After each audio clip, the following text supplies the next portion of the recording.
and Barbara. Barbara, That's it. do they sit next to them or they go Yeah, back to them? no, they can sit. They can sit. Yes, There. Do you want them to take a family picture before everybody goes? They can do. I think that they can take as they're speaking. It doesn't have to be. Yeah, it should be okay. Yeah. Okay. Yeah. All right. And then what will happen after they've officially opened? They will come down. Yeah. And then Dr. Tijan said he's going to respond to the lecture. Right, yes. I can call him back. You can call him back. Opa and Dr. Maritz is here, and Ramola will be online. Okay. Yeah. Okay. And I will sit here, so in case you need me, okay? Okay. And I'm also here, so yeah. So we're all good to go. All right. So I just want to make sure that I get this right and we're all good to go. Take your time. No, pas de problème, pas de problème.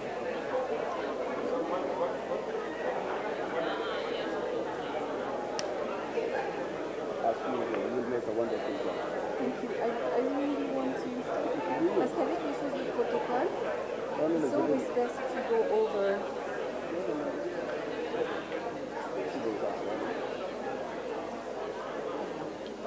Et c'est bien, monsieur Papier, et ensuite le docteur, monsieur Mamadou. Ça, c'est... Je ne peux pas parler avant. Voilà. Maintenant, tu appelles... Voilà. Donc ils viennent juste s'asseoir.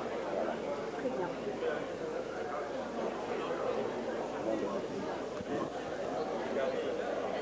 Et pour les appeler, est-ce que vous voulez que j'appelle d'abord le conseiller technique pour venir s'asseoir? Et par contre, pour parler, je fais passer. Pour les appeler, tu appelles par exemple les organisateurs. Parce que ils seront les deux derniers. Okay, so I'm not calling the officials first to sit down. No, to sit down, you call the organizer. Yes. First, Call AfCODD, Trust Africa, Africa Catalyst. Africa. So they talk normally, and then I call the officials. Yeah. Okay. Hang on. I really want to make sure that we get it right. So I say good, na. Then, so normally, I just call Mr. Ibrahim Assal. He comes and talks, he sits down. Then I call Dauda. They come and talk, they sit down. Then I call Barbara, she sits down. And then I call the officials. Yes.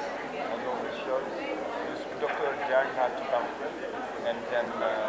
And they sit down. Yeah, they sit down. Okay.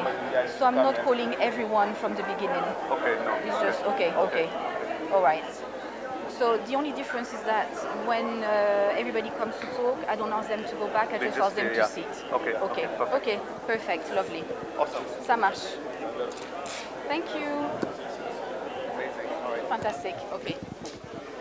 Over to you. Yeah. Let me hold this one.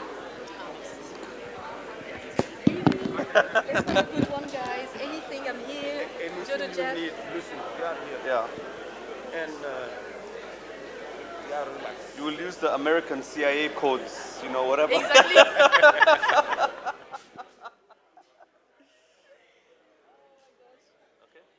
Thank you so much. Merci, c'est gentil. Thank you. Fantastic. Let's have a good one.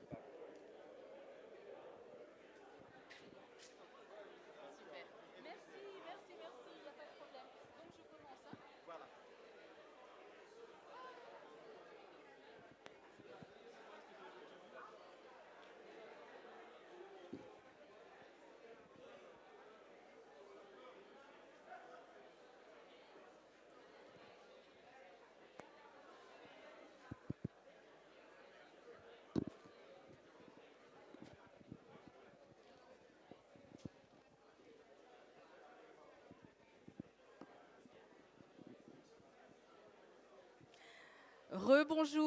Rebonjour à tous.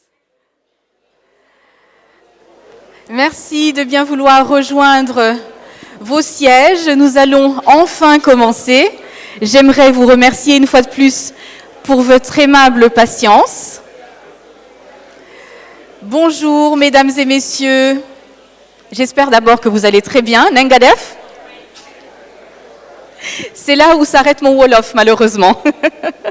Illustres invités, messieurs les représentants du ministère des Finances et du ministère de l'Économie du Sénégal qui nous font l'honneur d'être en notre compagnie aujourd'hui. Illustres invités, mesdames et messieurs, eh bien, soyez les très bienvenus à cette 3e édition de la conférence africaine sur la dette et le développement qui est organisée par AfCODD.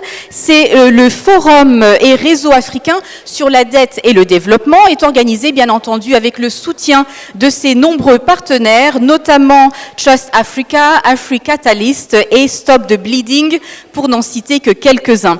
Alors je me présente, Anne-Marie Diaz-Borges, et je suis absolument ravie d'être en votre compagnie donc pour cette conférence. 3 jours de travaux autour de la thématique de la dette et du développement, car ce sont des sujets qui sont intrinsèquement liés, car sans résolution durable de la dette, eh bien, il n'y a pas de développement durable et inclusif de la dette.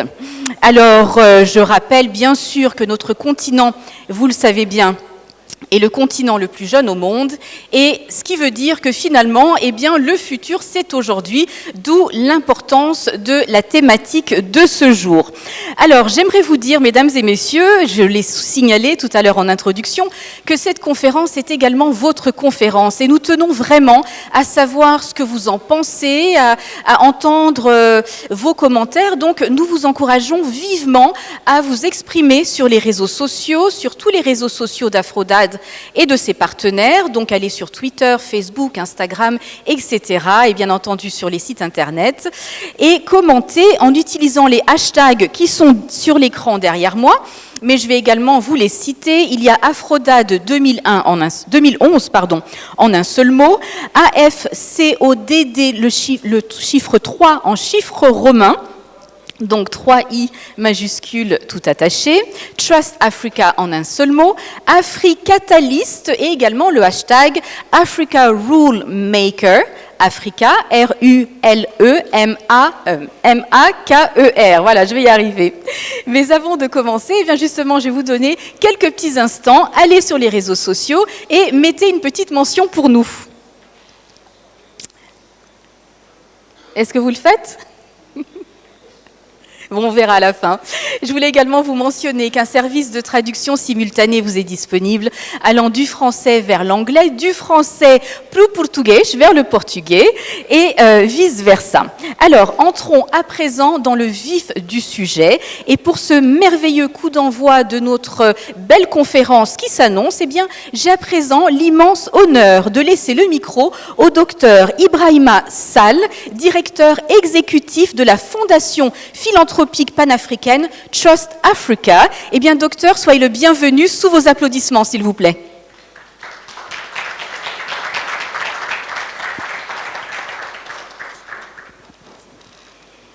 Assalamu alaikum. Bonjour. Jambo for all those from East Africa who are here. Et merci beaucoup, Madame la modératrice. Monsieur Mamadou Ndiaye, représentant du ministre des Finances et de l'Économie du Sénégal. Monsieur Youssoufa Diagne, Dr Diagne, représentant le ministre de l'Économie du Sénégal. Excellencies, honorable members of Parliament who are in this room. Madam Barbara Khalima Firi, Board Chair of AfCODD, and all members of the Board of AfCODD who are in this room with us. Mr. Daura Semben, Executive Director of AfCODD, representatives of the African Union Commission who are with us in this room, Brother Opa Kapijimpaga, an elder brother, senior brother, I didn't see him in many years, who will be giving our keynote lecture. My brother Jason, Executive Director of AfCODD. I would also want to recognize the funders who are in this room, those who are helping us do the kind of things that we are trying to do here. And the number of them, I'm sure Barbara will list them, or will speak about some of them, but I just want to mention very briefly NORAD, the Bill and Melinda Gates Foundation, Open Society Foundations, Ford Foundation, Jacone, and all the others who are here. distinguished guests, colleagues and friends, my friends and colleagues from Trust Africa as well, it gives me a great pleasure to welcome all of you to this third edition of the African Conference on Data and Development. Thank you for taking time from your very, very busy schedules to participate in this conference. Some of you have traveled long, long distances. Just speaking to somebody, Neil, telling me he came all the way from Seattle. That's the other side of the world altogether. And there are people from East Africa, people from Europe, from Southern Africa who are here. Others are following this conference, participating online. I want to thank every one of you for taking the time to participate in this important conversation. I would also want to thank Jason and his team, John and the others, not only for bringing us together and for giving us the opportunity to discuss such an important issue, but also for getting this whole series of conferences going. I think AfCODD ought to be commended for having initiated these conferences.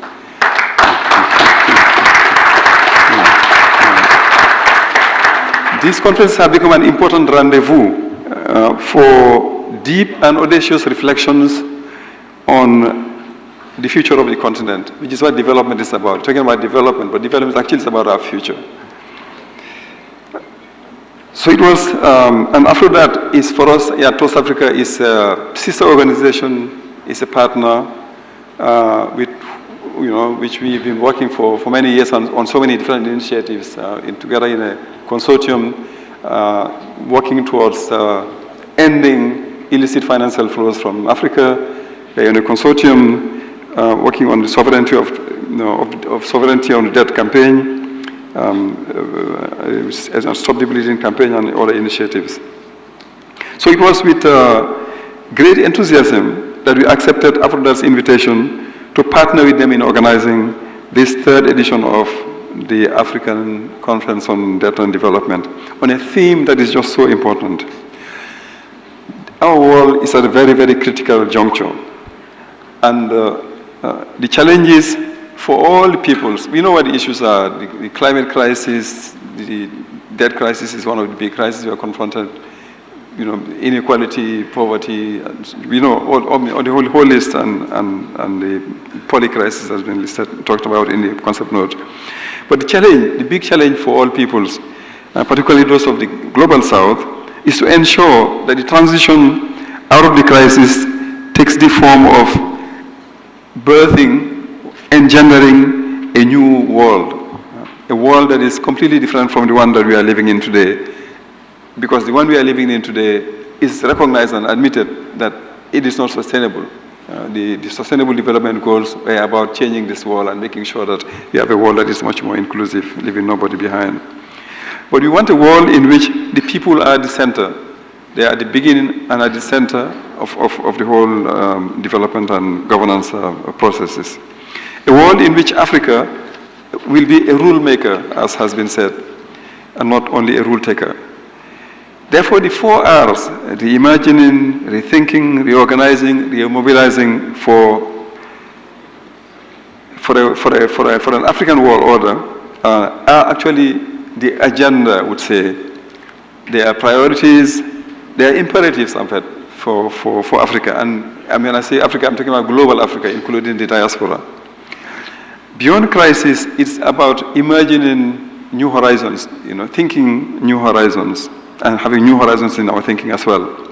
The structural transformation of our economies and of the global financial and governance architectures would make the renegotiation of the place of Africa in the global economy and the relationships with the dominant economies much easier, and that renegotiation is necessary.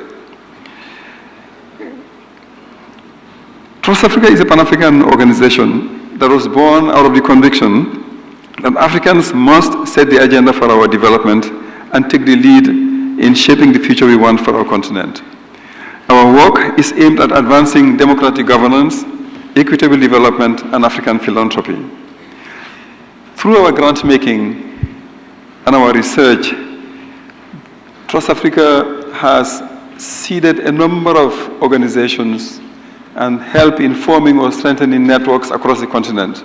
And it is with great pleasure that we note the presence in this room of some of the networks that came out of the work, or at least that South Africa is doing, or on whose trajectory South Africa has had some contribution through the seeding of this organization or through the support that they have given. Through the knowledge we have been generating and disseminating, also it's been helpful to this organization.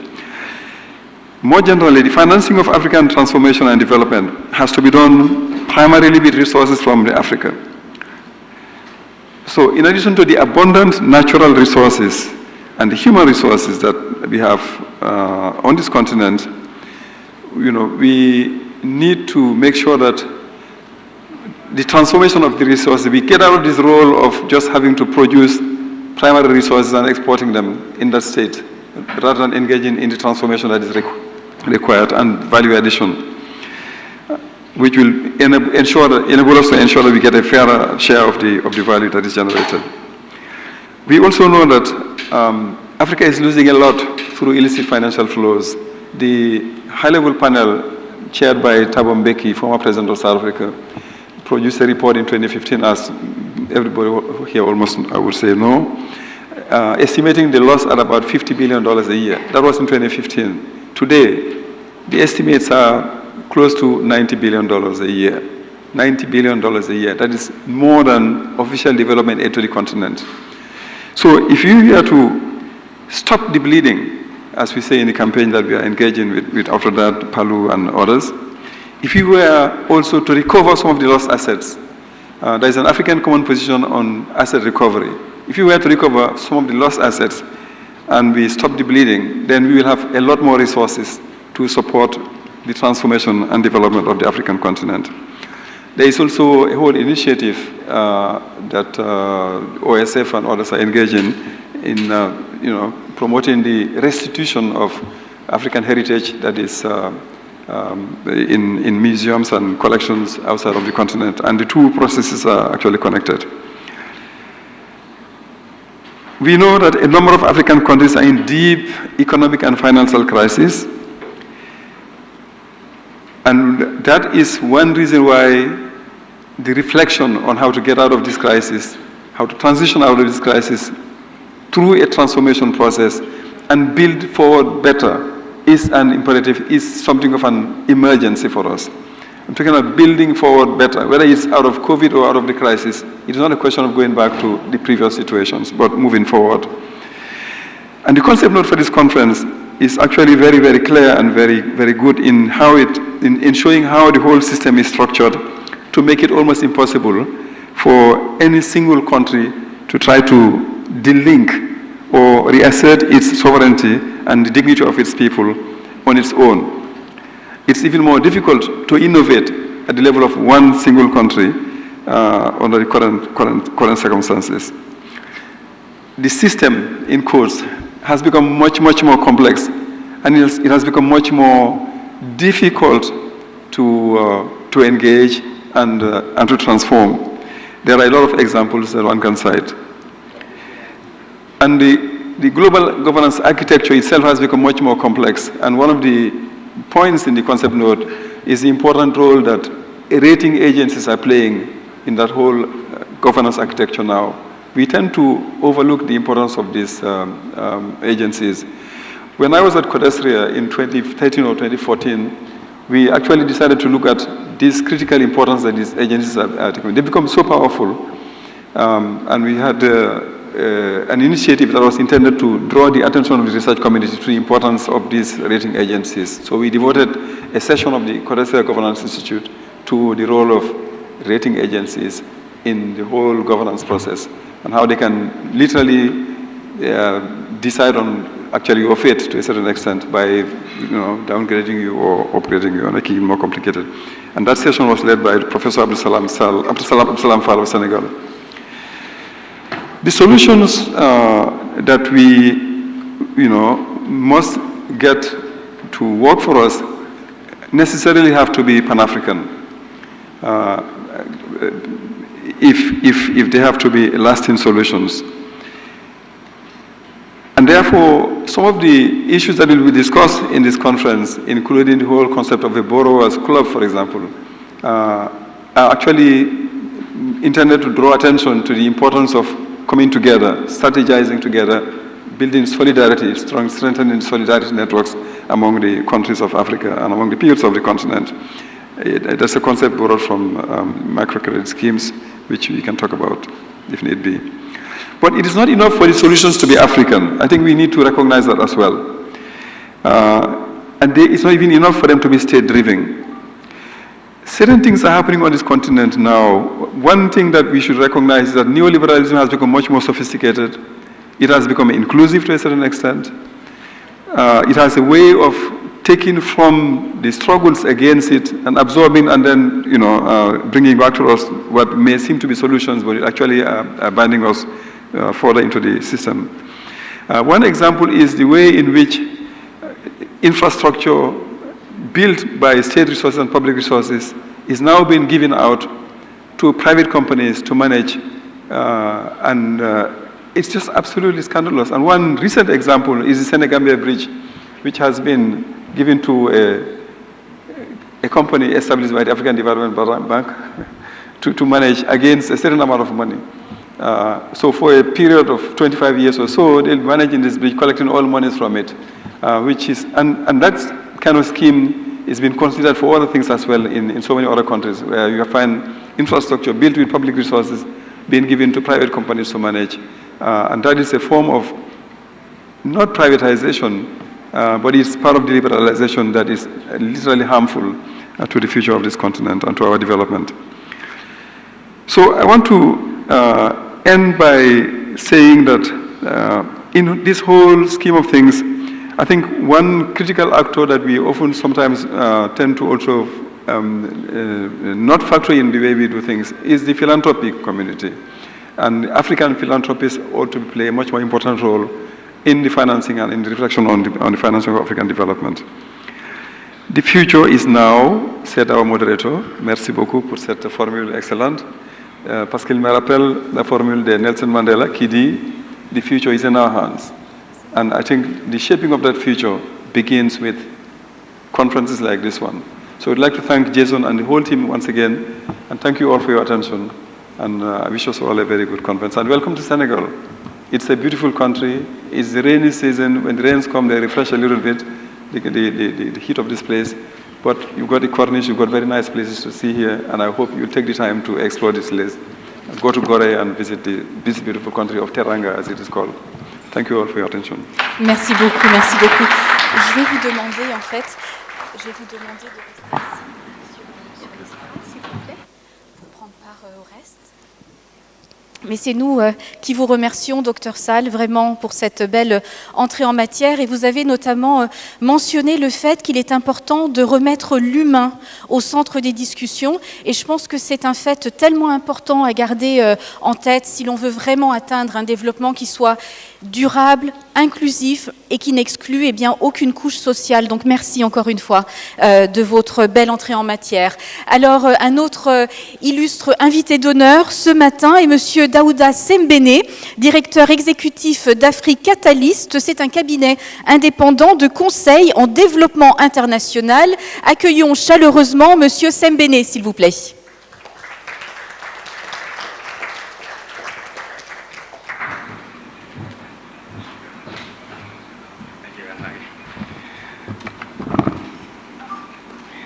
Thank you very much, Anne-Marie, and good morning, everyone. I welcome you. Welcome to Senegal. Comme on dit chez nous, dalal len ak jam. So I think if you haven't heard that word, it means welcome to Senegal. All of you know, and I will start with actually where my brother Ibrahima started. All of you know that Senegal is the country of Teranga. So we pride ourselves as a Senegalese, we pride ourselves for being very hospitable. So you have hopefully appreciated and experienced a portion of our Teranga. If you haven't, hopefully you will be having the opportunity to do so before the end of this conference. So good morning again, and ladies and gentlemen, all protocol observed. My name is Daouda Sembene, and I am the Managing Director of AfCODD Catalyst, which is Dakar-based global development advisory, whose mission is to try to help shape positive development outcomes in Africa And we try to do so through a number of ways. First of all, research. We do also advisory, we also do advocacy, and we of course help also with capacity building. So the idea is for us to really take any opportunities with our team to really make some effort toward African countries' development objective. So I am very delighted today to be here representing AfCODD III, and of course I have to start by thanking AfCODD, Jason and his team for inviting AfCODD III to be a partner for this third edition of the African Conference on Debt and Development. We very much appreciate this opportunity, and we very much thank Jason and AfCODD team, the whole AfCODD team, for the fantastic work they have been doing over the past several years, but also to put up this conference. So before I continue, I would invite you to give them a good round of applause. So thank you very much again. I think this conference is very much timely, and I think there are no words to actually explain why it is timely. As you know, many African countries are facing a lot of debt challenges. I think in the latest count from the IMF and the World Bank, more than 60% of low-income countries actually are either at high risk of debt distress or in debt distress, which is quite sobering. And I think the issue with those debt challenges is they have, as you all know, actually some very unfortunate consequences on the ability of those countries to really make progress toward their development objectives. And what we have seen is, on top of facing those debt challenges, countries have been actually facing a number of shocks, as you know. After the coronavirus pandemic, we also had the situation in Ukraine. We also had the cost of living crisis, and of course, not to forget the climate crisis that is actually affecting all over the world. So I think what it does is it has really added a burden to their ability to service debt. And since many of them did have very limited fiscal space, what they ended up doing was actually to use their scarce resources to service debt, and actually which crowded out their ability to spend on priority sectors like education, health, and others. So what we see here is, I think there is a vicious circle, whereby actually by being more indebted, countries actually are really losing their ability to really make progress toward their development objective. So I think OPA and AfCODD were very much enlightened to really look at that sort of a connection between those two. And I think this conference is going to really help us discuss about how African countries and the developing countries in general around the world can really address those issues. So we are very much looking forward to the OPA lecture, which is going to be very much inspiring in many ways. We are also going to be very much looking forward to the discussion that we will be having, all of us, as we discuss about how African countries can address debt and help actually put in place a new global order. We all hear about the ongoing reform of the global financial architecture. I think it is important that as we discuss today, we keep that in mind so that we can actually provide some important input for policymakers who are here, but also who are not also in the room, to take into account our position, the position of all organizations that are here in making that reform. I'm not going to be long because I know that we started late and you're not here to listen to me, but you're here to listen actually to other people who are having a lot of good things to say, and of course as part of the session that we will be having. Before I very much actually conclude my remarks, I would like also to very much thanks again AfCODD for not only bringing together all those partners that are here.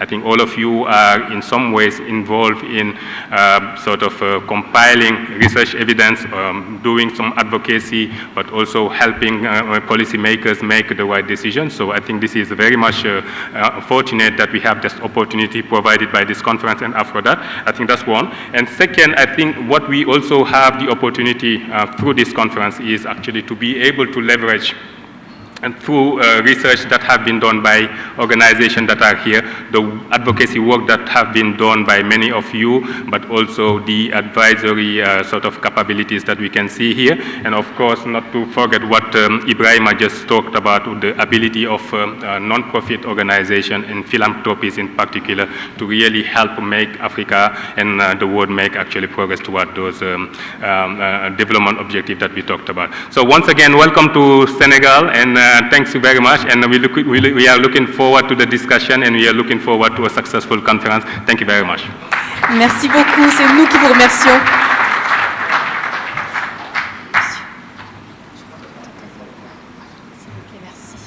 Mais écoutez, Monsieur Semben, et cette fois-ci je le prononce bien comme il faut.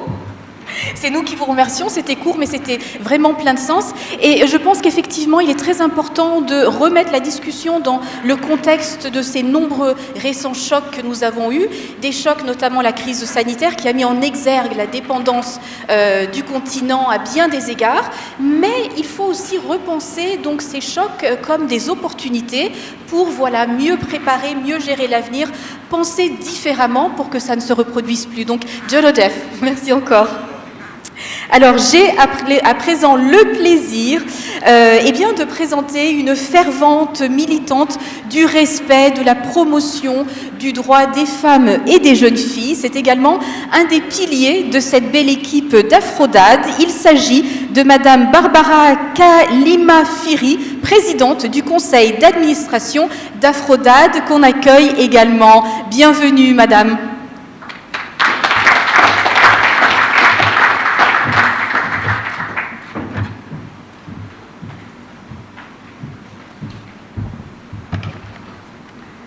What a humbling resume that you have given me. Thank you so much. I'm going to be speaking in English. I realize that we've got interpretation. And my job is very easy today because it's just to welcome all of you to this beautiful conference, but also to connect with some of you who we've not met before. I know I have seen a couple of you in the last AfCODD, and I'm excited to see you again. His Excellency Minister of Economy, Dr. Diagna, His Excellency Minister of Finance, Dr. Dia. The names are very confusing. Everything is Dia. Not sure what it's about in Senegal. Honorable members of Parliament from national assemblies from across the continent, Honorable Kanyisile Shabalala Lynchfield, Chair of the African Philanthropy Network on Illicit Financial Flows and Tax, heads of civil society organizations from Africa and internationally, our Executive Director for Trust Africa, Ibram Sow, who's also a partner in the Stop Bleeding campaign, but also part of our co-organizers for this AfCODD III.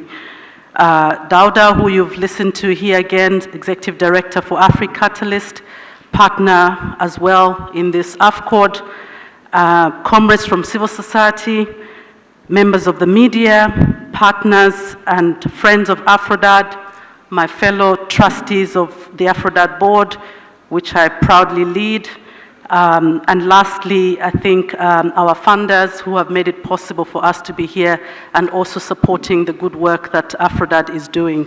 Lastly, I think I would like to really give a round of applause to dear Jason.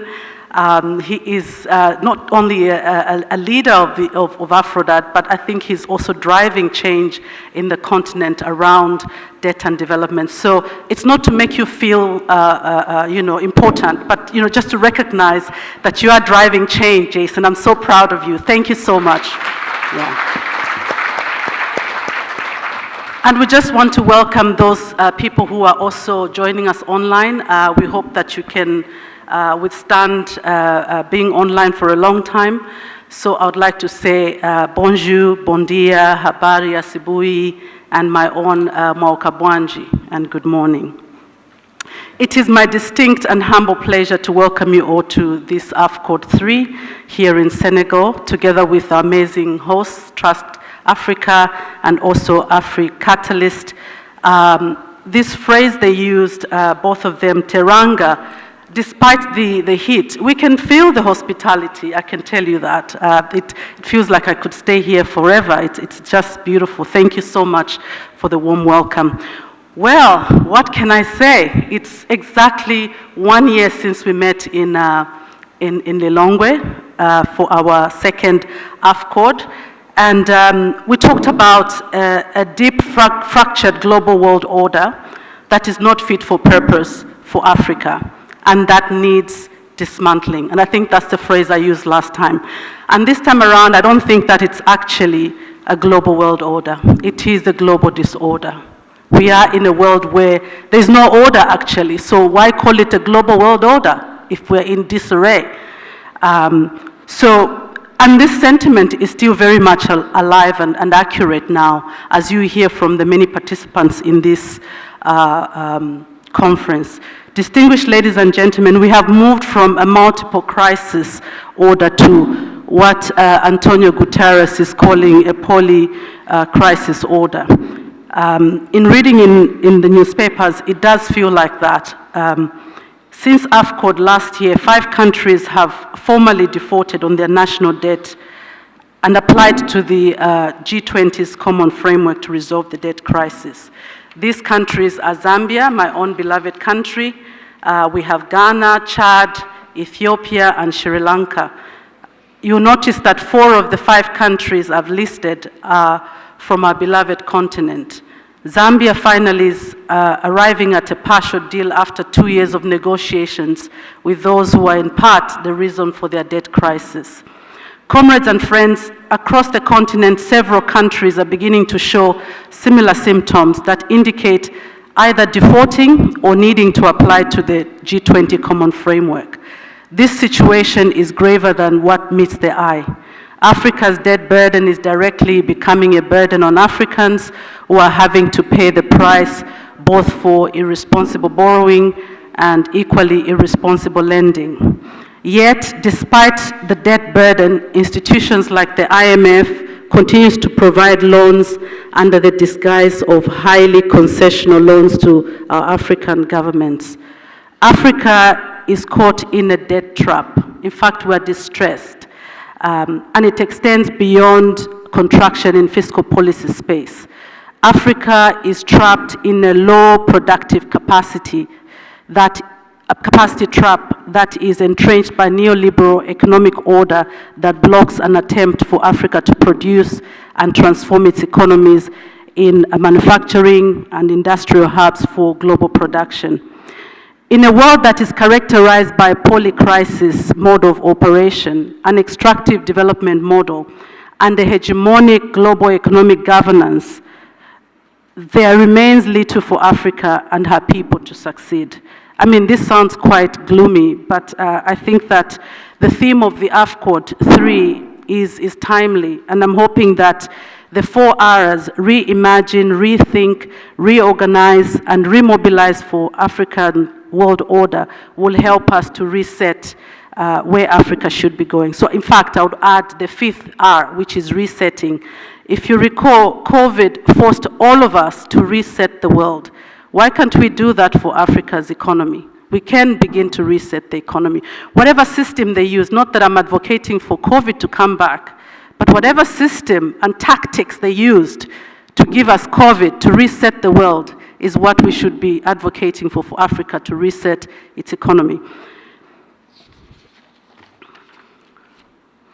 And the 4 R's really, for us to realize the 4 R's would require that we begin to look inward, have internal introspection of our dynamics within the continent in a very systematic, coordinated, and coherent manner. And this requires that we really take a step back and look into the continent from outside in the same way that our development partners look at it. What is it that they see that we can't see? And I'm not convinced that we do not see and not know Africa's worth as a continent. What I think that we are struggling with is how to disentangle ourselves from a system that has locked us. In fact, I liken it to a bad civil marriage.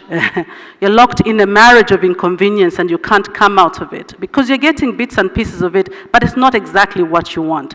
So what, this reimagining, reorganizing, and rethinking would require is that we need to disentangle ourselves from this marriage of oppression, exploitation, and inequality.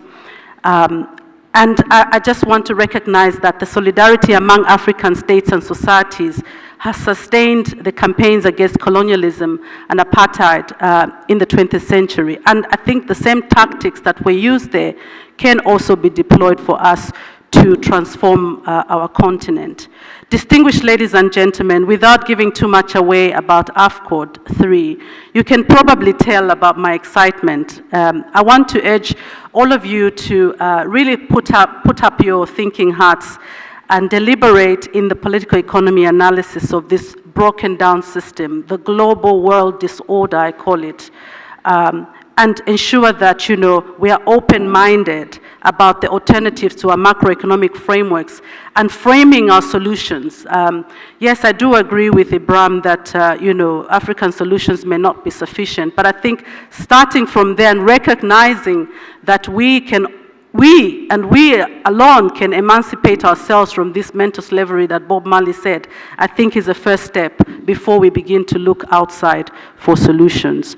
We therefore must push full stream ahead with making Africa a rule maker, not a rule taker. And with this, ladies and gentlemen, comrades, friends, I welcome you to AfCODD III. Asante sana, merci beaucoup, obrigada. Thank you so much. Thank you very much. I'll ask you to sit down, please, as well. Thank you. Eh bien, c'est nous qui vous remercions. Madame Kalima Firi, thank you ever so much for your words of welcome. Thank you as well for speaking Portuguese, my language. This is very kind. Et alors, c'est incroyable ce que vous nous avez dit. C'est we're not living in a global order. It's global disorder. Isn't that incredible? Donc, nous ne vivons pas dans un ordre mondial, mais dans un désordre mondial. Je pense que c'est vraiment une expression qui va nous rester en tête tellement c'est fort. Merci de l'avoir partagé avec nous. Alors, j'aimerais dire que, ce matin à AfCODD, nous allons prendre le balai, la balayette. On va tenter de faire un petit peu de ménage. Même ceux qui n'aiment pas faire le ménage, je ne regarde aucun homme ici. Mais allez, on va tenter donc de trouver des solutions. Alors, comme vous l'avez vu, l'équipe d'AfCODD fait la part belle aux femmes fortes, car vous le savez, l'Afrique ne pourra jamais se développer tant que les femmes, 50% de sa population ne sera pas inclus totalement. Et là, j'aime bien sur ce sujet reprendre ce dicton africain que l'oiseau a besoin de ses deux ailes pour voler. Alors, l'Afrique, pour décoller, elle a besoin de ses hommes et des femmes. Merci beaucoup. Alors, on a parlé de cette belle terre de la Teranga que j'adore, terre voisine de mon beau pays, le Cap-Vert. Ce matin, le gouvernement du Sénégal est représenté. Nous avons les représentants des ministères de l'économie et également des finances.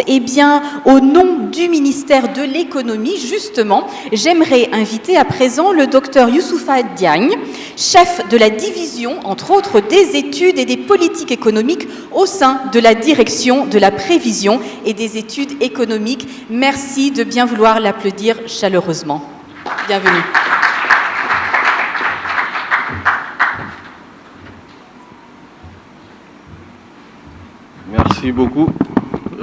Merci beaucoup. Ma prédécesseuse, en tout cas, nous a nommé ministre.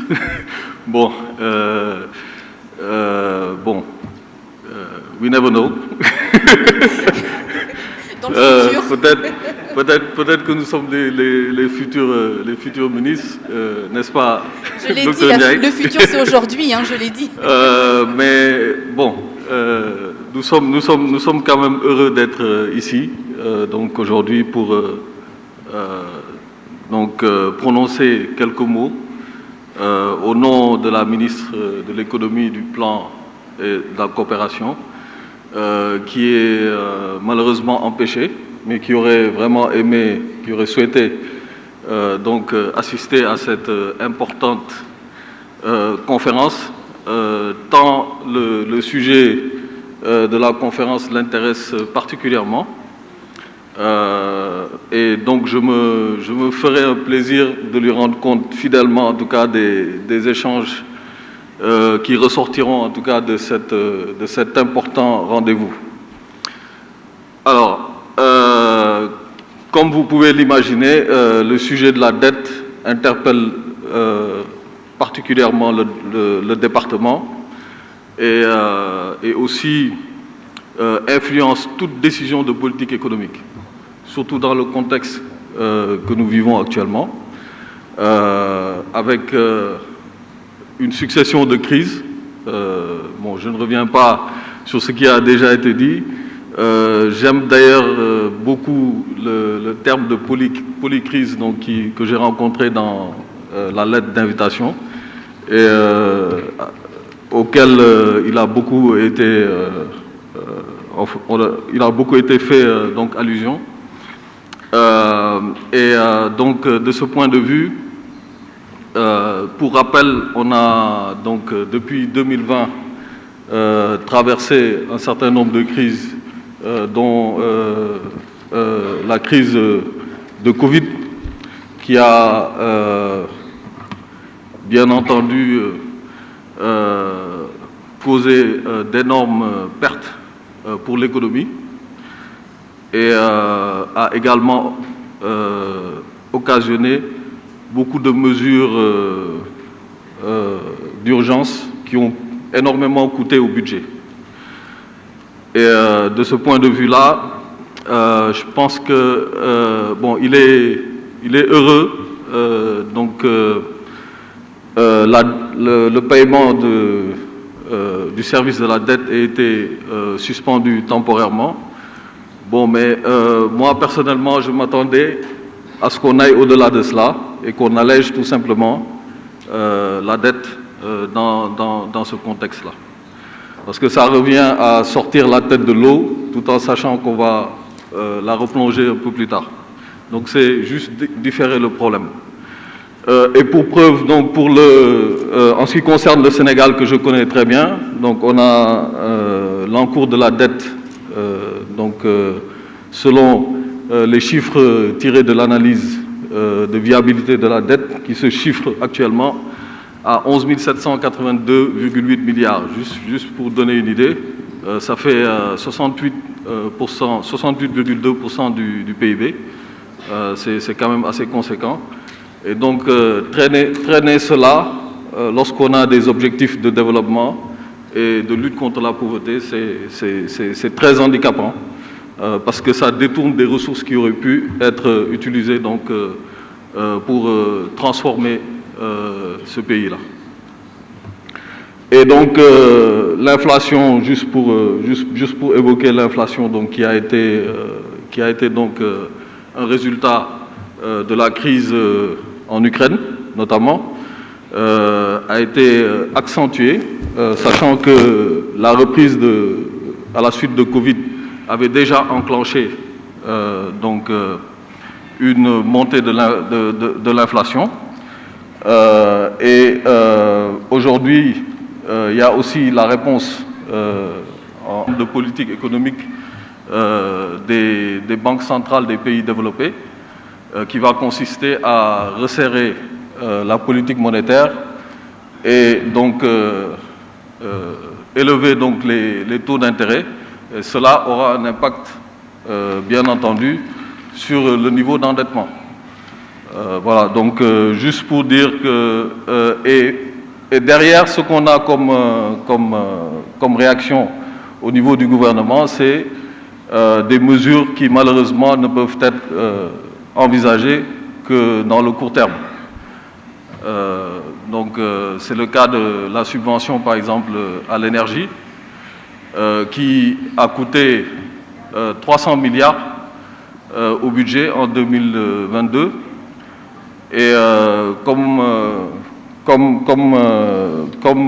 tout le monde a pu le constater, il y a eu par la suite une hausse une hausse des prix sur certains produits, comme notamment, je citerai les prix à la pompe de l'essence super, et également au niveau des factures de l'électricité, juste pour montrer que en fait ces mesures ne sont pas viables et qu'il a fallu donc retirer partiellement la subvention. Donc tout ça, c'est pour dire que nous avons une économie qui est vulnérable. Ça, il faut avoir le courage de le reconnaître. Bien qu'il y a eu énormément de mesures qui ont été entreprises pour la rendre beaucoup plus résiliente, à travers notamment le plan Sénégal émergent. Mais il reste quand même beaucoup à faire pour arriver à rendre l'économie beaucoup plus résiliente. Et donc, en perspective, nous nous acheminons bientôt vers l'exploitation de ressources pétrolières et gazières. Donc, ce sera l'occasion et ce sera une opportunité à saisir pour transformer cette économie et la rendre beaucoup plus vulnérable. Et également, je terminerai donc par, encore une fois, un plaidoyer pour un allègement de la dette. Parce que, tout simplement, comme je l'ai dit tantôt, elle handicape nos pays et les empêche d'atteindre leurs objectifs en termes de développement et de lutte contre la pauvreté. Voilà, donc je vous remercie et Trust Africa. Merci. Merci beaucoup. Est-ce que je peux vous demander d'avancer juste à côté de l'autre caméra? Merci beaucoup.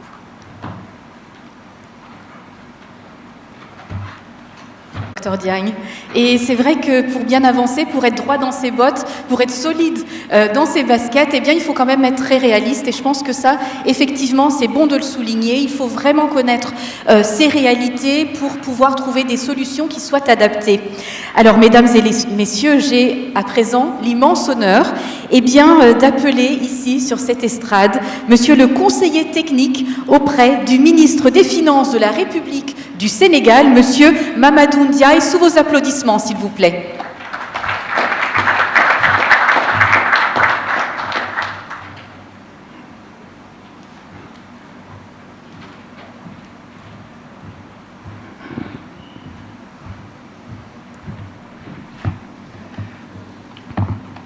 Bonjour, merci Anne-Marie. C'est un réel plaisir de vous retrouver après l'édition de 2020 à Abidjan.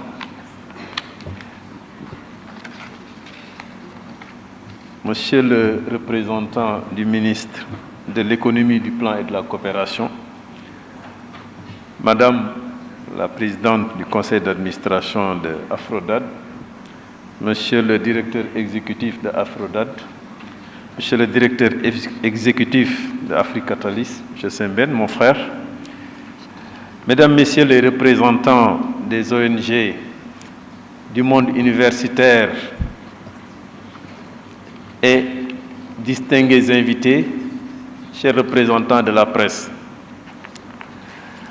C'est pour moi un honneur et un plaisir, bien entendu, de me tenir devant vous au nom du ministre des Finances et du Budget, M. Mamadou Moustapha Ba, empêché, pour lancer cette troisième édition de la conférence africaine sur la dette et le développement. Je voudrais d'emblée vous souhaiter la bienvenue en terre sénégalaise et souhaiter que vos travaux durant ces 2 jours puissent déboucher sur des propositions pertinentes qui permettront de relever les 2 défis qui nous interpelle aujourd'hui, je veux dire qui interpelle nos pays africains, la problématique de la dette et le développement. Je crois que le thème que vous avez choisi vient à son heure. Réimaginer, repenser, réorganiser et remobiliser pour un ordre mondial africain. Mesdames et messieurs, vous conviendrez avec moi que les nombreux événements qui se sont succédés et qui pour la plupart ont été subis par nos pays ont également bouleversé l'ordre économique mondial, mais également ont permis de remettre sur la table le besoin d'une nouvelle approche des défis économiques mondiaux. Dans un contexte où les rivalités à l'échelle mondiale ne cessent de s'intensifier, poussant les États à réorganiser leurs relations avec les partenaires, mais également poussant les dirigeants du continent à intervenir au niveau international pour saisir des opportunités de repositionnement plus stratégiques, il me semble que nous sommes tous d'avis que cette conférence vient à son heure. Il est d'ailleurs utile de rappeler que depuis les années 60, le concept, sinon la notion d'un nouvel ordre économique international a été impulsé par les États les moins favorisés, notamment dans leurs relations internationales avec les États les plus développés. Malheureusement, force est de constater que cette initiative n'a pu faire long feu, et pour diverses raisons sur lesquelles je ne reviendrai pas. Dès lors, un plaidoyer mieux structuré est donc nécessaire pour permettre un meilleur repositionnement stratégique qui nécessite la réorganisation du système international dans le but de garantir une représentativité plus juste et plus équitable pour répondre aux défis auxquels nos États sont confrontés. Pour atteindre cet objectif, nos États sont appelés à optimiser la coopération régionale.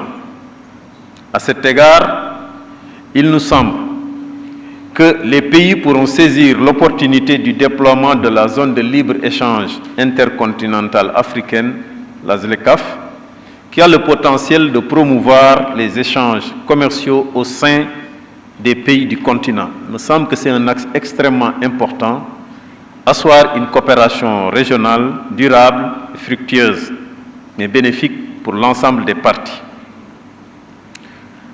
Sous ce même registre, l'amélioration des conditions de mobilisation des financements dans un contexte où l'environnement financier international ne cesse de se détériorer reste un enjeu majeur dans la dynamique de redéploiement stratégique des États africains dans la sphère internationale.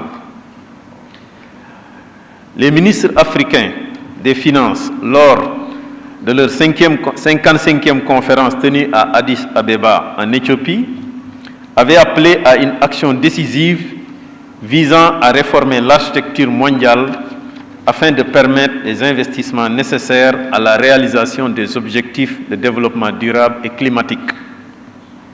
Mesdames et messieurs, distingués invités, les réformes souhaitées pour une nouvelle architecture internationale plus équilibrée dans une perspective purement africaine concernent, de notre point de vue, essentiellement la réforme de l'architecture mondiale, de la dette et au-delà, la réforme de l'architecture du système financier mondial.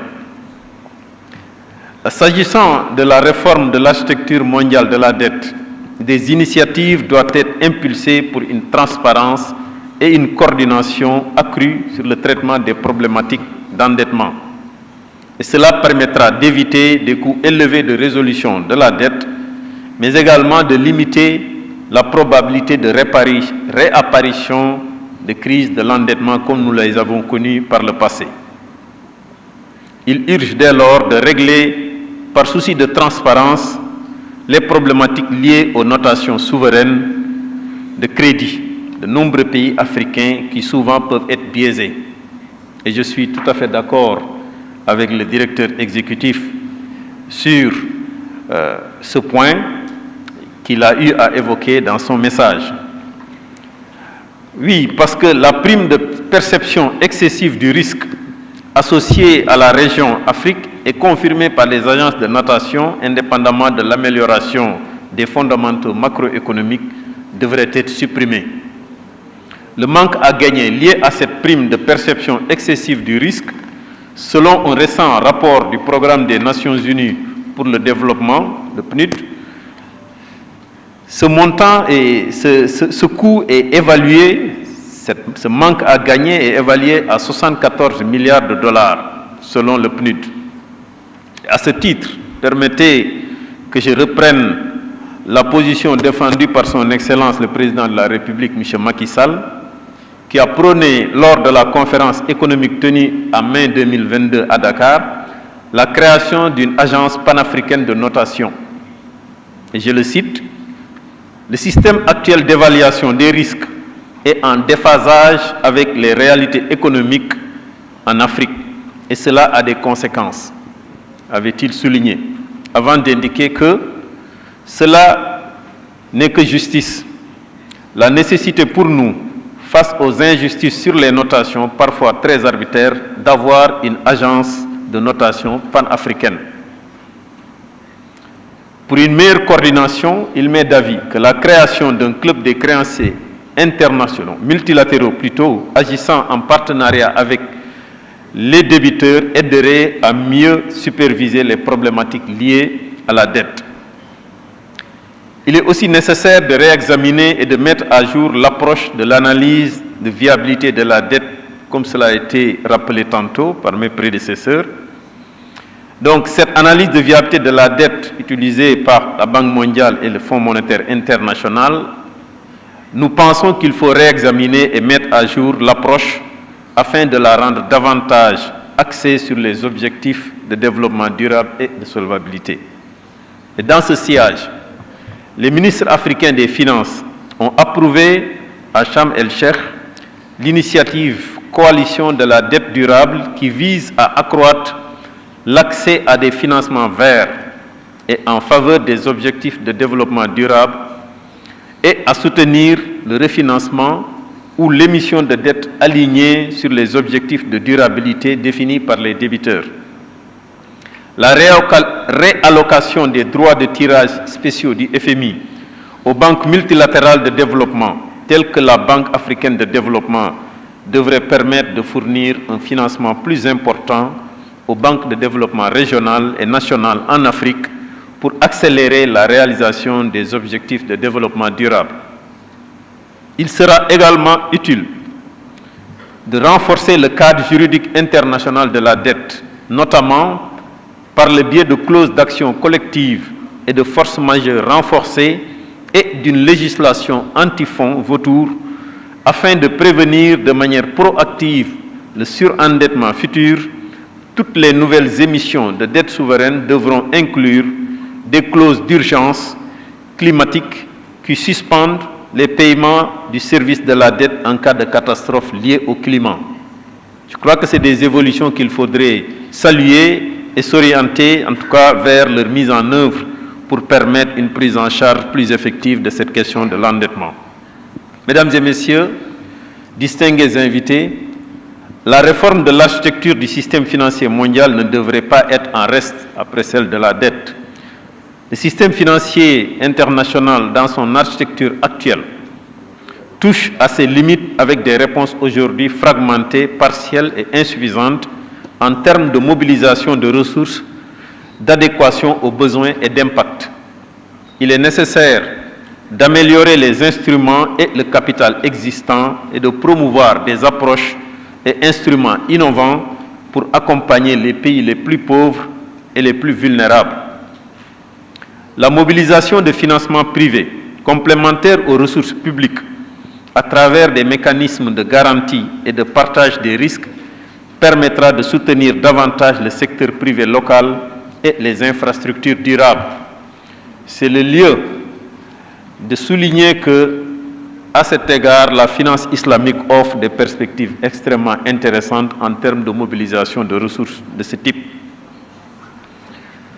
Sur un autre plan, le mécanisme africain de stabilité financière complétera les filets de sécurité mondiaux proposés par le FMI pour apporter un soutien en liquidité aux pays traversant une crise.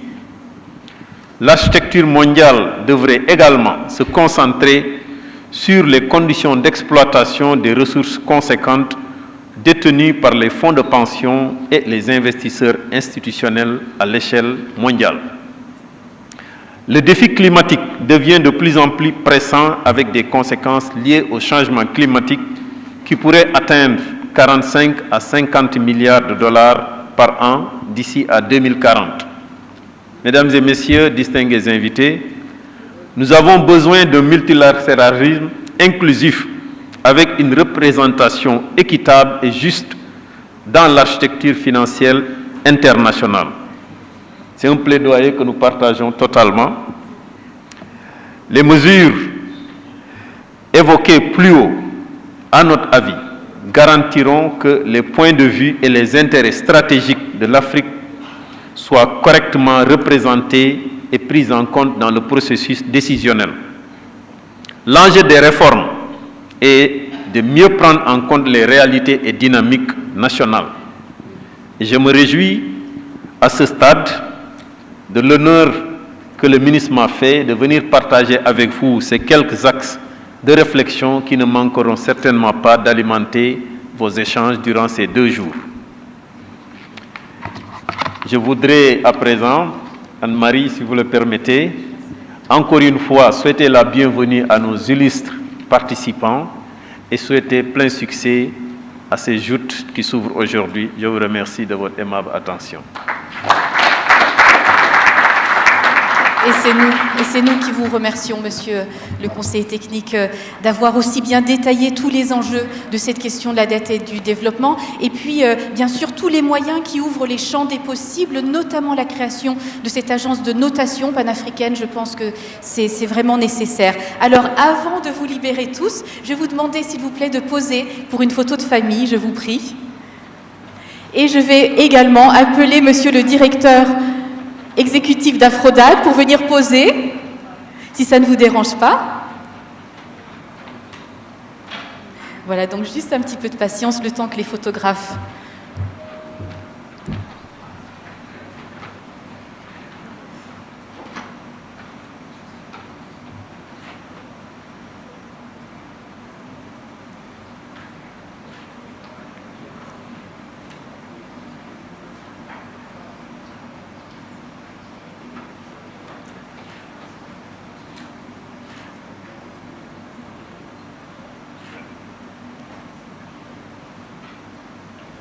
Merci encore une fois de plus. Applaudissements, s'il vous plaît, mesdames et messieurs, pour nos illustres invités aujourd'hui qui ont partagé leur expertise et leur savoir avec nous.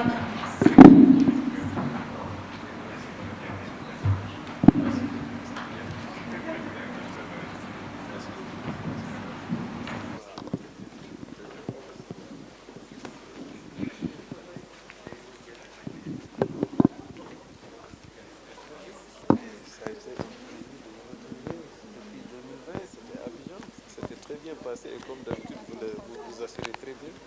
Moi, j'ai quitté, je suis revenu en 2021 et je suis retourné au ministère des Finances. C'est partagé. Je ne pensais pas que j'allais vous... Hello, hi. Oui. Please translate for me. We are requesting for the speaker of Howard from AfCODD. We are requesting for his speech. Oui, oui, bon, j'ai mis des éléments que je n'ai pas écrits. Hein. Bon, mais je vous laisse ça. Ou bien je peux lui envoyer par email. Yeah, and I can take the snapshots of it if it's handwriting. Ben oui, mais je peux lui laisser. Ben, je vais lui envoyer par email. Ça, ouais. Or I can take this. Parce que, oui, ben, c'était, en fait, j'ai dû introduire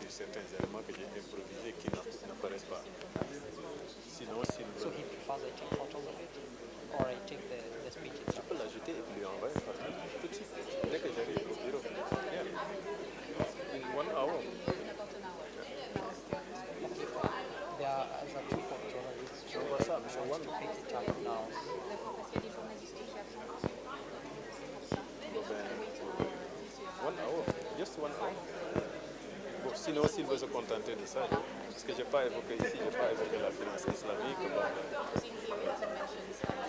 c'est un point important. C'est juste. Je envoie ça tout de suite à M.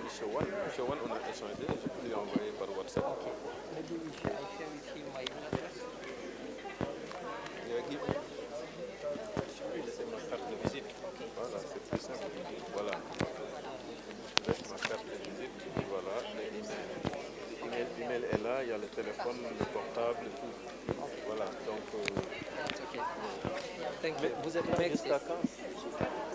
Samedi. Ah, mais vous allez profiter de ce jour, hein?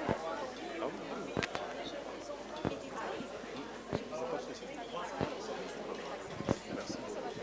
C'est partagé. C'est partagé. Allez, bonne continuation. Moi, je vais retourner parce qu'il y a une urgence terrible là. Le ministre allait venir, mais c'est hier soir qu'on leur a dit que les conseils des ministres reprennent aujourd'hui. Donc, puis il a dit que non, il ne pourra pas. Il faut qu'il soit au conseil des ministres. Peut-être que c'est le dernier de la période, quoi. Voilà, ils vont prendre après les vacances. Voilà. Bon, mais c'est partagé. Et toutes nos félicitations. Merci.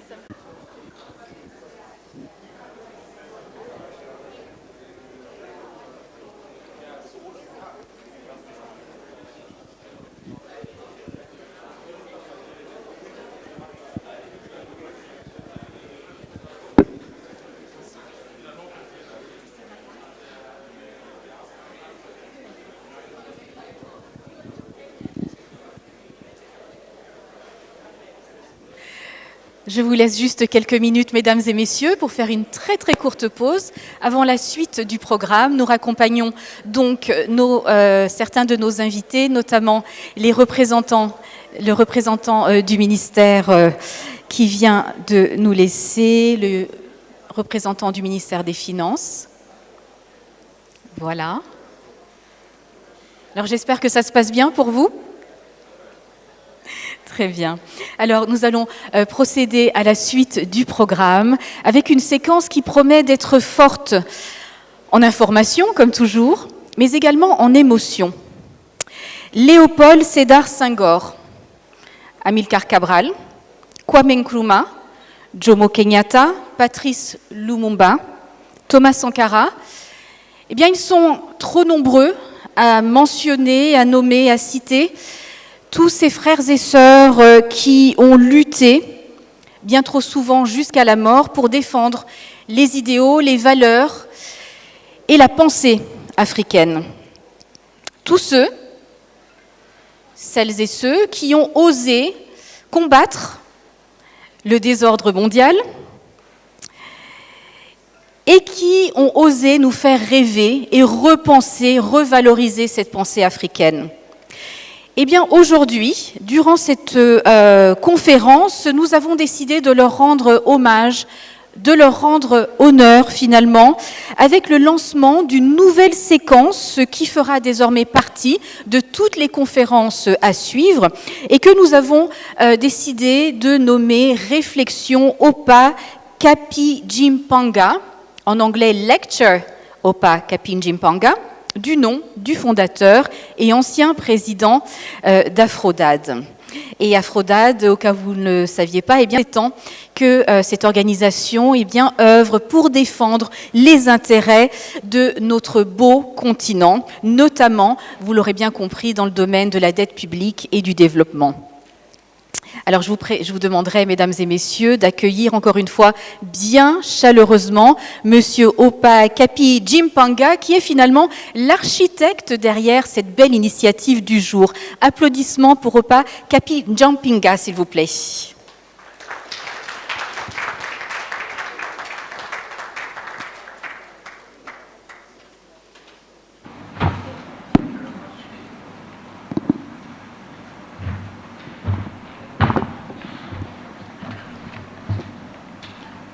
Thank you very much, and all protocols observed.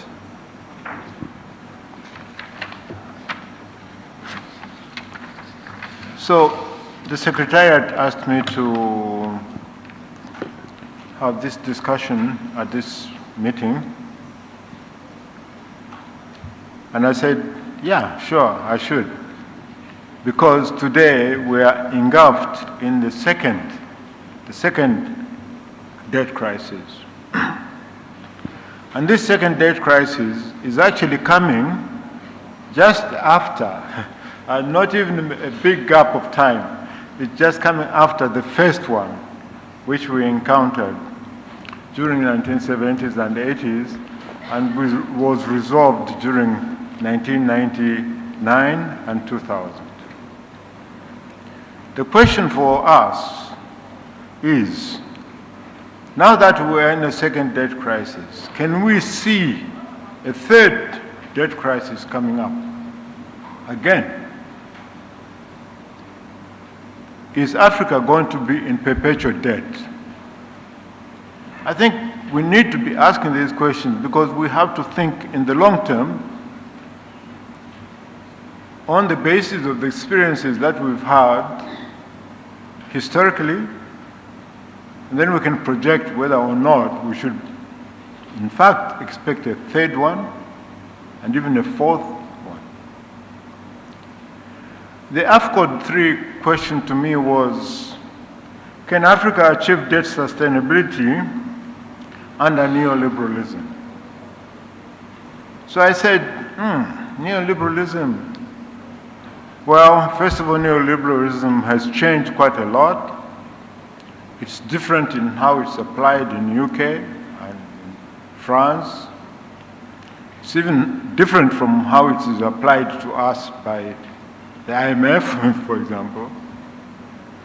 So I didn't think that looking at neoliberalism as a framework of analysis was most appropriate.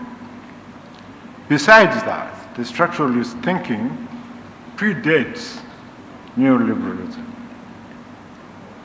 And neoliberalism also does not say anything about history and the nature of power relationships of Africa in the global context.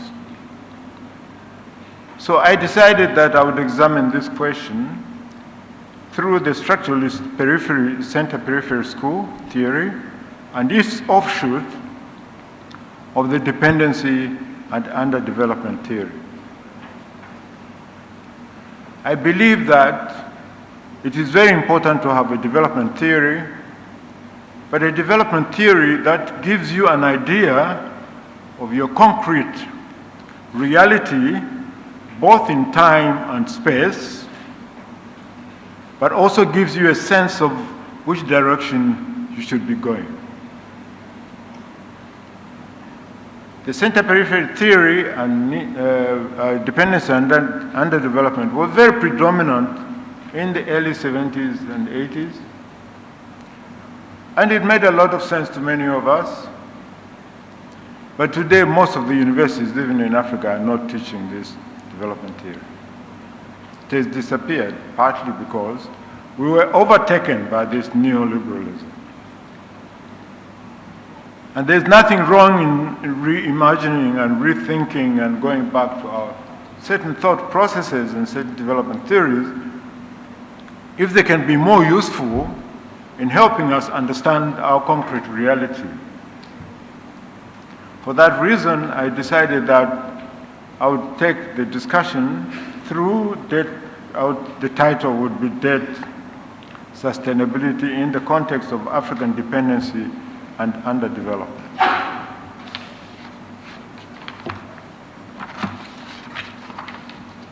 So in terms of the discussion, therefore, I thought, I will spend a few minutes on this theoretical framework, the structuralist center-periphery theory and the offshoot of dependency and transformation. And I'll be mentioning some names that some of you already know: Raoul Prebisch, Hans Singer, Andre Gunda-Frank, and Thomas Clive, not to mention Samir Amin, who worked, a bright African scholar who worked in Dakar.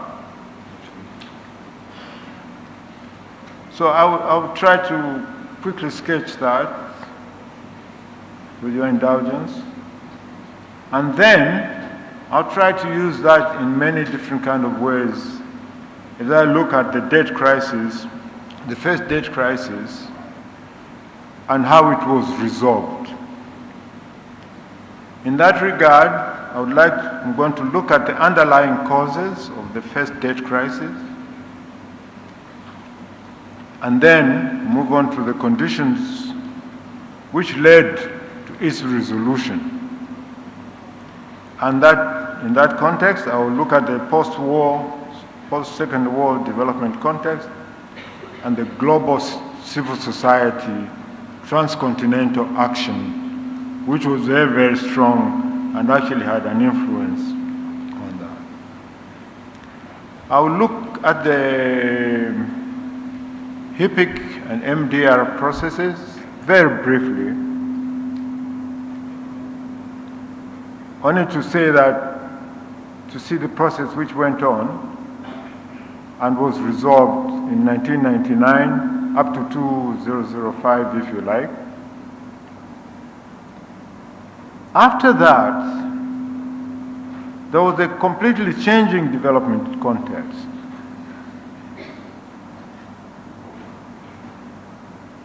About development aid, development effectiveness, and we ended up again in a second debt crisis, which you might say started around or was beginning to manifest seriously in 2020. And then I'll just kind of make some conclusions on the way forward. Now, just looking quickly on the theoretical framework and the structuralist school, I think the starting order for Africa, I mean, we have a long history, but our starting order in terms of structuralism should be the colonial order. And I beg your indulgence for repeating this, because it's very, very important to see whether these structures in fact have changed or not changed. So historically, the colonial order, which was composed of the imperial countries and colonies, was specifically characterized by the following. It was characterized by economic exploitation. The colonies were sources of raw material on which they had no control over the price. Even today, Africa is selling material, we have no control over the price. That's a very weird situation to be in. Then we start wondering why we were poor. There was cheap labor, and we as colonies were markets for capital goods and manufactured goods made in the imperial countries. In order for that exploitation to take place, there was a high level of political control. The laws and regulations and policies were determined by imperial powers and imposed on colonies. So the local population had no decision making. Now we have to see today if Africa still has any decision making. Okay? There was cultural dominance. Imperial countries imposed their norms and language and values, leading to suppression of or marginalization of local cultures, traditions and practices, including traditional knowledge around science and technology and medicine. There were social hierarchies which were created by the order, colonial order. It reinforced hierarchies in which Europeans were occupying privileged position to the marginalization of local people. And today you still see these kind of hierarchies. You know, you go to Europe, you got say an African, they say, oh, so who are you, you know? But once you say that I have a PhD from McGill, then everybody's, oh, then you're okay. So that hierarchy and all that kind of still remains, even after 50 years Then there was exploitative labor practices during the colonial order, including primitive accumulation.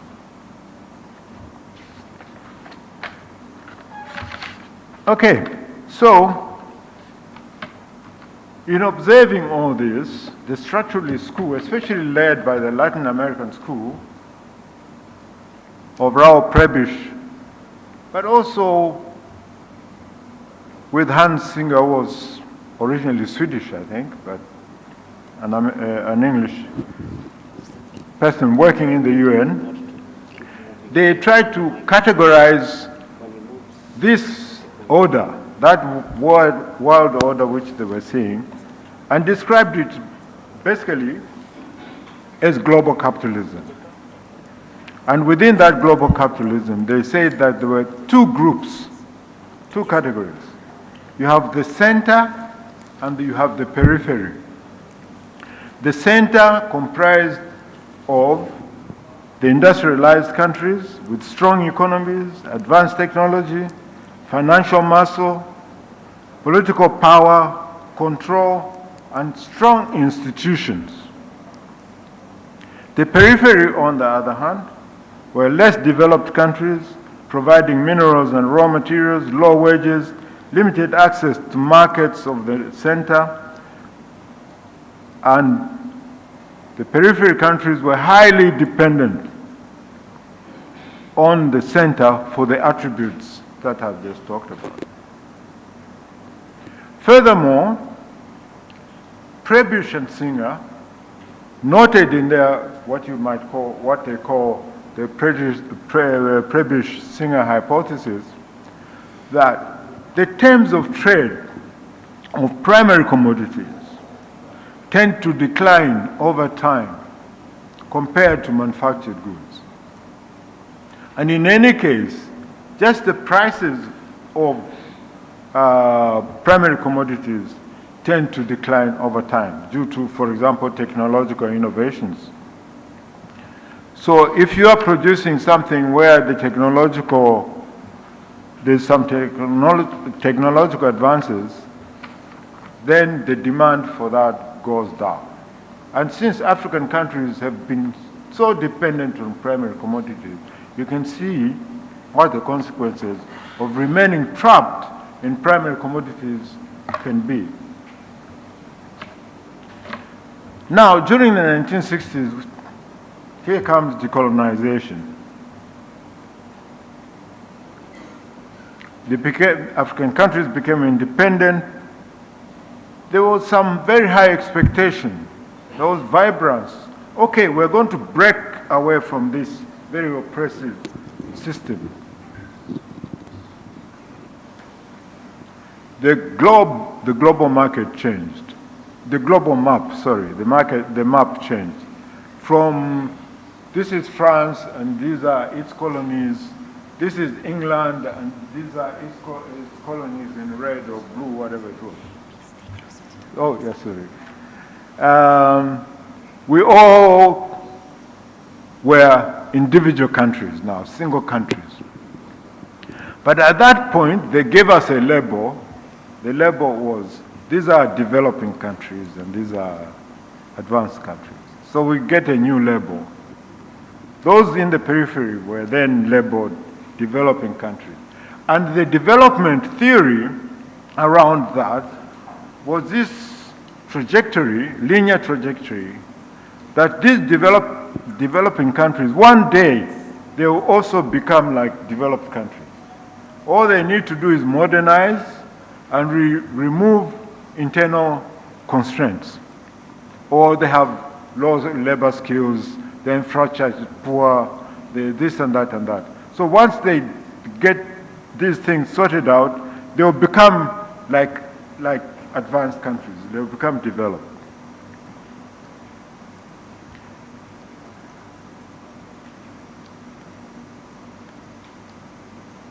But after independence, although there was a lot of enthusiasm for change, and it took a long time, most of these structures actually remained in place.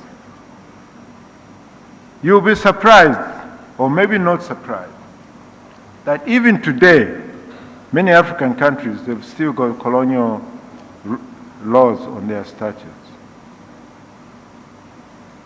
And in the hierarchy, I was coming into Dakar, no offense here, I was coming into Dakar, I was coming in with a friend with a Dutch passport. They walked in straight in. And me, I had to be taken back and say, no, you have to have a visa. And this is my continent, okay? This is very, very sad. Where is this coming from? Huh?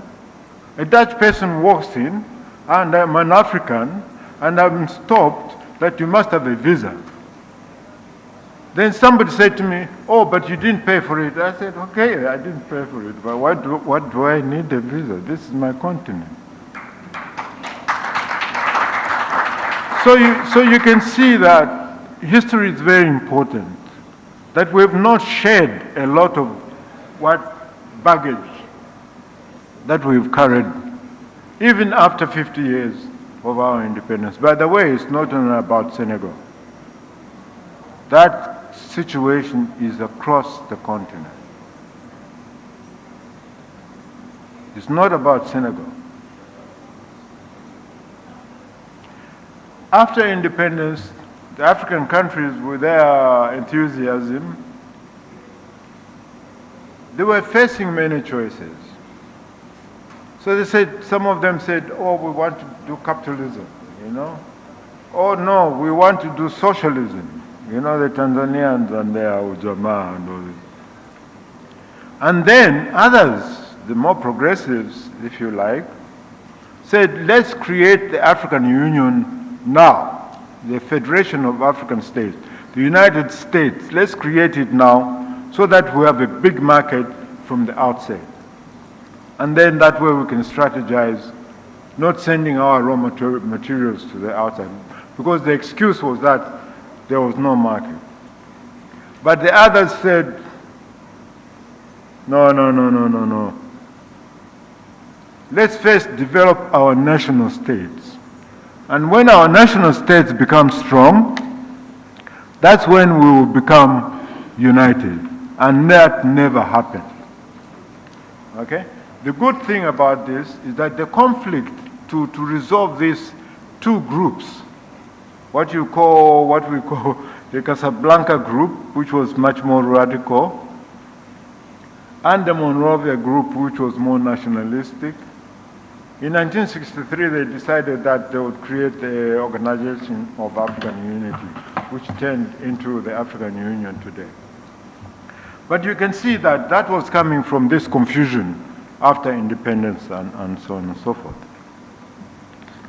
I did mention that the prevailing theory, development theory at that time, was a more linear one, that all these countries have to do is modernize and they'll become like developed countries. So the dependency and underdevelopment school, the structural school by Andrea Goodman-Frank said, no, the poverty that you are seeing today in these countries is not due to internal factors, but rather to the historical fact that these countries had experienced, that underdevelopment and poverty were actually not because of those internal constraints,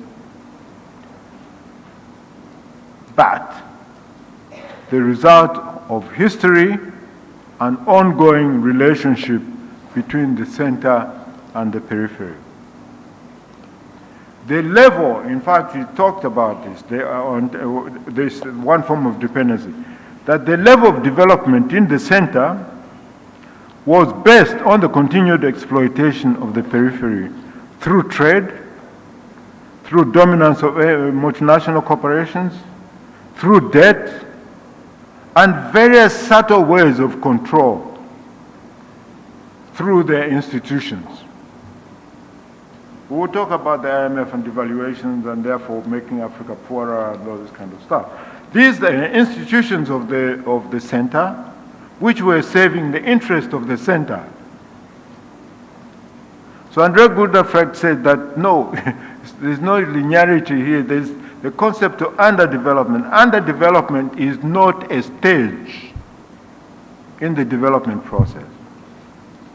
Underdevelopment is the situation in which you have forces which are against working. All African countries understand, and we all know that we have a lot of poverty on this continent. And we want to solve that poverty continent. And there are certain things that probably we want to do. But there are these forces which are always pushing us backward. And we need to recognize those forces. Unless we do that, we will not go anywhere in the next 100 years. So, Frank proposed that the periphery countries should break away from global capitalism. We're talking about global capitalism here. And let's not forget that. If they were to secure things. And he was talking during, we're talking 1966, 67. And at that time, because it was a critique of capitalism, they all thought that we should go towards socialism. I'm not sure we agree with that at the moment. But I think we can agree with the notion of breaking away from processes and institutions that put us under the situation in which we are. Samir Amin, I mentioned Samir Amin, he introduced the notion of delinking. And it was kind of a beautiful, beautiful concept, I think. Come Thomas Clive. Thomas Clive was a Guyanan political economist. He worked in Dar es Salaam for a little bit, but also following in the footsteps of the structuralist school and following in the footsteps of Andre Gundafrank in particular. In his book in 1974, Dependency and Transformation, Economic Transition to Socialism, I said everybody at that time was thinking about socialism, okay? And Thomas said, underdevelopment is the lack of an organic link between the use of African resources to meet the needs of Africans. And that Africa exports jobs and value through incomplete value chains. So let me take the example of copper. You have, on the input side, you have capital goods. Capital goods are a big industry which employs thousands and thousands of people in the north. So all that capital goods is imported. So we're losing jobs, we're losing money. It's not as if we're incapable of making capital goods. People say, the neoliberals say, oh, you know, Africa, you still can't make inputs, you can't make big trucks. It's easier just to import it. I mean, just export your stuff and import these things. That's a very neoliberal school, but we should not be swayed by that because our inability to make inputs, capital goods, takes away jobs and so on. In fact, what is even worse is that these goods are made from ingredients which we have given away as raw material. It's like giving someone all ingredients you need to make a cake.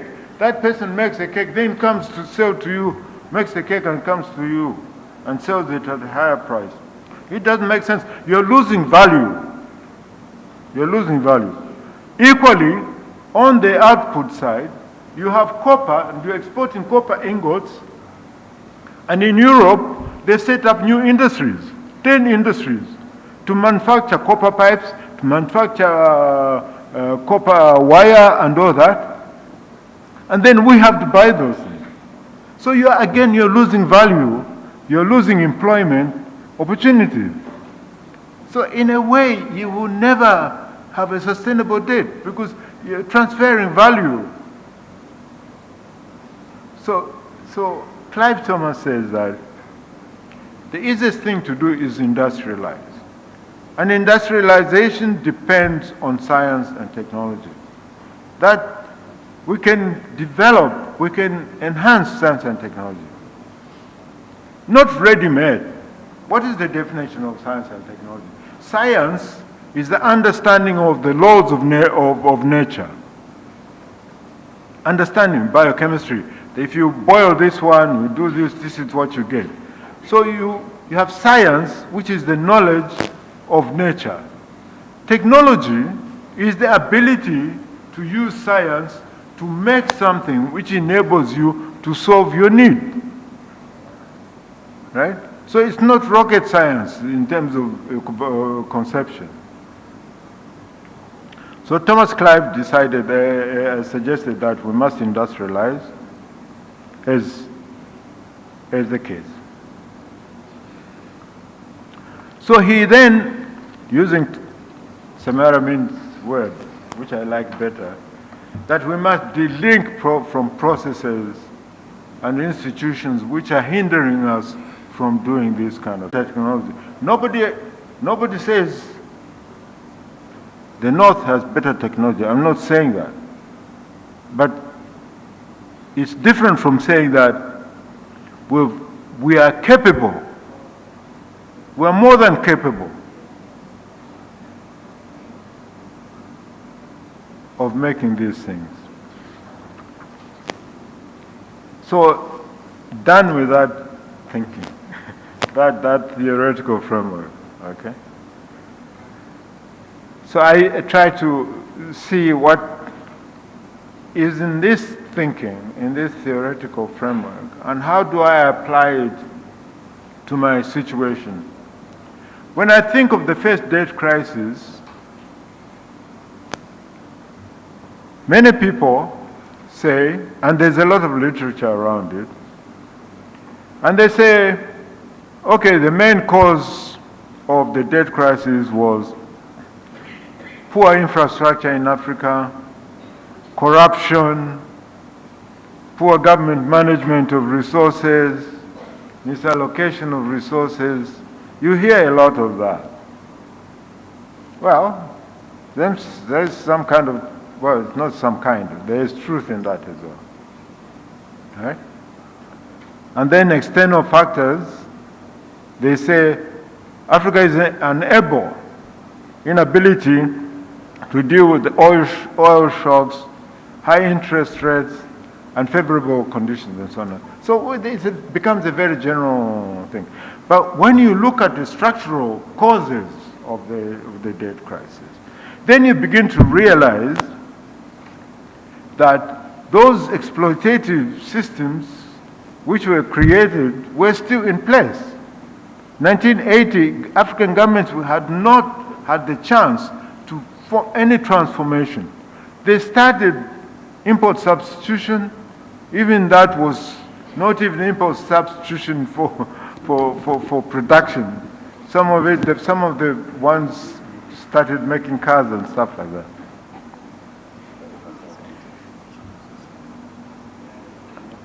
And we still continue to depend on selling raw materials at a price over which we had no control.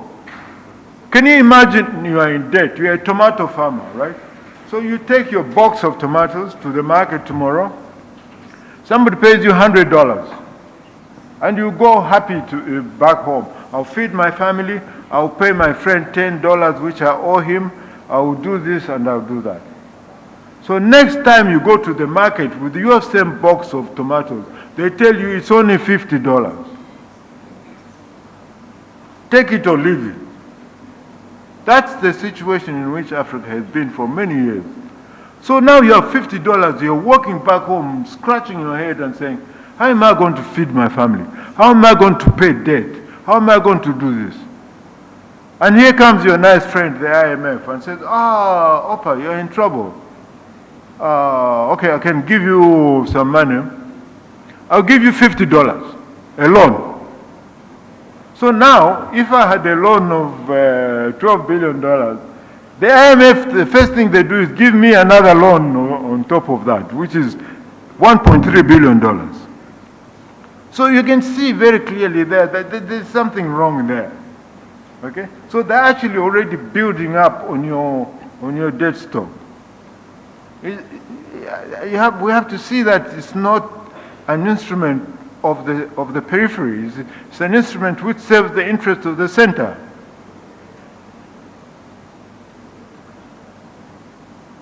The collapse of primary commodities. We're talking about this thing about your tomato price goes to 50.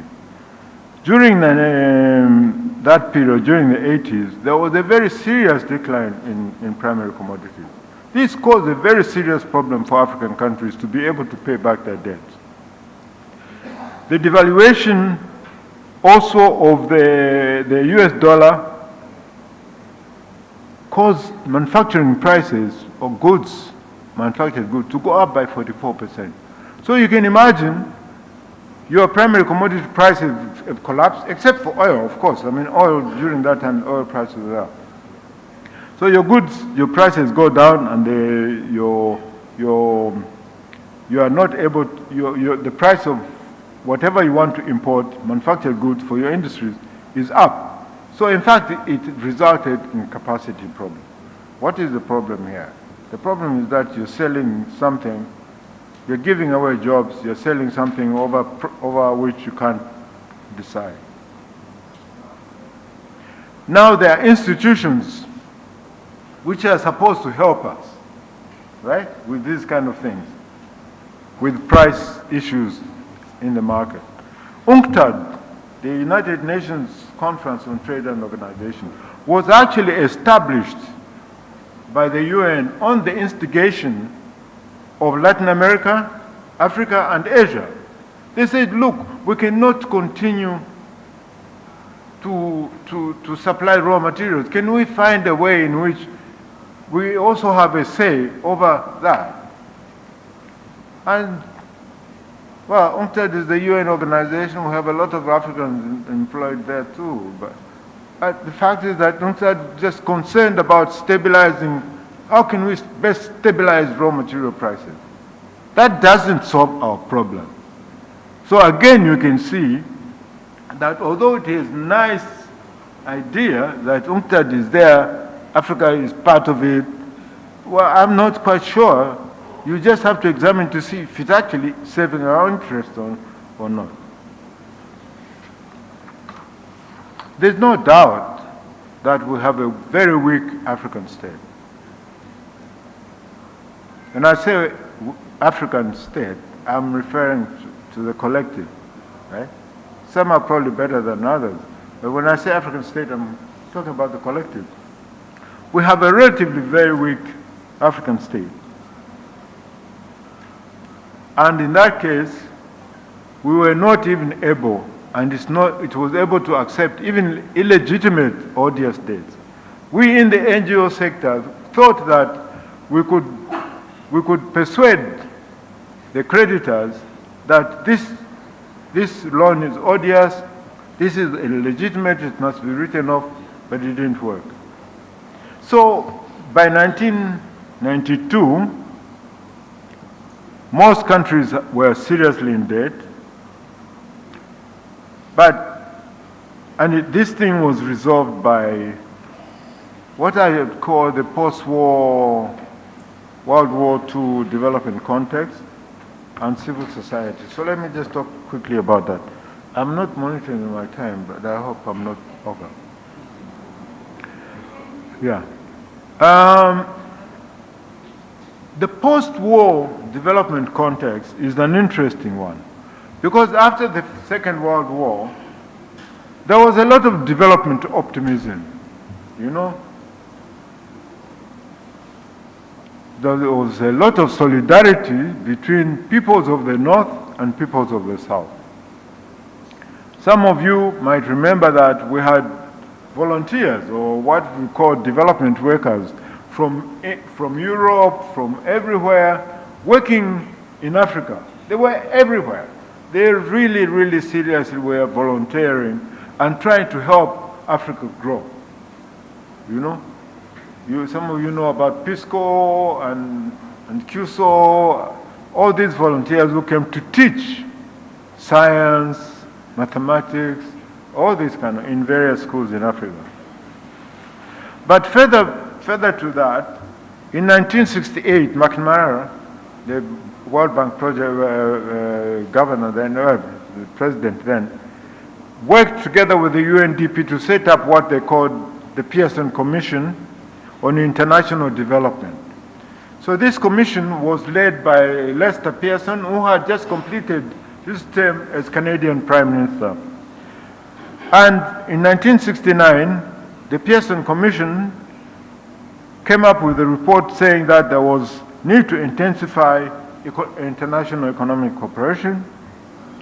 There was more need for debt, but development aid, not debt, development aid, and that there should be a reasonable way for technological transfer, and that domestic resources should be increased, and that there should be very fair and equitable trade policies.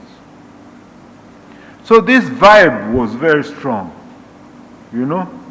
And actually it's this same vibe which enabled us from Africa to confidently talk about debt cancellation. Right? It's that vibe because the context was there. Equally, talking about solidarity, there's civil society organizations from various places, both from the periphery and from the north, we bonded very well. We bonded very well in calling for debt cancellation from, I would say, 1992 to 2000. But the Jubilee 2000 movement was a more galvanizing force. Now, I need to mention that we were all kind of standing on different platforms, even if we were working strongly together. The African NGOs were accounting for debt cancellation on the premise that there was this development cooperation context, that our northern friends, northern governments were interested in ensuring that Africa would also develop. I don't think we had this idea of this exploitative capitalist system. The northern NGOs were mainly made up of anti-poverty groups and looking for equal world. They were part of the North, they were privileged, but they didn't have an obligation. Although they came to us because they could see that actually the current world order was not so great. So they came out and said, no, we should work together and call for debt cancellation.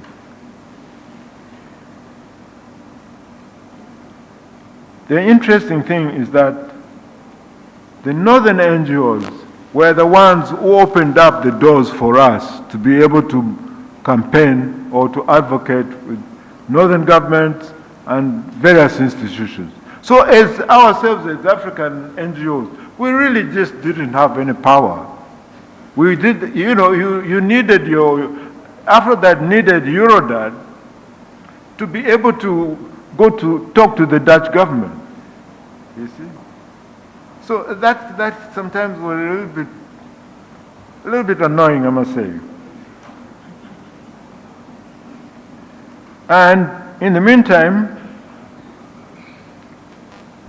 at the same time, there were some more radical groups in the US, like the 50 years is enough, because they thought that 50 years of Bretton Woods institutions was not really making progress. So, but the fact which has been recorded today is that civil society action on the Bretton Woods institutions just didn't work. These guys are tough. They can bring you in the house and say, yes, we're going to reform. But so I think that history needs to be understood. The Jubilee movement made a strong appeal on moral grounds, which was a little bit not so good for us as Africans, because we were put in this category that they were saying, oh, every 50 years you must declare Jubilee, and free your slaves and the poor people, you know, so we must forgive these people there. And it really felt very bad for me as an African. Am I being treated, my colleagues in the North, that I'm a poor person and therefore the government must forgive our debt? So it really felt very, very bad. So that means that we need a more equal world. We need to work differently. Africa has to have power to be able to open doors itself rather than suffer this kind of thing. Anyway, the Jubilee 2000 managed to get 17 million votes, which we delivered in Cologne in the summer of 1999, and that just changed everything. So that's when the HIPIC Debt Initiative was born. So kudos to our friends, and we thank them for the cooperation and support they gave us. Very quickly, the road to HIPIC itself was not a very, it was a long one. By 1980s already, African countries were queuing up to the Paris Club for debt rescheduling. But the persistent weak commodity prices in the late 80s revealed that the problem was much, much deeper. So the G7, the highly industrialized countries, took on to make the decisions. Again, it was the decisions of the G7. In any case, there were various processes, and I won't go into that. They're in the paper. So that after the summer of 1999, they came up with the HIPIC project, HIPIC initiative, which provided debt cancellation for that. Until that time, the multilaterals were sacred cows. But again, in Glen Eagles in Canada, I think, the G7 made a decision that there would be multilateral debt cancellation in 2005. So by the time we get to 2008, when we were having the financial crisis, most African countries were kind of okay, except for Chad, which was still completing reaching its completion point. So after that, there's been a very serious change in the environment. In the year 2000, there was already beginning to be doubts about the value of development aid. So the OECD Secretariat set up the OECD Working Group on Development Aid, and in the year 2000, in Rome, they said, okay, the Africans were complaining that the reason why aid hasn't been effective was that the donors were not totally coordinated. So it was agreed in 2003 in Rome that the donors must be more coordinated or harmonized. So harmonization programs started. In 2005, the African countries had said, yeah, okay, you guys are harmonized, but we are not in the driver's seat. You still come to us and tell us what to do. So in the Paris Declaration of 2005, it was agreed that, okay, you are the ones who are in the driver's seat. We'll give you the money, but we must have a discussion, all right? We must have a discussion how you're using the money and the outcomes, all this kind of stuff. That system didn't really work very well. We had a lot of theft, we had a lot of corruption, so the donors said, now what do we do? In 2008 in Accra, they said, okay, let's have a plan of action. And they made a plan of action. In 2010, there was an evaluation of that, and that plan of action, which had been agreed on, was not successful. So in 2011, in Busan, they said, this thing of development aid is not working. So they told African countries, look to private sector, look to other sources, do South-South cooperation, look to the BRICS for your financing. And 2012, the working group, the OECD working group was abandoned.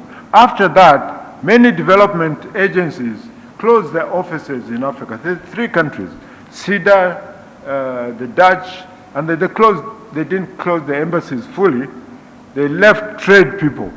So that you can consider was the end of development aid in a way. Okay? But these documents, when you read them, they are quoted in a nice language, you know. Oh, we shall continue to cooperate with each other, you know, we're committed, da, da, da, da, da, da. So you really have to be careful when you're reading these documents because some messages are clear, but then they're quoted in nice words, okay?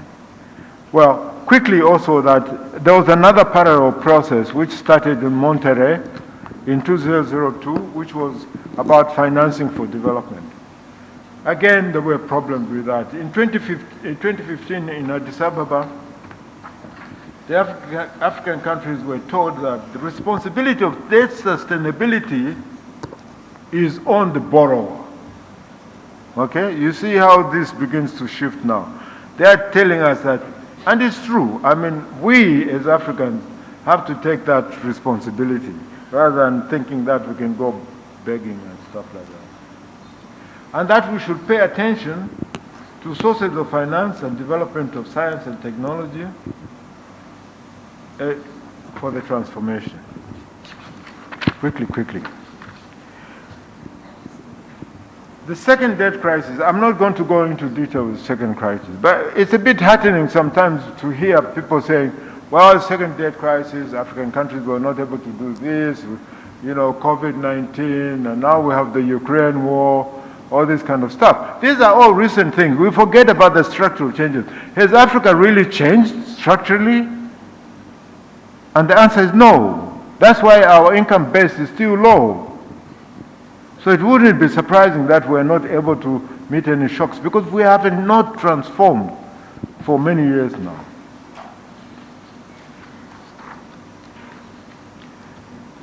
I want to conclude by saying that Africa is still struggling in the periphery of the global capitalist system.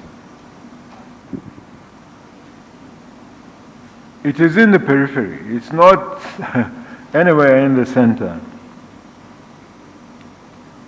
And therefore, it remains dependent and it remains underdeveloped. Remember what I said about the underdevelopment? There are still a lot of forces which undermine our transformation processes. And we need to identify those and work against them. If we are to be a rule maker, before that, nothing will happen. So in a way, I like to use the word de-link. Africa must de-link. But from what? From ideas, processes, structures, and institutions that replicate and reinforce dependency and underdevelopment. There are new opportunities. Sorry, I don't want to be misunderstood that tomorrow we de-link from so-and-so. It's a process. We have to figure out what kind of process. We need to be clear that these processes currently are not working for us. Then we strategize, how do we de-link and how long will it take us? There are new opportunities and alternatives out there. The BRICS framework, for example, provides a new thing. I was just wondering with the BRICS, because BRICS, you know, now Saudi Arabia, Qatar, all these guys with money are coming in. The question is, how do we engage with these people? Are we going to have the same relationship we have with them as we have had with the other guys? Otherwise, then it won't work. So it has to be, if we are to go with those guys, all we're doing is shifting the center. China becomes our center instead of Britain. Russia becomes our center instead of just about the same conditions. So we have to be cautious and we have to really gauge what kind of relationship we can have them. Is it going to be an equal relationship? Is it going to be structurally different?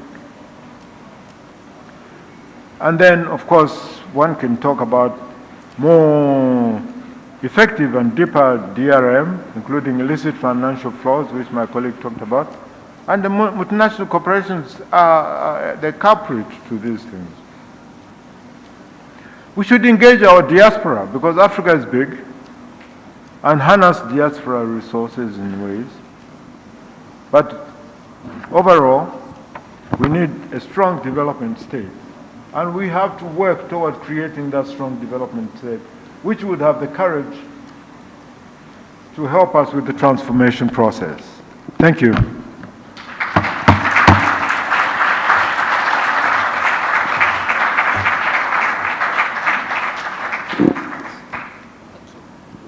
Merci beaucoup au père fondateur d'AfCODD. Alors, je propose à présent de marquer une courte pause d'environ 15 minutes, une petite pause café.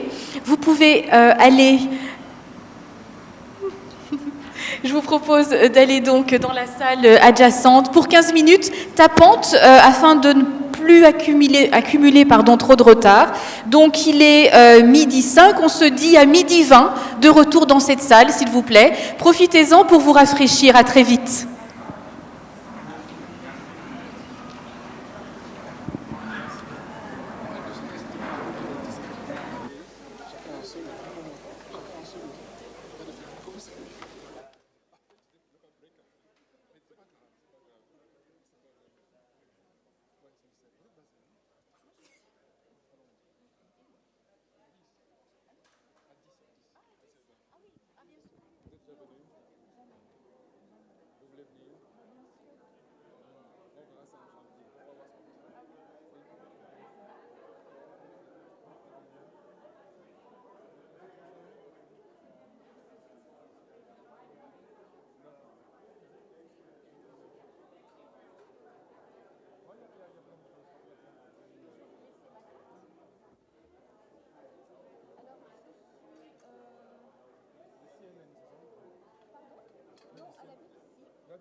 créer de l'emploi, générer de la richesse, là c'est différent.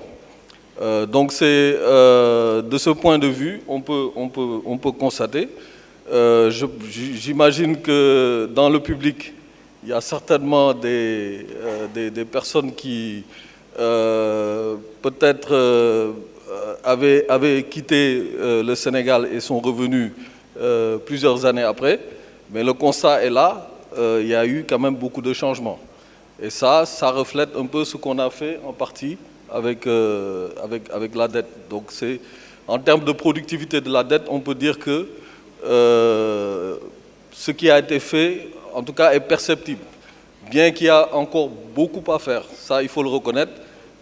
Les crises nous ont servi, en tout cas,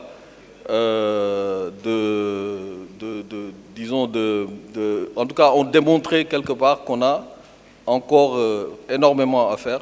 Si on prend le cas de la crise de Covid, elle a éprouvé, par exemple, notre système de santé et montré qu'en fait, il y a énormément de difficultés à ce niveau-là qu'il importe de relever. Donc ça sert de leçon pour pouvoir anticiper et bien entrevoir le futur et pouvoir donc corriger toutes ces difficultés-là. Il y a également le risque qui plane, qui est celui lié au changement climatique qu'on subit déjà et qui va nécessiter donc également qu'on puisse agir et donc s'adapter. Voilà, donc je pense que je vais m'arrêter là pour l'instant. Je vous remercie. Merci, on est obligé de se partager le micro. Alors justement pour rebondir sur cette transformation de ressources premières qui est absolument nécessaire, vous avez cité la Côte d'Ivoire, il y a le Ghana à côté, les plus gros exportateurs, producteurs de cacao. Et alors quand on pense que l'économie du chocolat vaut environ 47 milliards de dollars par an, eh bien, sur une tablette de chocolat, environ 6% seulement revient aux producteurs. La plupart vivent encore sous le seuil de pauvreté, qui est environ $1,25. Donc, absolument, c'est une aberration. Il y a tout plein de secteurs comme ça qui touchent, malheureusement, encore les populations. Merci beaucoup de le mentionner. Vous parliez justement de l'audience. Alors, je pense que c'est peut-être un bon moment justement pour faire appel à vous, à l'audience. Est-ce que vous avez des questions pour nos intervenants aujourd'hui? C'est l'occasion justement de les poser. Ils sont là pour ça. Est-ce qu'il y a des questions dans l'audience? Ou bien vous êtes timide peut-être? Si vous avez une question, levez la main et puis un membre de l'équipe. Voilà, donc monsieur tout au fond, est-ce que quelqu'un peut lui apporter un micro? Veuillez vous lever, s'il vous plaît, vous présenter.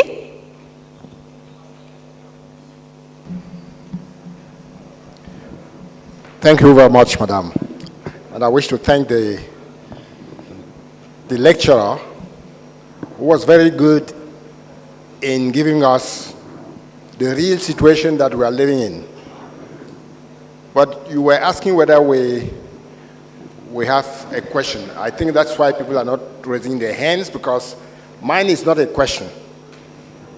I just want to bring a comment here from what I just heard on the reaction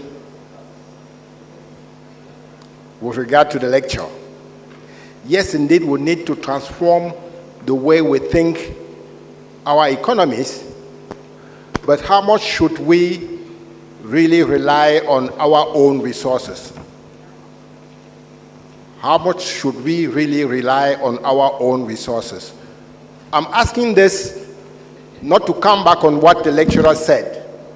I'm asking this because we tend to think that we can do otherwise.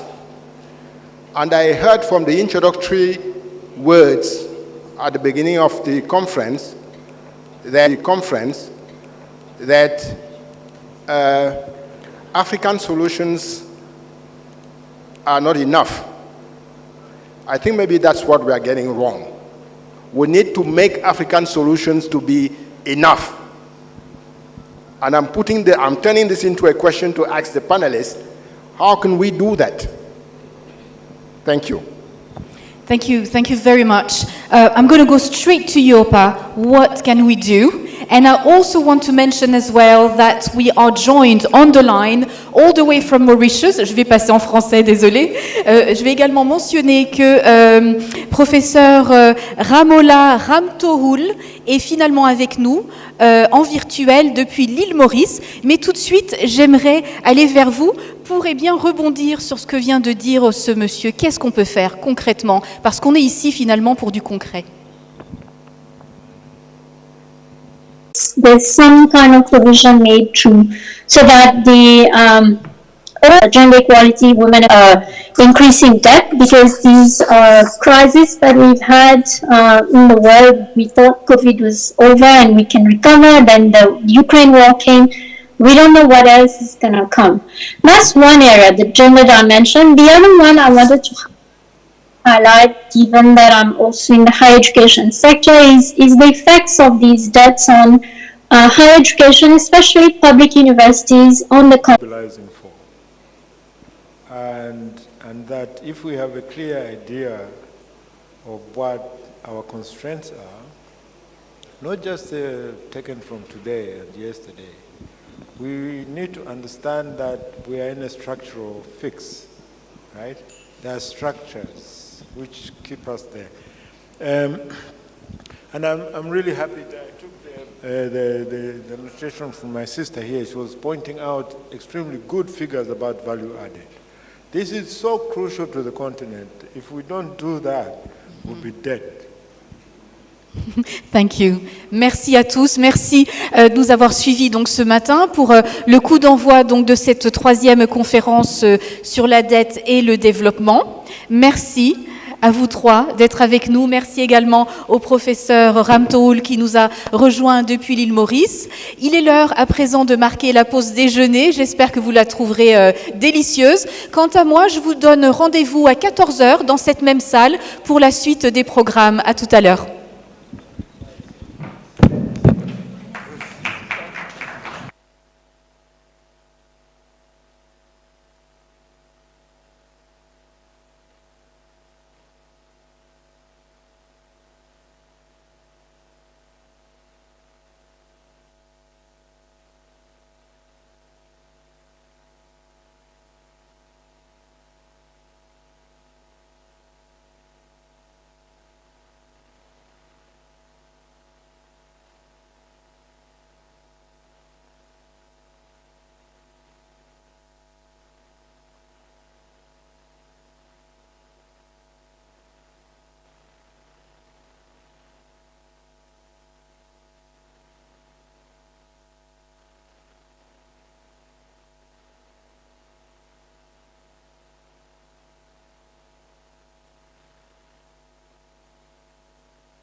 Policies and practices that put people first.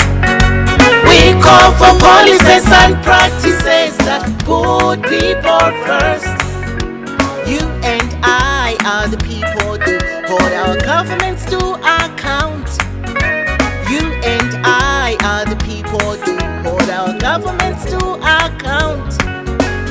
We are the champion. We are the champion. We are the champion. We are the champion. We are the champion. We are the champion. We are the champion. We are the champions.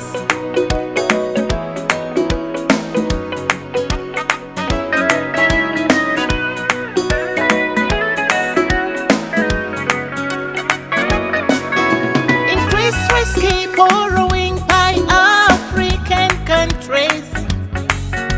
Aid crisis, increasing poverty, inequality. Our governments borrow and we pay without involving us.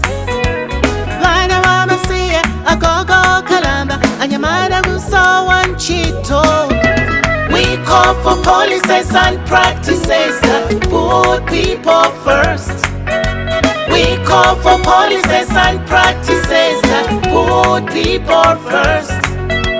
You and I are the people to hold our governments to account. You and I are the people to hold our governments to account. We are the champion, we are the champion, we are the champion, we are the champion, we are the champion, we are the champion, we are the champion, we are the champions.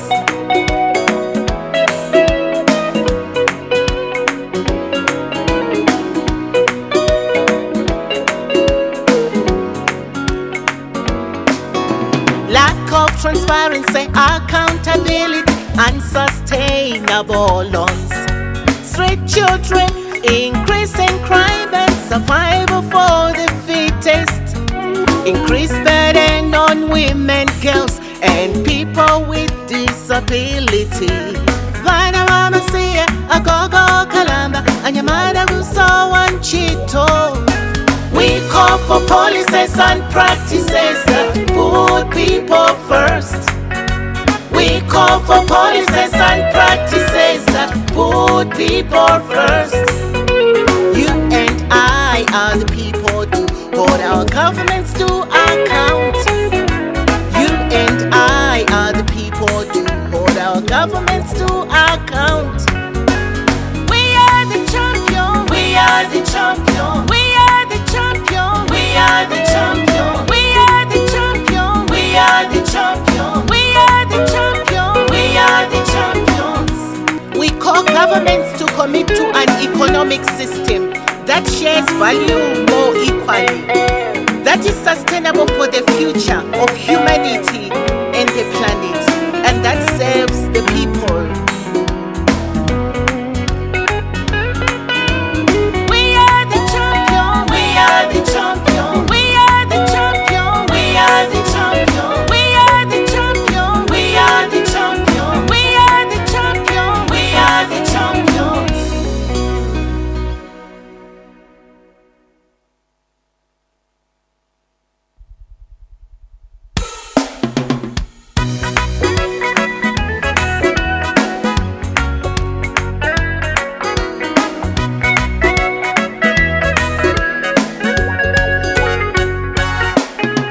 We call for policies and practices that put people first.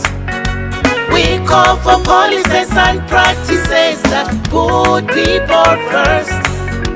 You and I are the people to hold our governments to account. You and I are the people to hold our governments to account.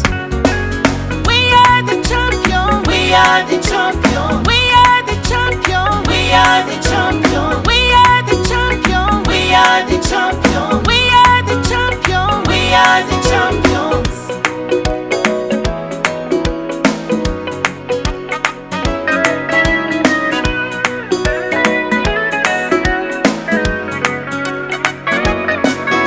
Increased risky borrowing by African countries.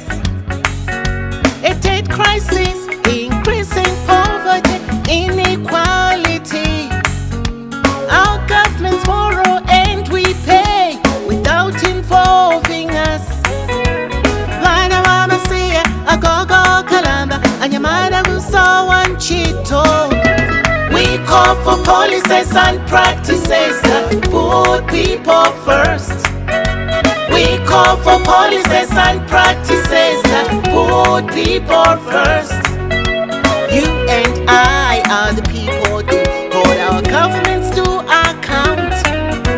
You and I are the people to hold our governments to account. We are the champion, we are the champion, we are the champion, we are the champion, we are the champion, we are the champion, we are the champion, we are the champions.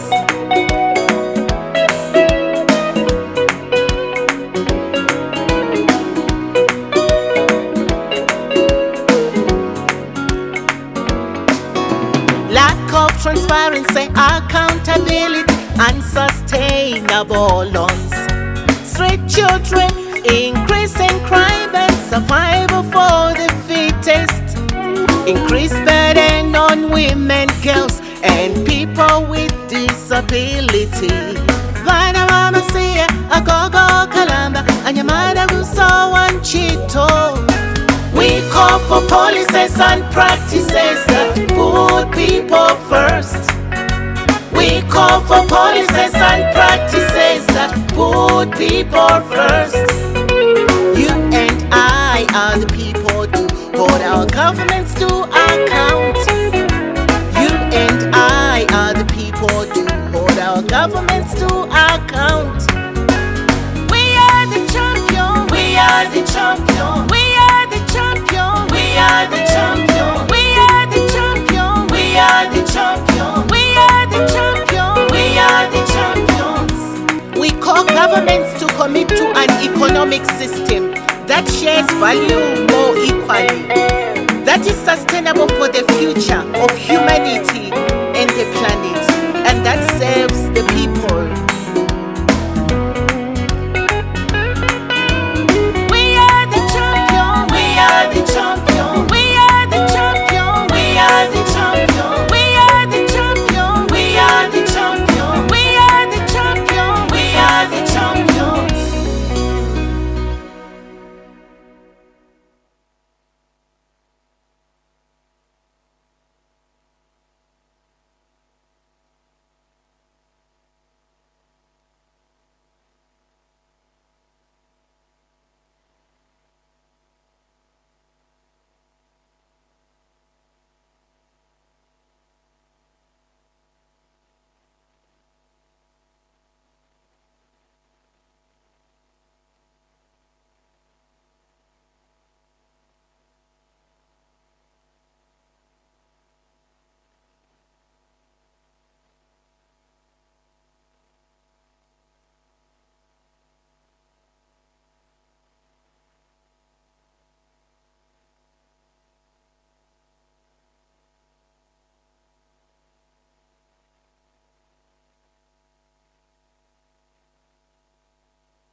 and practices that put people first.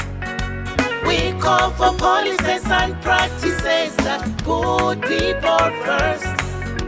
You and I are the people who hold our governments to account. You and I are the people who hold our governments to account. We are the champion. We are the champion. We are the champion. We are the champion. We are the champion. We are the champion. We are the champion. We are the champions.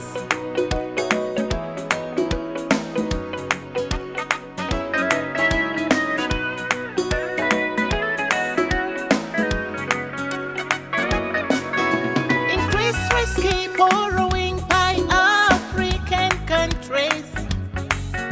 Aid crisis, increasing poverty, inequality. Our governments borrow and we pay without involving us. Vana wamasiya, agogo kalamba, anyamada gusawa nchito.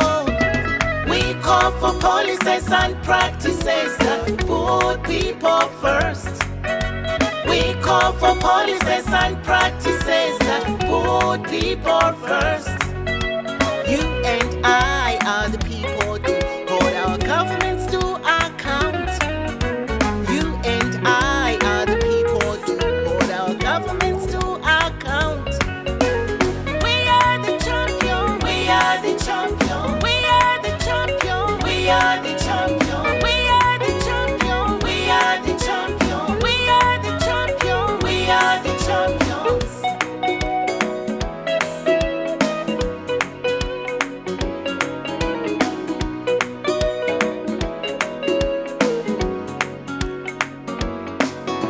Lack of transparency, accountability, unsustainable loans. Street children, increasing crime and survival for the fittest. Increased burden on women, girls, and people with disability. Vana wamasiya, agogo kalamba, anyamada gusawa nchito. We call for policies and practices that put people first. We call for policies and practices that put people first. You and I are the people who hold our governments to account. You and I are the people who hold our governments to account. We are the champion. We are the champion. We are the champion. We are the champion. We are the champion. We are the champion. We are the champion. We are the champions. We call governments to commit to an economic system that shares value more equally, that is sustainable for the future of humanity and the planet, and that serves the people. We are the champion. We are the champion. We are the champion. We are the champion. We are the champion. We are the champion. We are the champion. We are the champions.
call for policies and practices that put people first.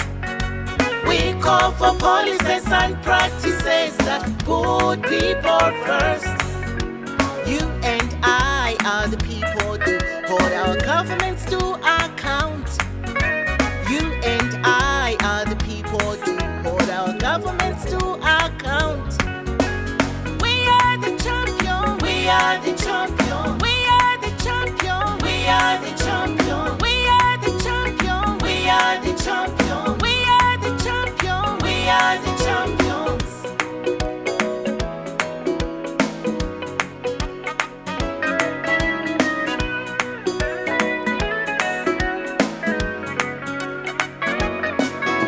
Increased risky borrowing by African countries. Aid crisis, increasing poverty, inequality. Our governments borrow and we pay without involving us. Vana mama siya, agogo kalamba, anyamada gusawan chito. We call for policies and practices that put people first. We call for policies and practices that put people first. You and I are the people who hold our governments to account. You and I are the people who hold our governments to account. We are the champion. We are the champion. We are the champion. We are the champion. We are the champion. We are the champion. We are the champion. We are the champions.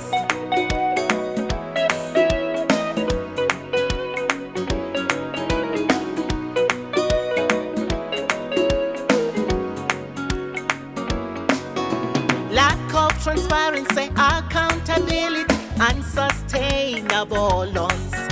Street children, increasing crime and survival for the fittest. Increased burden on women, girls, and people with disability. Vana mama siya, agogo kalamba, anyamada gusawan chito. We call for policies and practices that put people first. We call for policies and practices that put people first.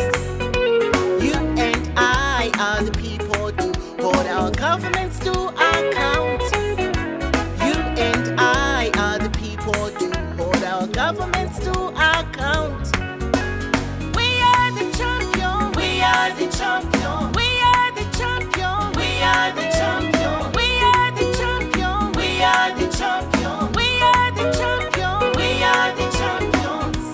We call governments to commit to an economic system that shares value more equally, that is sustainable for the future of humanity and the planet, and that serves the people. We are the champion. We are the champion. We are the champion. We are the champion. We are the champion. We are the champion. We are the champion. We are the champion.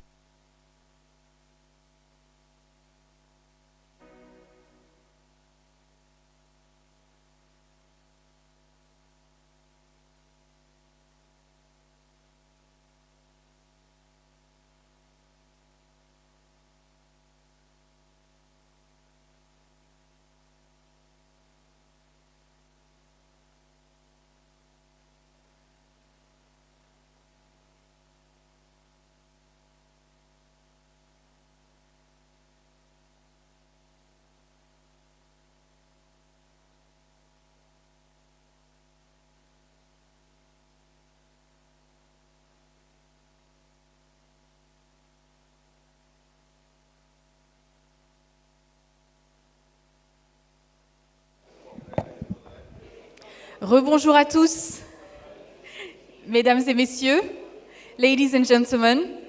C'est merveilleux de vous revoir.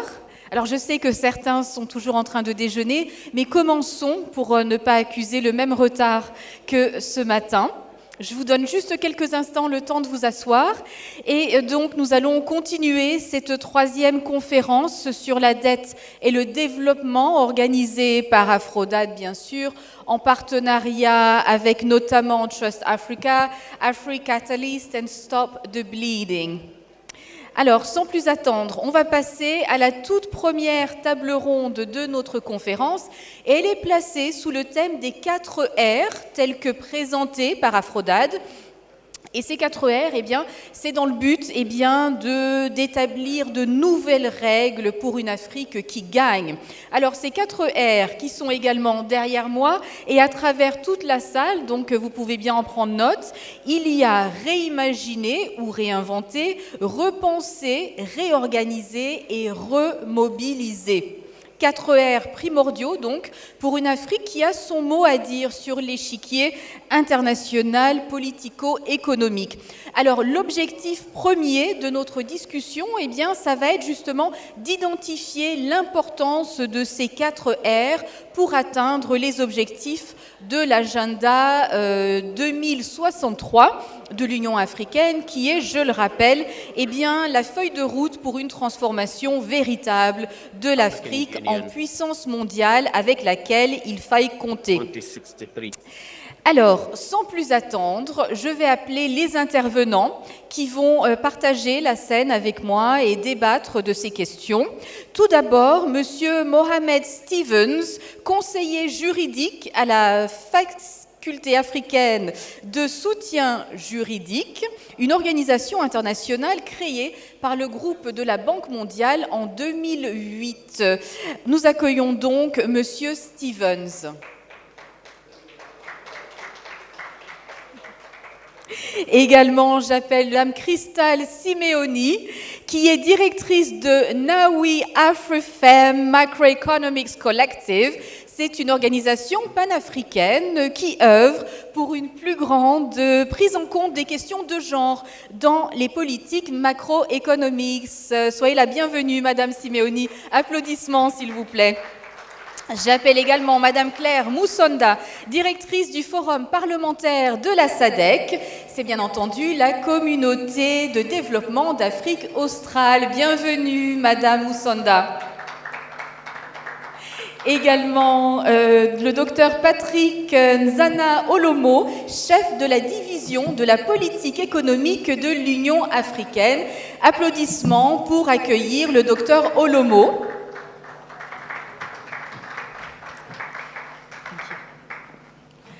Je vous demanderai donc, voilà, de bien vouloir vous asseoir. Et puis, nous avons, comme tout à l'heure, une invitée qui nous rejoint virtuellement. Il s'agit de Madame Habiba Ben Barka, qui, elle, est chef de la section Afrique de la CNUSED. C'est la conférence des Nations Unies sur le commerce et le développement.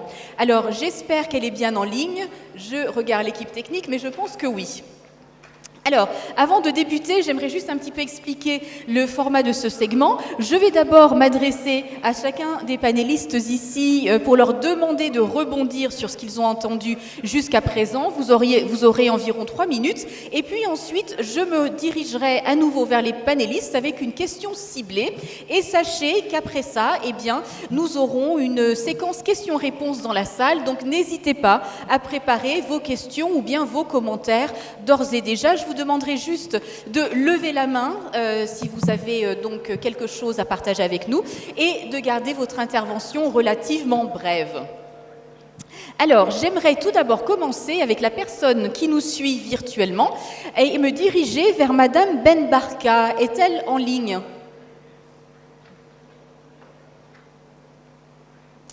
Équipe technique, est-ce que nous avons Madame Ben Barka en ligne ? Non, eh bien c'est pas grave. Je vais me tourner vers Monsieur Stevens, s'il vous plaît. Alors, nous avons évoqué un petit peu plus tôt la question des ressources naturelles, de l'industrie minière, notamment avec les docteurs Kitao et Diagne. Alors, bien sûr, l'Afrique en regorge, on le sait, mais pourtant, ce sont encore des secteurs qui peinent à vraiment créer de la richesse pour le continent. On note souvent ce paradoxe que c'est souvent les pays les plus riches en matière naturelle qui sont les plus pauvres. C'est quand même assez regrettable. Alors, en plus de ça, on se souvient du rapport Mbeki de 2015 qui a indiqué que ce secteur minier, il serait même parmi les premières causes de flux illicites illégaux. Alors, j'aimerais vous demander déjà, pourquoi est-ce que parfois ce secteur contribue en fait plutôt à alourdir la dette? Que faire selon vous? Et puis surtout, comment transformer cette situation pour que véritablement les richesses africaines enrichissent le continent?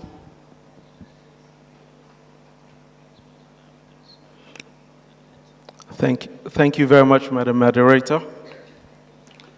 Good afternoon, ladies and gentlemen, distinguished guests. Standard existing protocols. That is a very interesting question. When you look at the extractive sector, due to the huge demand for capital that's required and the required for technical expertise, most projects are undertaken, or large-scale projects that I say are undertaken by multinational companies. This is predominantly because of the capital that's required and the need to diversify risks. So a number of countries prefer not to, undertake these investments alone, which obviously exposes a lot of our countries to, dealing with multinational companies and negotiating very, very complex agreements with companies that, have been in existence for several decades, work in various jurisdictions, and have a lot of the, technical capability to understand the extent of our reserves more than we do. So that, poses a significant challenge to a number of our countries, because in essence, we're negotiating, not on the vast majority of times, should I say, it's not always, we're negotiating on an unequal playing field. So it is, important for our countries to work together collectively to have some sort of harmonization in terms of our laws and policies and some of the, fiscal instruments that, are incorporated into some of these agreements. What tends to happen is because there isn't that much of uniformity, we end up having what, is generally referred to as a race to the bottom, where we have multinational companies that come to us and they basically negotiate with us against our neighboring countries. So in essence, they come to us and they tell us, oh, we're interested, in exploiting whether it's, oil and gas deposits, and, from our fiscal models, you need to lower your tax, requirements, whether it's, income tax or royalty rates in these agreements.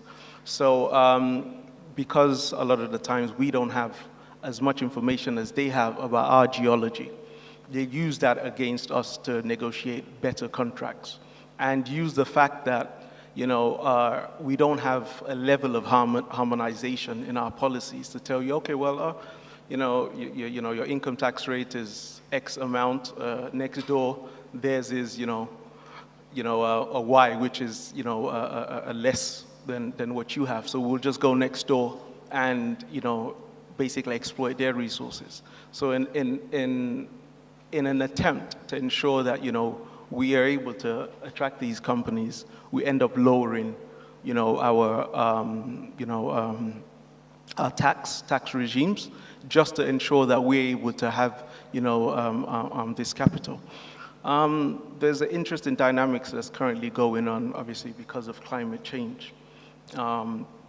What climate change, in essence, not trying to, play down the adverse impacts of climate change. Obviously, it's real, but it's predominantly affecting the oil and gas sector. A number of our countries have oil and gas, and because of the huge exploration capital that's required, a a lot of the companies in our countries cannot actually do these works themselves, so we require multinational companies. And because of, the Paris Agreement and some of the legislations that are being, placed in some of these countries where, they're actually incorporated, what the result of that is that you're having less companies come into Africa to basically exploit for oil and gas. So as a result, it's having that same impact of trying to lower taxes,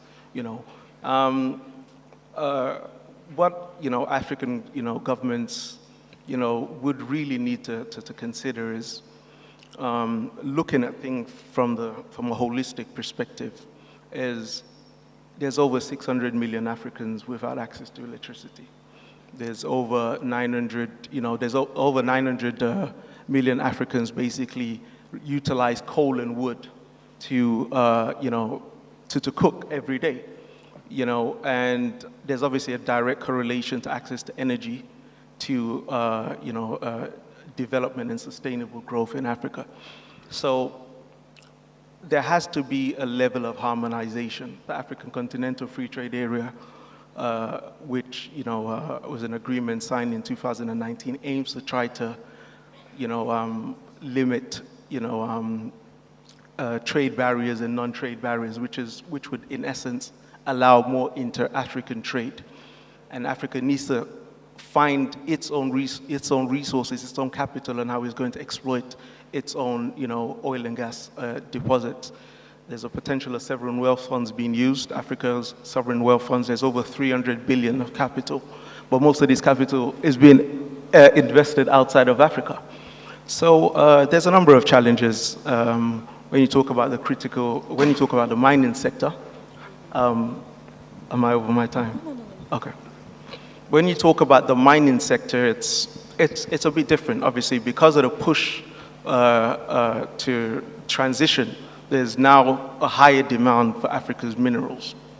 So African governments need to take this into consideration and work together, to increase inter-African trade.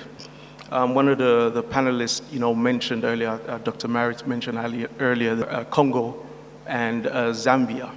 Congo being, has the largest deposits of cobalt, which is one of the critical minerals. I think it has 70% of the world's known reserves of cobalt. And Zambia has, Zambia's the 6th largest producer of copper, which are critical minerals are required for this energy transition. Both of these countries have decided to formulate an agreement to be able to create a manufacturing plant for, lithium batteries. I mean, these are the sort of initiatives that are required because, as one of the speakers that earlier mentioned as well, the market or the value of our unprocessed minerals, critical minerals, is double-digit billions. Well, when you start processing them, the figure jumps to double-digit trillions. So these are the sort of things that African countries need to be considering. Thank you so much. I don't want to go too much. Merci tout à fait. Non, c'était parfait. Et c'est vrai que l'Afrique vraiment doit mettre son pied, on l'a dit un petit peu plus tôt, faut qu'on croie en nous finalement, croire que c'est possible, changer les mentalités quelque part. Je pense qu'avec un petit peu plus d'audace, peut-être, on pourrait atteindre certains objectifs. Alors, Monsieur Stevens, vous avez mentionné cette nécessité d'harmonisation. Je vais me tourner vers vous, Madame Moussanda, parce que le Forum parlementaire de la SADC, notamment, a adopté il y a un petit peu plus d'un an, la loi cadre relative à la gestion des finances publiques. C'est une grande avancée qui fait finalement écho à ce dont nous parlons ici depuis ce matin. Est-ce que vous pouvez nous dire pourquoi il était important pour votre région d'adopter cette loi cadre et quel impact cela pourrait avoir sur le reste du continent? Quel message fort, selon vous, ça renvoie aux autres pays?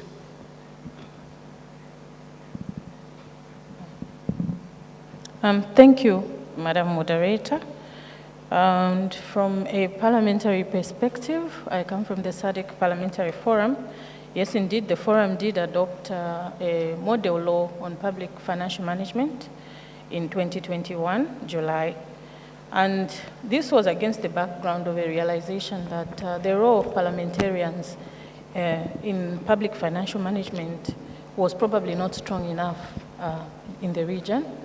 And I think it's a kind of a global problem, or at least an African problem, that parliamentarians need to take a stronger role in the manner in which public finances are managed. One of the things that the model law on public financial management actually does focus on is the issue of debt. So there's a whole part in the model law, that is part 8, which actually is focused on the issue of debt and how parliamentarians, part of that is parliamentary control and other safeguards that are intended to be there. I wanted to relate this discussion particularly to the 4 R's that have been identified, and from the perspective, from the parliamentary perspective, I want to say debt actually directly interests parliaments because it has to do with democracy. Some of the debts are so long-term that you find that successive governments, successive generations, actually find themselves sitting with debt which they know nothing about sometimes. So it's important for proper representation at the time of contracting these debts, proper legislation and safeguards in terms of how we contract these debts is also quite important.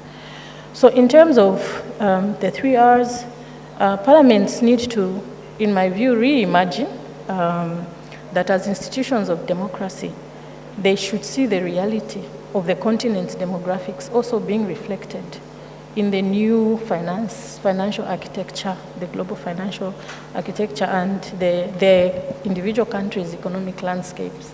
So for example, we need to see how women and young people be assisted, to step up to the plate or to take their rightful role in the economic landscape.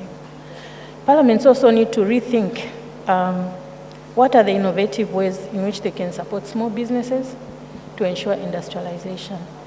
I think it's not in question that Africa has all the resources that we need for our own development and even to interact and support other regions of the world. But there's something we're not doing right. And I think our parliaments as Africa need to step up and come up. And I think there are some honorable members present here. And this is one of the things that the SADC Parliamentary Forum was trying to do in adopting the public financial management model law. It's a gold standard, and it's hoped that the member states will then begin to draw from the provisions there because it's based on best practices, global best practice, and against the background of research. So once they begin to pick from there to put in their domestic laws, because remember, the forum doesn't have the authority or the power, the jurisdiction to make law for the region. But we can use persuasion, and at the moment we're in the process of developing a scorecard. We want to map the region to see where are the different countries in terms of their legislative landscapes, how well are they matching against the model law. Then eventually, hopefully with advocacy, we use the model law as an advocacy tool to help them to bring their legislation up to that standard. In terms of reorganizing, we think that parliamentarians must be at the forefront of repositioning their countries and the continent at large to take charge of our destiny. And parliamentarians have a big role if you're talking about integration, harmonization, policy, legislation. All that requires parliamentary intervention at national level and probably at continental level if we do get to a situation where the continental parliamentary body is going to be in a position to make law. So we think that parliamentarians are a critical stakeholder and they need to be taken along, not to be left behind in the process. Thank you. Merci beaucoup. Alors vous avez notamment mentionné, Madame Moussonda, l'importance de soutenir les femmes et je pense que c'est une transition toute faite pour vous, Madame Simeoni, parce que vous adoptez une approche assez singulière, panafricaniste et féministe. Alors pourquoi c'est important de prendre cette approche et pourquoi il serait peut-être temps que le continent prenne un petit peu de recul pour mieux bondir différemment pour atteindre ses objectifs.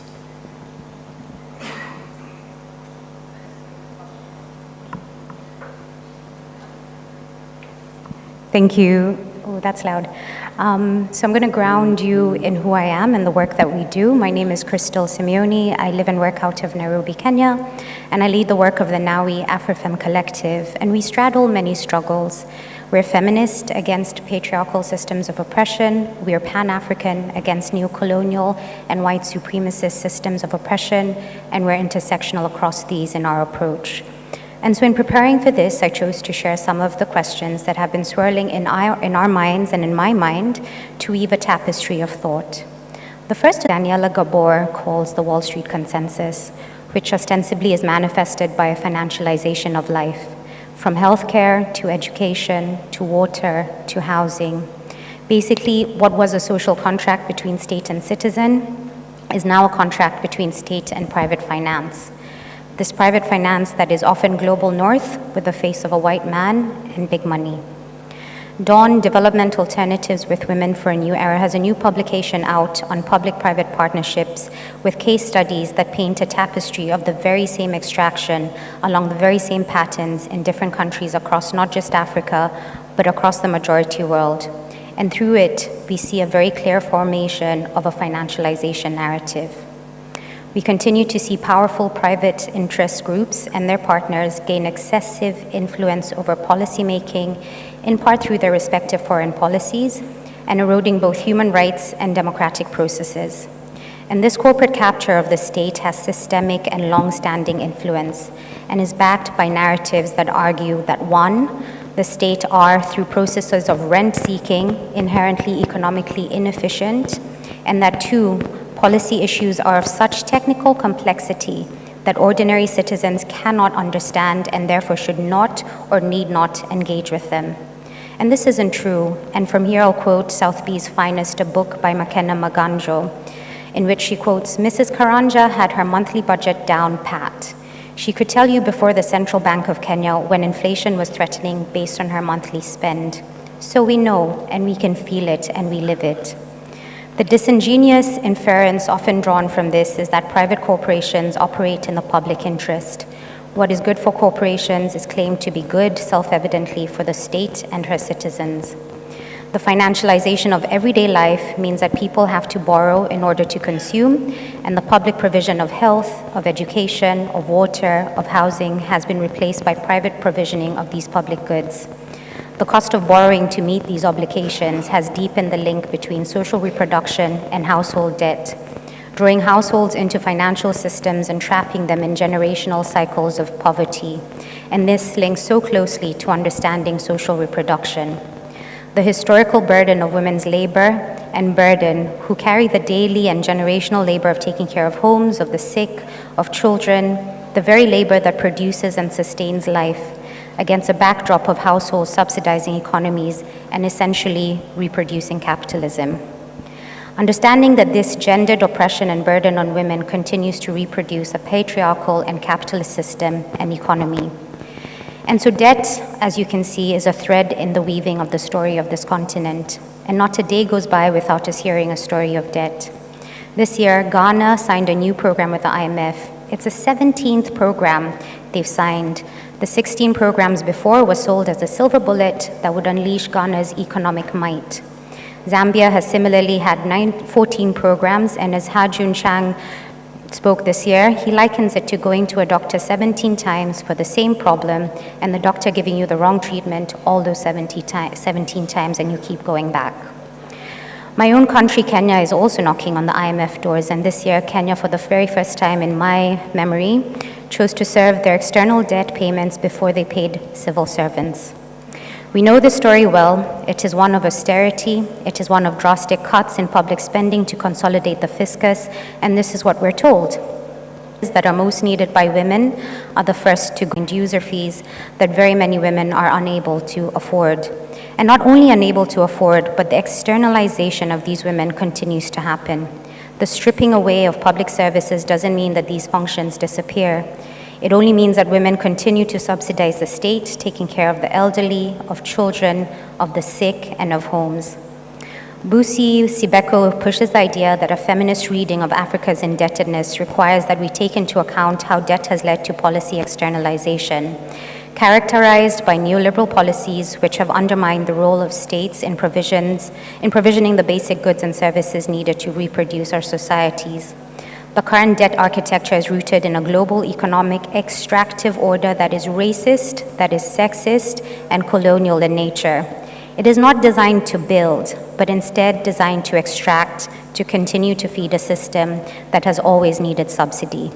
And that subsidy has always come from the global south. It has come from Africa, from our resources, from our labor. And African women's bodies continue to carry a lot of this burden. We see this clearly through the clear thread that is carried from our country's external debt right through to household debt, and a lot of the time carried by women. African feminists continue to ask who should be in these conversations on debt and what vocabulary is used. Is it resistance to bring to light this link and breathe light to the violence the system places on Africa, her citizens, and especially women? Underpinning a lot of this is a call for reparations, and I think we cannot have a conversation on debt without one on reparations. There's a growing body of work and growing movement that is calling for reparations, not just in repayment of monetary value for all harm caused, but an overhauling of a system that will continue to violently extract even if we were to be paid back. And this sits with 5 components. The first is restitution and repatriation. The second is satisfaction. Third is compensation.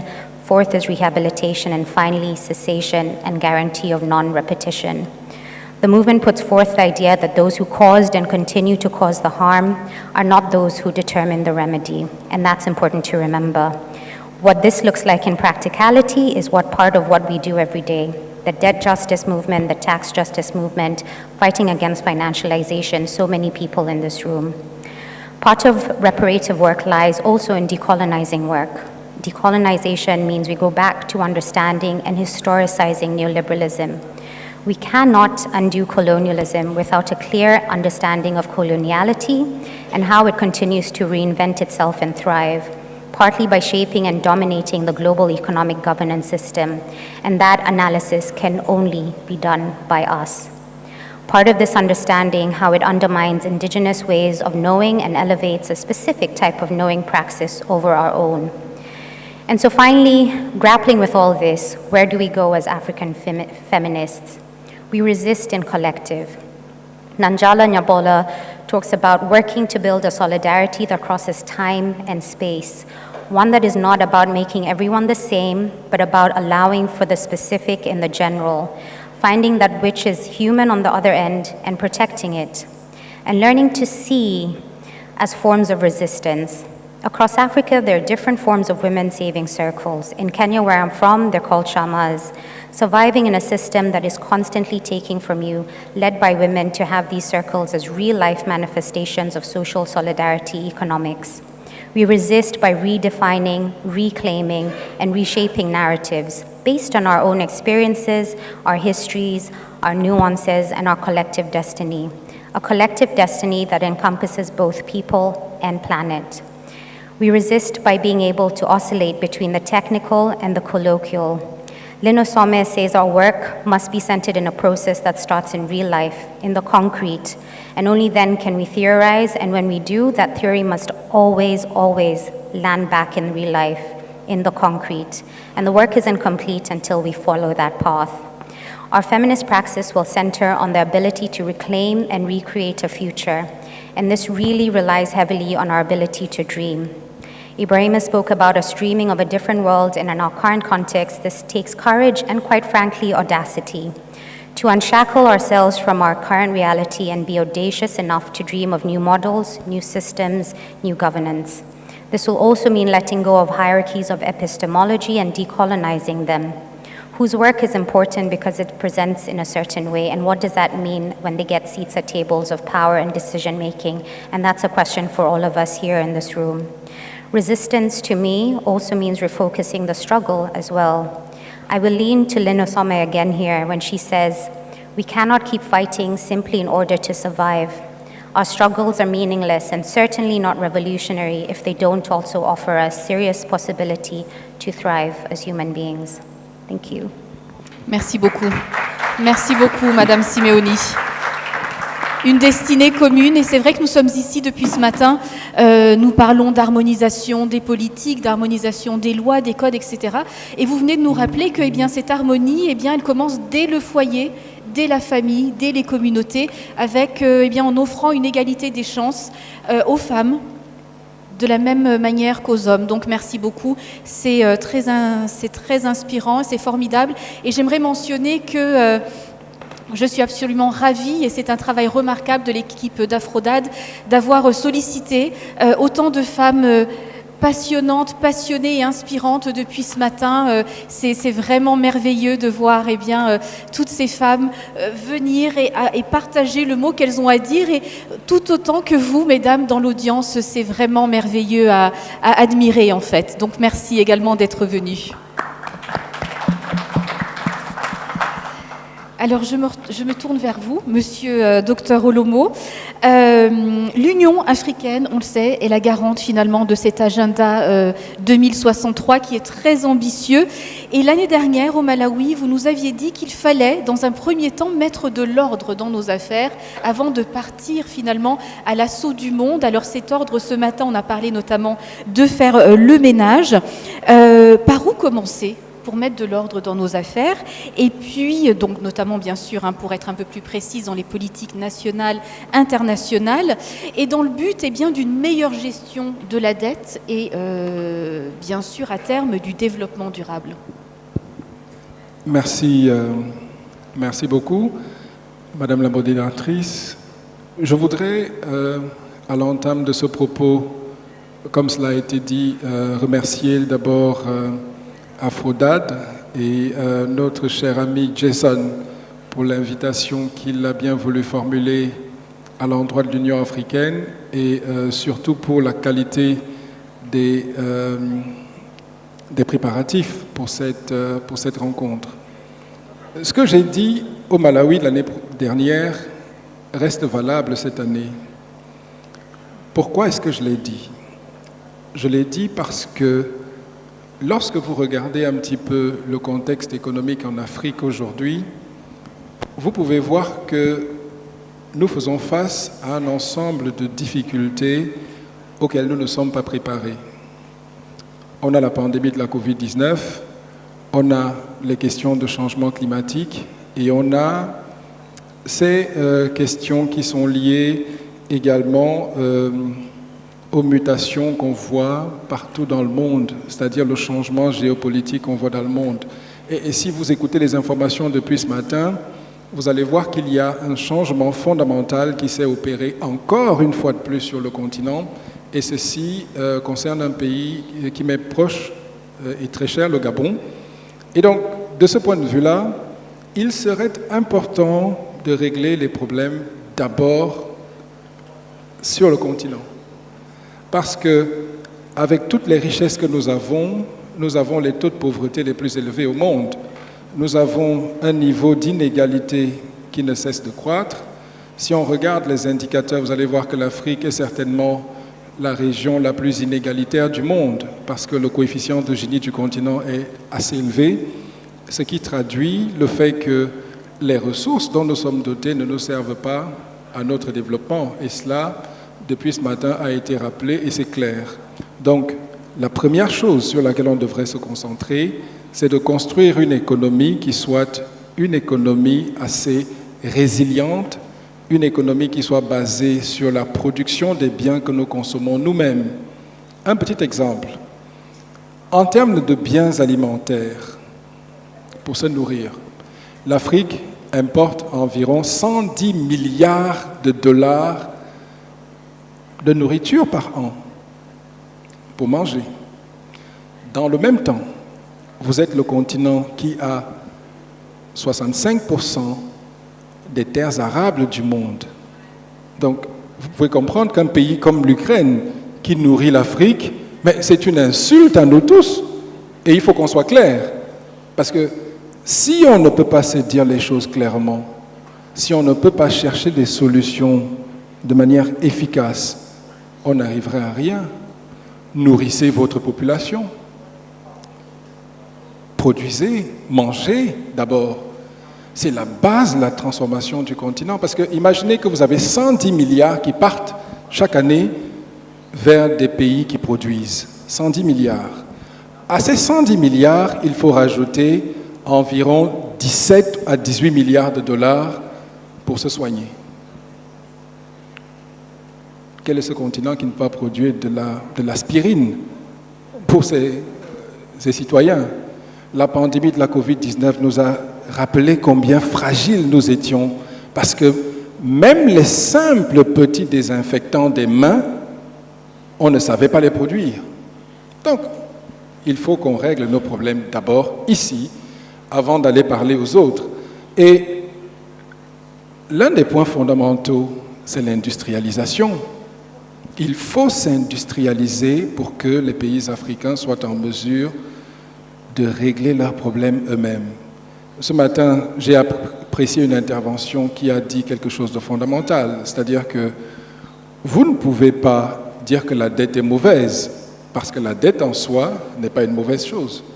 La dette vous permet de profiter de l'effet multiplicateur qu'elle peut vous apporter en vous libérant de nouvelles ressources.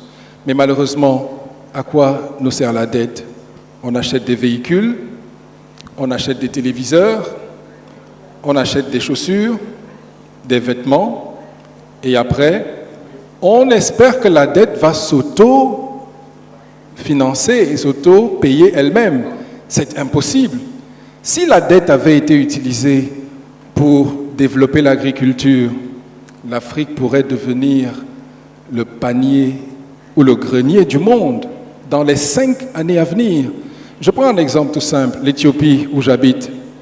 L'Éthiopie, il y a 2 ans, a commencé à produire le blé. Imaginez que tous les Africains réunis, on n'était pas conscient qu'on pouvait produire le blé. Tous réunis. On ne savait pas. On a découvert il y a 2 ans qu'en fait, on avait un potentiel pour produire du blé. Mais ça participe de cette déconstruction qu'il faut avoir en interne pour qu'on comprenne qu'on a un potentiel et que ce potentiel peut être valorisé. Et donc, de ce point de vue-là, il faut produire, produire et produire. J'ai aimé l'intervention de mon collègue juste à côté qui a parlé de la zone de libre-échange continentale. Regardez l'Afrique. Vous avez un marché d'1,3 milliard de consommateurs aujourd'hui. C'est le même marché que la Chine. Dans 2 décennies, vous aurez un marché de près de 2,7 milliards de personnes. Ce sera le marché combiné de la Chine et de l'Inde. Non mais, qu'est-ce qu'on doit vous dire pour investir? Qu'est-ce qu'on doit vous dire pour comprendre que les opportunités qu'on cherche sont ici en Afrique et non ailleurs? Il n'y a rien ailleurs. Et vous le comprenez simplement, et je parle sous le contrôle de ma collègue Marit qui est juste assise là-devant. Depuis 2 ans, le ballet diplomatique qu'on voit à l'Union africaine ne s'est jamais vu au cours des 50 dernières années. Pourquoi? Parce que les Américains, qui sont déjà venus peut-être 3 fois ou 4 fois cette année à la Commission, ont compris que l'Afrique, c'est l'enjeu de demain. L'Afrique, c'est le continent de l'avenir. Les Russes sont venus un nombre incalculable de fois aussi. Je ne parle pas des Européens, je ne parle pas des Chinois, je ne parle pas de tous les autres pays. On les voit matin, midi et soir. Et on ne peut pas imaginer ce qu'ils font dans le noir, parce que ça, c'est ce qu'on voit. Mais maintenant, il faut comprendre que l'Afrique est une superpuissance mondiale qui doit saisir les opportunités et pouvoir s'asseoir à la table des négociations pour parler d'une voix ferme. Un petit exemple. Ça fait 50 ans, ou plus, qu'on a dit qu'on allait créer les institutions financières panafricaines. Imaginez. Ça fait tout ce temps. So, let's just imagine that we have said that we are, creating the African financial institutions. This is 5 decades now. We are speaking the same language every day. We are going from meetings to meetings, to say to ourselves that we are unable to create those institutions. Yes, we are even convinced that we cannot create them. But let me tell you that time is ripe today to understand that without implementing the policies that we have on the ground, because we don't have a problem of policies, we don't have any problem of rules, we have a problem of implementation of our policies. If we fail doing this, we will never get to solve our problems. Let me finish. I had a meeting 2 weeks ago or 3 weeks ago with central bank governors. I accepted to be in the panel because I wanted to be stoned and killed there. And I knew I will be killed. Because, you know, I just told them, guys, tell me, this is 60 or 50 years we are talking about the same things. Okay, now you tell me, we are sitting in this room. Are you sure that we cannot set up the African Central Bank? And you know why we need to set it up. Because for the AfCFTA to work, there is need for a single currency. And you know it. For even the discussions that we are having at a global level, your debt, oh, we are that. No, all those things can be solved here. The African Financial Stability Mechanism, that was alluded this morning, that is a simple mechanism that will allow our countries to be able to have a financial stability mechanism that will deal with our problems before going to face people that are mistreating us, that are disrespecting us because of our weakness. Because nobody will disrespect you if you are strong.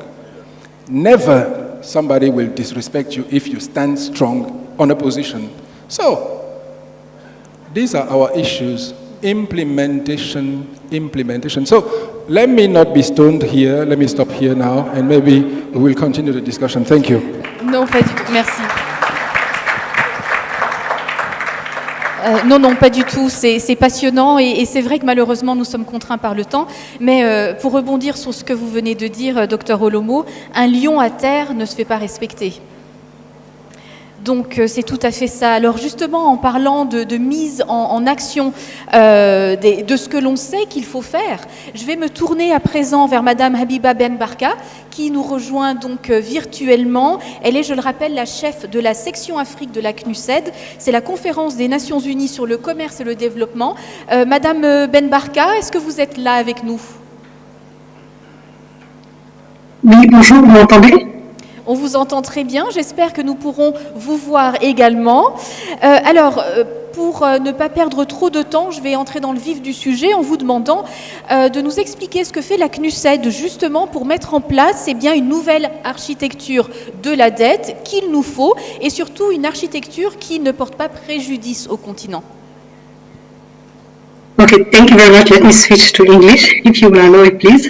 I'm not sure whether you can hear me, but I have a background noise here. But I'm sincerely apologize for connecting a bit late.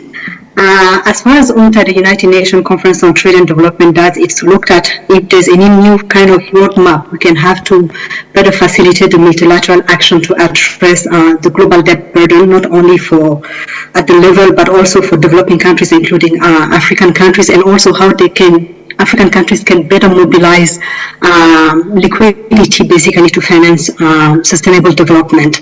So our roadmap focuses on 3 key areas. It's how to tackle that high cost of debt burden, and I'm sure the previous discussants have been talking about the high debt burden that African countries have been facing over the past few years because of the different crises that took place globally, and how to, and also given the high risk of that debt distress, what are the different type of restructuring modalities and mechanisms that can be put in place to kind of restructure the debt. And we are looking at also how to scale up basically affordable long-term financing for development. The cost of sovereign debt it's quite high in Africa. It's like the cost of financing debt, especially sovereign debt, is like 8.5 percentage point higher than financing sovereign debt in a developed country. So, and we know that the highest cost also comes from servicing that debt. And when we were able to measure, for instance, the percentage of debt in terms of of export is like 114%. And you know, a lot of African countries rely a lot on export, especially into the extractive industries, the commodities. And we know that given the different global disturbances that have happened, that global, if there's any kind of fluctuation in the price of a commodity, it will affect a specific African country's revenues in terms of export. And of course, that will affect its ability to service that debt. So we are looking at it, what can be different type of mechanisms to borrow externally or even domestically. I'm sure those discussions have been brought up earlier today into the conference, looking at how they can borrow even with local currencies, not only borrow externally. And we are also looking at how we can expand the contingency to finance the financing needs of the African countries and developing countries in general. So we made some recommendation on how to reform and strengthen the G20 common framework.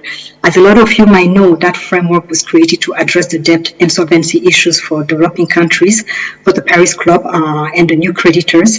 But then we believe that it doesn't provide yet a solid platform to restructure the debt of many of the developing countries.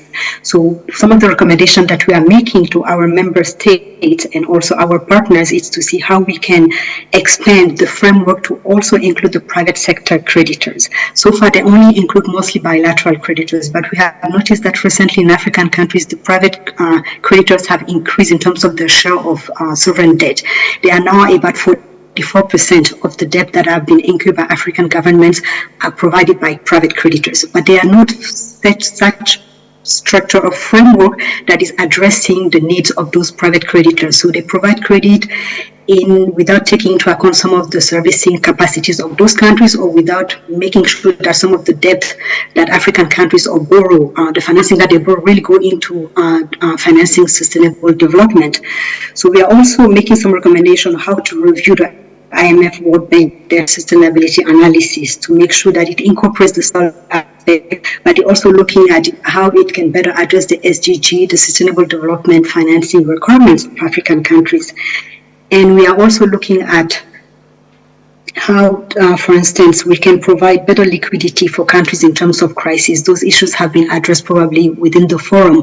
But I think one aspect that we are also exploring within the UN in general, not only UNCTAD, but the UN in general, is looking at how we can increase sovereign borrowing in local currencies. I listened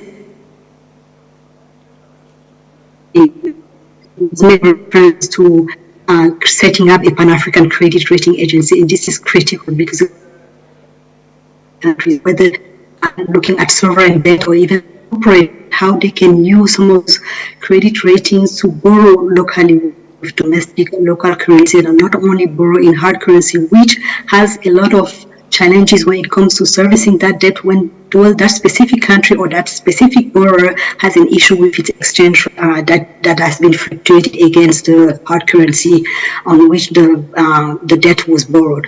So those are the different type of reforms and development in terms of debt sustainability that the UN in general and UNCTAD in particular is really working with African countries to really ensure that not only they are able to structure the debt, but also they are able to borrow at a more affordable rate, and especially borrow with local currencies. Thank you.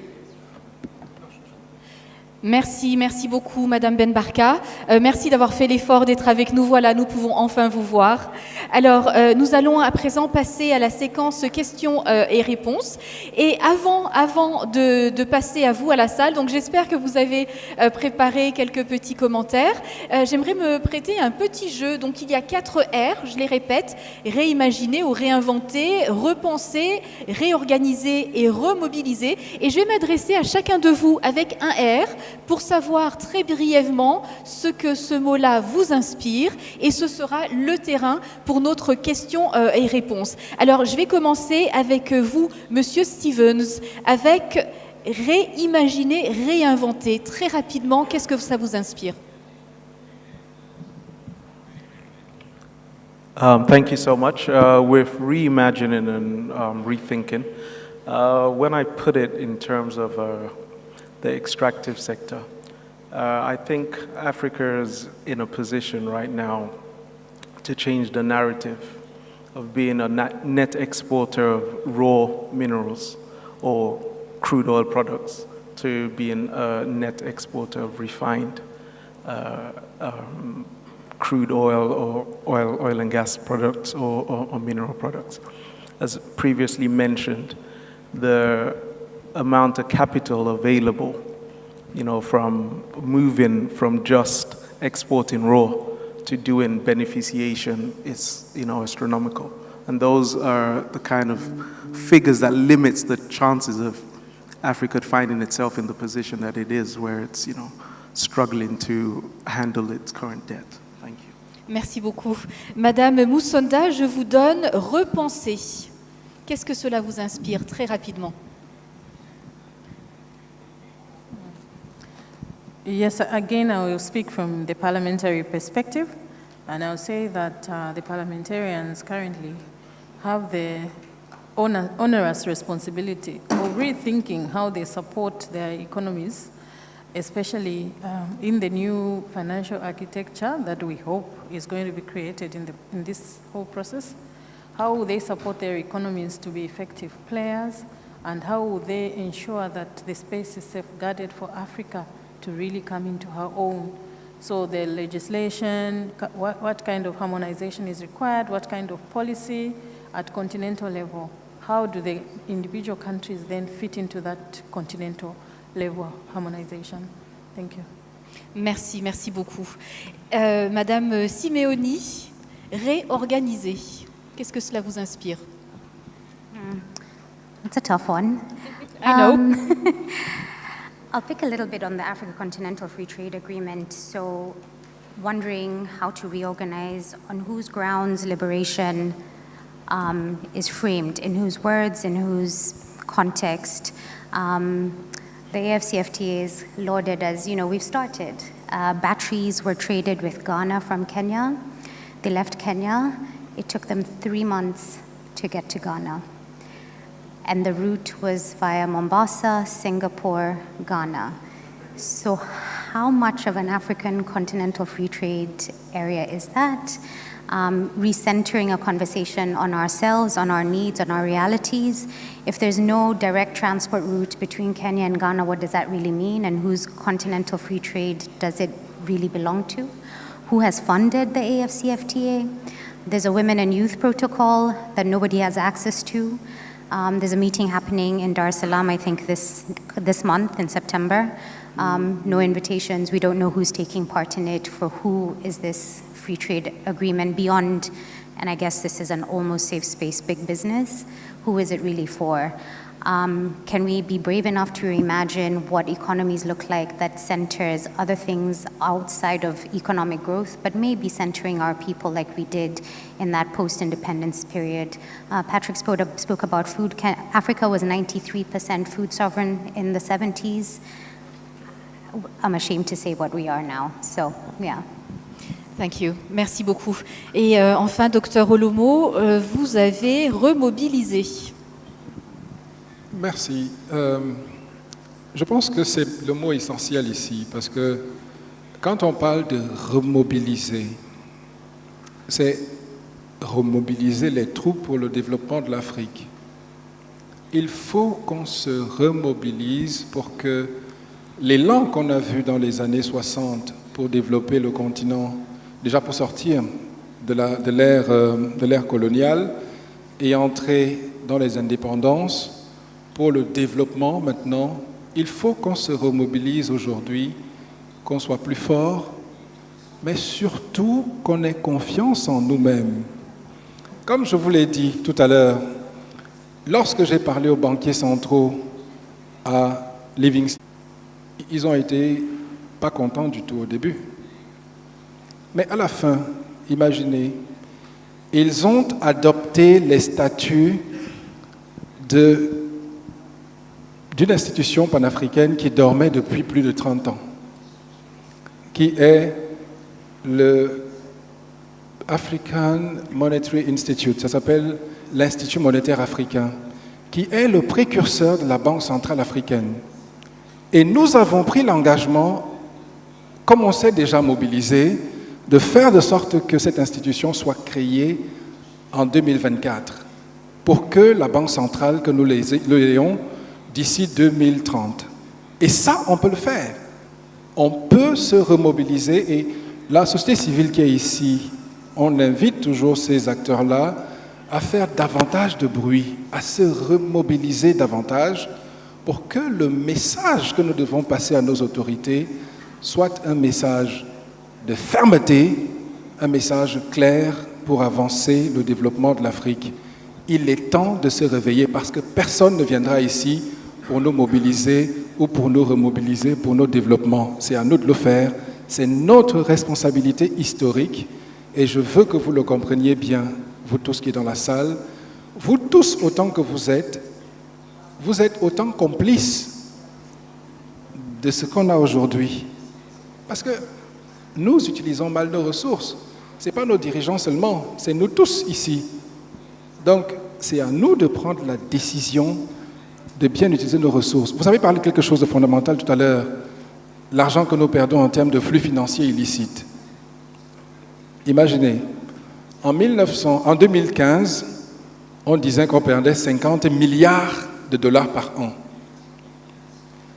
Maintenant, en 2023, les estimations disent qu'on perd 90 milliards de dollars par an. Ça veut dire qu'on a été plutôt proactif pour voler davantage notre argent et aller le déposer ailleurs et accuser celui chez qui on dépose l'argent. Est-ce que vous voyez un peu? C'est-à-dire que nous avons volé notre argent, nous l'avons déposé chez quelqu'un d'autre, nous accusons cette personne de nous avoir volé, or, le premier voleur, il est ici. N'est-ce pas? Ou bien je me trompe, vous voulez me lancer des pierres, c'est ça? Non mais la vérité est là. Donc il faut se remobiliser pour faire de sorte que ces 90 milliards de dollars, 8 milliards de dollars, soient utilisés pour les infrastructures, parce qu'on a un déficit d'infrastructures de 100 milliards de dollars par an. Ça veut dire qu'on y est presque. Ça veut dire qu'on a l'argent pour payer nos infrastructures. Mais vous allez voir qu'on fait la queue pour aller demander 1 milliard de dollars, tous combinés à la Banque mondiale ou au FMI. Quelle honte! Et comme vous le dites si bien, on y est presque, mais on n'y est pas encore. Il reste cette audace de penser par nous-mêmes, on le répète depuis ce matin, d'être des preneurs de décisions et pas seulement juste de suivre les décisions qu'on nous impose. Je pense que c'était très très important de le mentionner. Vous avez mentionné tout à l'heure que l'Éthiopie peut produire du blé. Alors pourquoi est-ce que l'Égypte continue d'importer, je crois que c'est 12 millions de tonnes de blé par an? Premier importateur de blé, je pense que ces aberrations doivent cesser. Merci à vous quatre. Je pense qu'il est temps de prendre vos questions, vos commentaires dans la salle, si vous en avez. N'hésitez pas, monsieur, s'il vous plaît, avec la chemise rouge. Levez-vous, s'il vous plaît. Voilà, c'est bien vous. Un membre de l'équipe technique va vous apporter un micro. Il nous reste environ 10 minutes. Vous avez une belle chemise, on ne peut pas vous ignorer.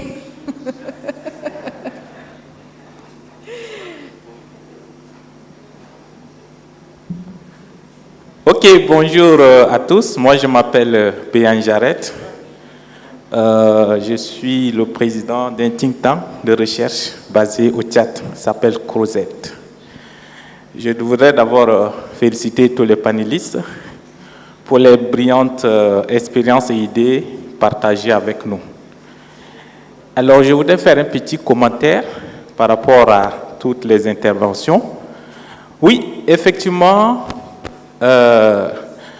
l'Afrique, depuis 60 ans d'indépendance, a toujours des institutions qui sont très faibles.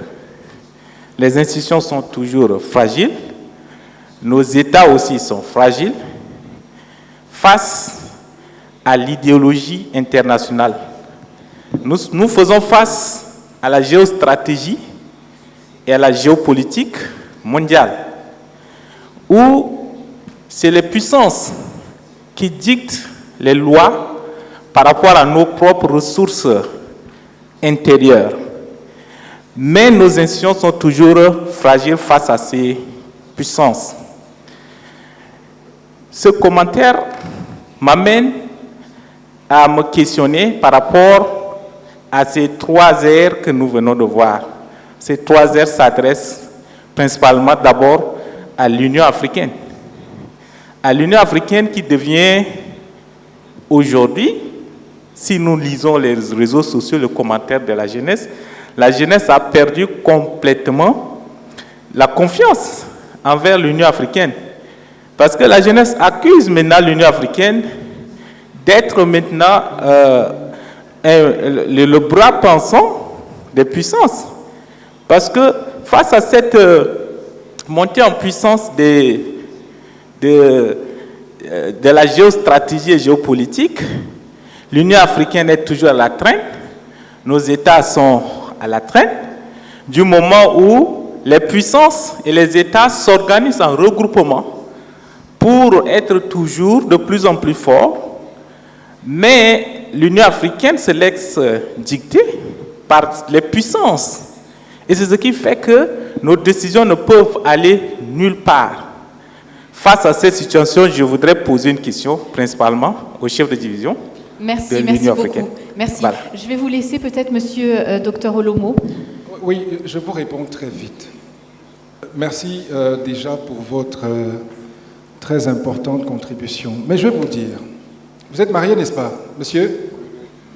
Oui, vous êtes marié? Je n'ai pas fini. Vous êtes marié? Oui, je suis marié. Bien, restez debout. Ok. Dites-moi, mon frère. Oui, je suis là. Parlons peu, mais parlons vrai. Ok. Vous êtes marié, n'est-ce pas? Oui, je suis marié. Imaginons que je vienne chez vous aujourd'hui. Je suis élégant, n'est-ce pas? Très élégant, oui. Et que je vienne parler à votre femme et que je lui donne l'argent que vous ne lui donnez pas. Vous ferez quoi? Vous allez vous plaindre partout, vous allez pleurer. Comprenez un peu. Mais ce qui est sûr, c'est que mon message sera passé. Vous comprenez un peu. Donc, en fait, le problème de l'Union africaine, c'est un problème de souveraineté. Et c'est pour ça qu'on a parlé tout à l'heure de remobilisation. Remobilisation. Je vous prends un exemple simple. On est en situation de négociation budgétaire. Ma sœur ici est présente. Nous vous disons, à vous, les États membres, que nous avons un budget, je vais prendre un exemple, de $500 pour l'année. D'accord? Vous décidez, souverainement, de me donner $50. Avec les $50, je ne peux même pas organiser une seule réunion qui permette de faire sens. Je ne peux parler à personne. À côté, il y a l'Union européenne qui veut savoir tout ce que je fais chez moi, qui vient avec les $500 que tu me refuses et me les donne. Et mieux, tu m'encourages à les prendre en me disant, oui, c'est bien, prends les $500, mais qu'est-ce que vous voulez en retour comme résultat? Lorsque la population nous jette les pierres, je comprends bien, je suis l'Union africaine, mais laissez-moi vous dire que notre situation est extrêmement complexe. Et même lorsqu'on vous parle en tant qu'État membre et qu'on vous dit, juste un exemple, hein, je ne parle pas de la situation actuelle, on vous dit, respectons la démocratie, les élections, machin, patati et patata. Vous parliez d'élections. Si vous refusez de donner à manger à vos populations, ce n'est pas l'Union africaine. Si vous refusez de construire les hôpitaux, ce n'est pas l'Union africaine qui construit les hôpitaux. Si vous refusez de donner de meilleurs systèmes éducatifs, ce n'est pas l'Union africaine qui vient vous éduquer. Mais à l'Union africaine, il y a tous les textes, n'est-ce pas ma sœur? Tous les textes sont clairs. Il faut une bonne éducation, il faut des systèmes médicaux de qualité, il faut que la croissance soit au rendez-vous et surtout qu'elle soit distribuée pour qu'on crée une société qui soit une société inclusive et une société durable. L'avez-vous fait? Non. Mais vous pointez le doigt sur l'Union africaine, que je ne défends pas, bien évidemment, mais je justifie seulement ce que vous voyez. Donc vous comprenez que c'est une discussion un peu complexe et il faut que nous soyons responsables et remobilisés assez pour dire que cette situation que nous vivons doit s'arrêter. Et il faut qu'elle s'arrête maintenant. Parce que sinon, vous nous livrez à la merci de ceux qui nous donnent l'argent gratuitement et qui nous dictent leurs lois de manière très stratégique. Est-ce que vous comprenez un peu? Très bien. Si je veux que vous alliez dans un sens, je vous donne l'argent et vous allez dans ce sens-là. Merci. Très bien, merci beaucoup. Alors, qui va oser poser une autre question? J'aimerais juste prendre un membre du public. Monsieur avec la chemise blanche, il nous reste un petit peu moins de 10 minutes. Veuillez vous lever, s'il vous plaît. Tout au fond. Voilà, donc ce sera la dernière intervention pour ce panel. N'oubliez pas qu'il y a un panel qui va suivre. Thank you so much, moderator. In the interest of time, I will not greet or thank the presenters. I have only one question, and I will direct it to Stephen. But before I do that, please allow me to air my frustrations in terms of mineral resources. We have a state which has entrusted its natural resources to a one multinational entity for 50 years. You can guess which country is that. Sometimes I don't understand whether they are the negotiators, whether they have the best interest of the public at heart when they do that. We don't have access to the contract that the state enters with the mining companies. They are not embracing what is grown in African soil, the Africa mining vision. And at the moment, we don't have a country mining vision. Now my question. My name is Robert Letsazi from Gaborone, Botswana. Stephen, what's your take on the concept of nationalization of minerals? Thank you. Thank you so much. That's a really, really important question. In terms of nationalization of minerals, first of all, when you look at our constitutions in most of our countries, the constitution text would always say that the resources belong to the state, i.e. the people from the particular country. And this is quite prevalent in the vast majority of countries. There's a few exception countries that, individuals can own subsoil resources like the USA, for instance. I think, that is the starting point.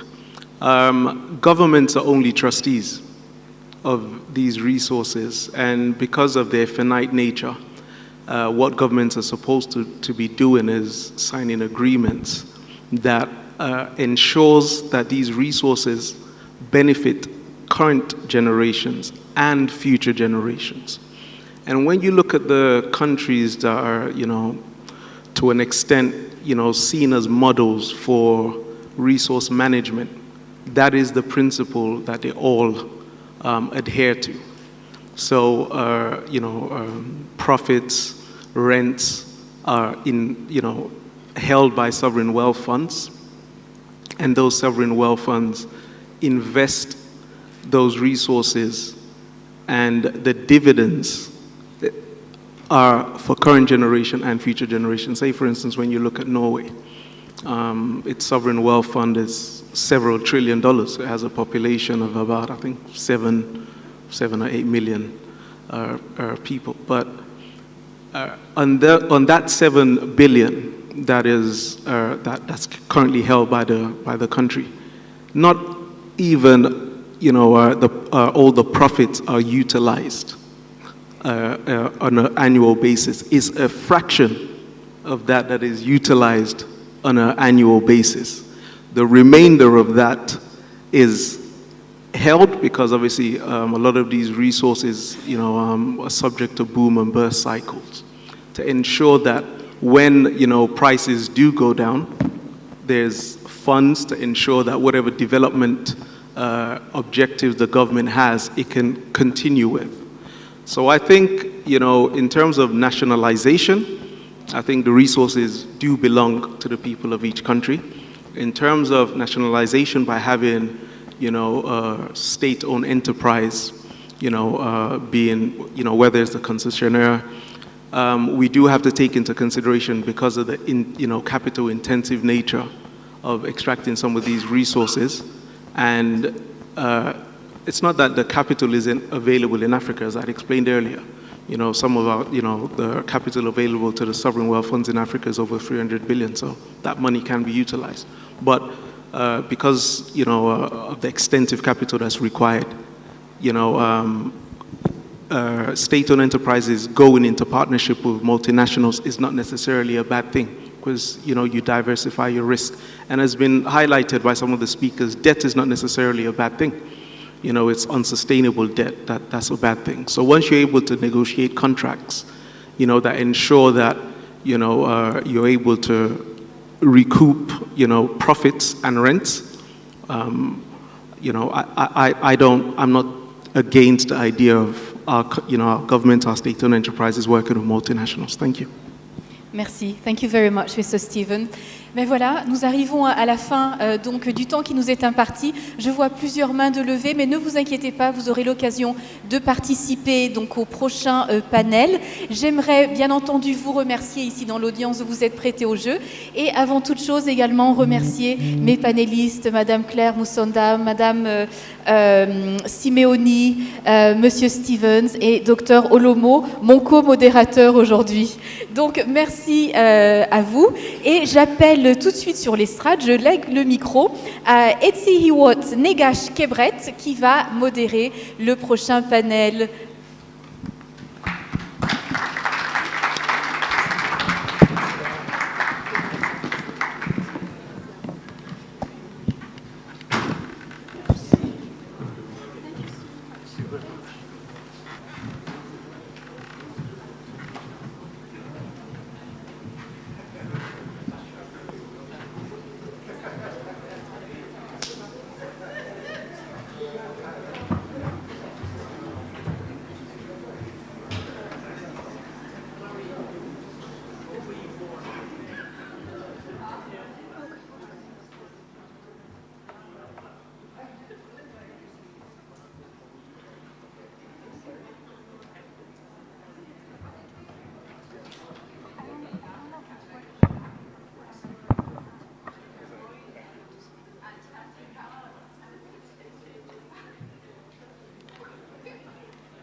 Thank you, Anna Marie, for the introduction. Good afternoon, ladies and gentlemen. I am representing Development Reimagined, an African-led, women-led international development consultancy. I would first like to warmly thank Jason and the entire AfroDad team for allowing us to organize this discussion today.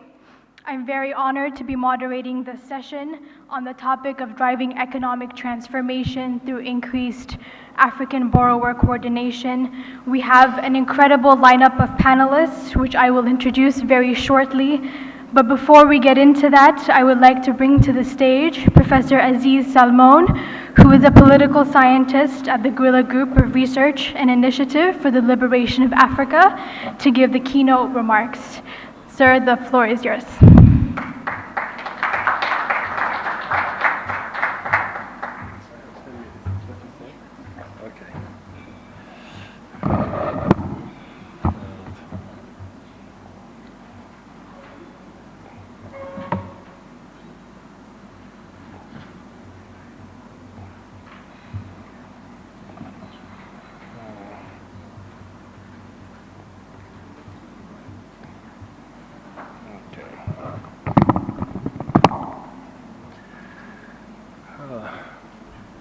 So good afternoon, everyone. I'm Aziz Salmon Fall, and on behalf of all the members of the Group for Research and Initiative for Liberation of Africa, I welcome you to Dakar, the land of my birth, where you are all at home. In our culture, the hand that gives subordinate, but when we borrow, we return without interest. Otherwise, it's a gift. Our value may have changed, but there are still hints in our African identity, and unfortunately not yet in our unity. As the rest of the planet, we are victims of monetism, monetism being money. And as a Pan-Africanist, I have a vision that may reassure some of you or offend others, and I already apologized. I am convinced that if Africa were one and spoke with one voice on financial matters, on development, things would be very different, and that we would not be gathered here in a chic foreign hotel graciously enjoying the space of the Dakar coastline. It's exactly what the representative of the African Union mentioned. We have very little political will. Most of our countries are not even paying their fees at the African Union. And at this stage, the global economic crisis has been exacerbated by many external factors. The US Federal Reserve raised their interest rate along with the Bank of England and the European Central Bank. And this led to repatriation of more than 10% of credit. More and more debt payments are being suspended in the last 3 years. 9 countries have defaulted. So we are in a very gloomy situation where, as you know, the peripheries have even their own share of very rich people. So yes, some people are very wealthy in the continent. We have been open to globalization. And but we are still facing the same greed and the same insatiable steamroller. And the question here is whether African borrowing countries can stand united on the eve of the MDG summit in September or the forthcoming World Bank and IMF annual meeting in Marrakesh in October. We need to speak with one voice and act together in a coordinated way in the common interest of our people. Union makes the strength of even weak resources, said Erasmus. Maybe some of you remember, but on July 29, 1987, Thomas Sankara, echoing Fidel Castro in '85 at the UAE summit, called for a united front in Addis Ababa against the debt. He asked his peers and borrowers to stand united and refuse to pay the debt and cancel it, saying that whoever could pay, it should go and pay in the next day. But if we refuse to pay, the creditor clearly will not die, but if we pay, we will die. Everyone applauded, hilarious, and 3 months later, he was assassinated. Along with 22 lawyers, after 25 years of fighting, I prosecuted and convinced some of these killers. But the main one, despite of this conviction, is still protected by the financial sector in Abidjan. What Sankara fought for is still in the agenda: Pan-Africanism, sovereignty, and for borrowers to be united and fight for development that benefit their people. Maybe some of you learned that in the 50s, some of our own technocrats were sent in Washington to learn some of the technology of the new management strategies. They were fed with the idea of Rostov and Cairncross, and Cairncross argued that countries would start as new borrowers, evolve into advanced borrowers, and eventually become new lenders. These are not formal clubs like the G27, you know, the non-aligned movement, etc. But what we need here is a consortium that would be a borrowers consortium, that would be a supranational African partnership and cooperation entity to strengthen their negotiating power and the execution of one of more economic repayment and loan operation. It would act through consortium agreements with each donor and creditor. It would demand to participate, for example, within the Paris Club in the negotiation that concerns them. And we can look very sympathetically at the proposal of Development Reimagined, which suggests a borrowers club based on the trust of the participant and taking over the microfinance strategy of Grand Mean with strong coordination enabling loans to be taken out collectively. The consortium, however, would first have to agree internally on public finance management, how to secure and use resources effectively, efficiently, and transparently, how to curb corruption, capital flight, tax evasion, poor governance, and so on. But then the consortium could carry out an audit of debt and initiate broad mobilization for sovereign repudiation of odious or illegitimate debt. It could ensure concerted action to borrow intelligently, promote debt sustainability and transparency, how to borrow without risking over-indebtedness, vary the source of financing and loans, and maintain a scale of interest rates and conditionality that are economically and socially bearable for our population. It could actually also set up a bridging insurance mechanism in the event of non-repayment for very serious reasons.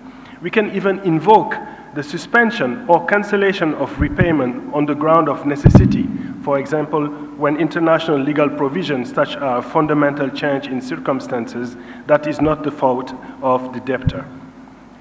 We can also resist borrowing and trading in foreign currencies, having a fight to have our own currency. We can propose, and this maybe we can dream of, but we can propose a World Bank that lends without interest and for projects and programs that respect people and the environment. Work for an IMF that curbs financial speculation by banks, fraud, and tax evasion, guarantees currency stability. Collective manage a common platform or basket through which we can actually, as borrowers, obtain some loans. We can even buy securities that increase in value when loans are repaid. We can allow public and private sector to borrow up to a mutually agreed amount. The repayment period depends on the amount and the borrower's profile. So an investment fund to invest in common infrastructure, expenditure, and goods. Togetherness, or oneness, unity. This is something that we have in our cultures. When spiders unite, they can tie down a lion. But we are the lion, and we cannot just behave as spiders. The rest of the world know it.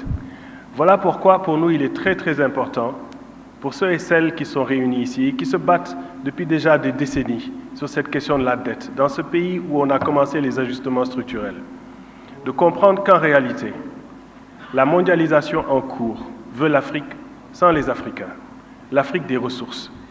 C'est le sursaut essentiel du XXIe siècle. La question de la dette, et je n'ai pas malheureusement le temps de le démontrer, mais en réalité, lorsqu'on regarde l'architecture par laquelle les mécanismes des oligopoles fonctionnent, vous comprenez en réalité qu'au-delà du Club de Paris, il y a toutes sortes de portfolios, de mécanismes au sein même de la financiarisation qui ont été bien étudiés par des gens comme Samir Amin, comme Ben Finn, etc. Nous devons nous en abreuver, être armés de science, armés de courage et regarder véritablement les besoins essentiels de nos populations. Voilà pourquoi je crois que la stratégie commune des emprunteurs pourrait réfléchir à des démarches collectives pour emprunter collectivement, rembourser collectivement, dépenser collectivement, mais cela bien sûr dans l'esprit évidemment d'une Afrique unie et souveraine. Je vous remercie.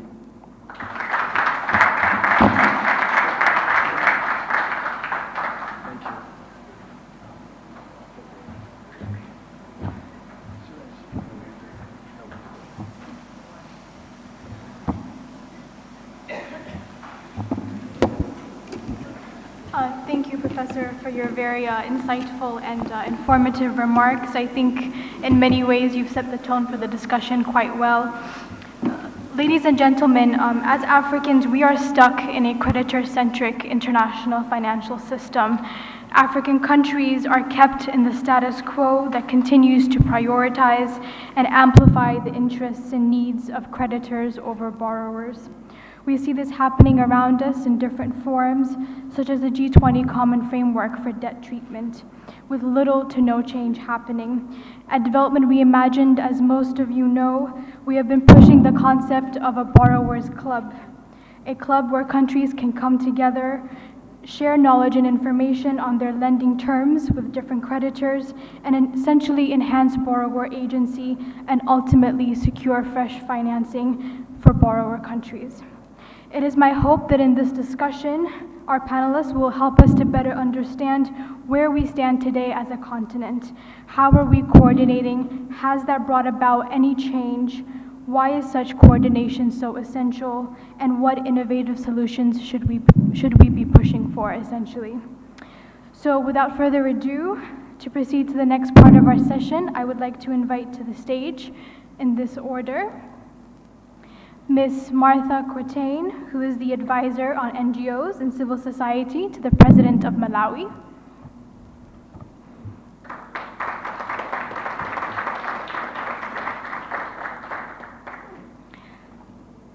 Dr. Dauda Sembene, who is the CEO of AfriCatalyst, a global development advisory based here in Dakar. Ms. Lee Everts, who is the Chief of Section for Macroeconomic Analysis in the Macroeconomic and Governance Division of the United Nations Economic Commission for Africa.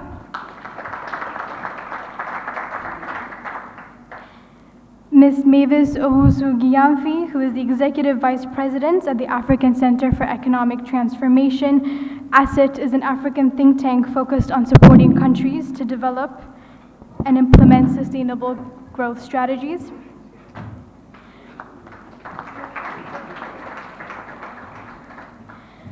Mr. Patrick Olomo, who is a policy advisor at the African Union.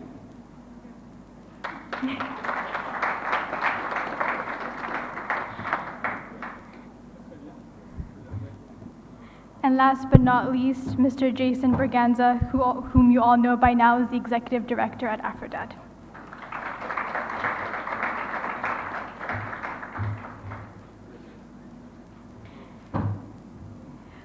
Before we get into the discussion, a few housekeeping rules. The session will go as follows. For the first 20 minutes, we'll hear from our excellent group of panelists on the rich topic. We will then go into 20 minutes of Q&A with the audience. Please do prepare your questions, and then we will hear final notes from each of our panelists and end the session there. May I also be kindly notified when time is running out so that we can have enough time for the Q&A session.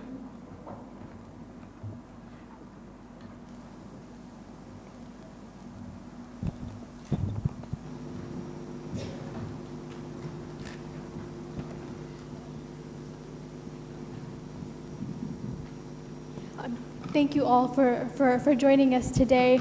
If I may just start with Martha. You hold a critical role in the office of the President of Malawi, His Excellency Lazarus Chakwera, advising the President on key developmental issues. In the past, for example, with the Paris Club, it has typically been the case that a country like Malawi cannot even be in the room when discussions of debt relief are taking place. Do you think this makes sense? And if not, what should be different?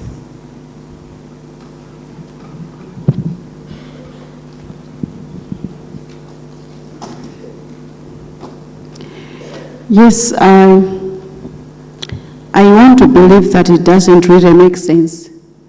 And probably that's where the problem is. Having worked in civil society for the most part of my life, I remember we once used to say, nothing for us without us.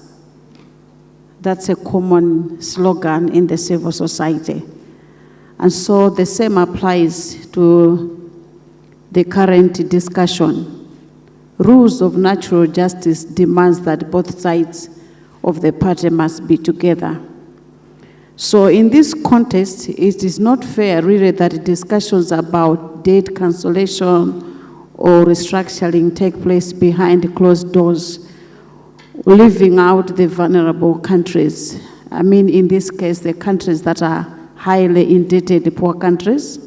So it's not fair, and probably that's the question that we have to deal with right now.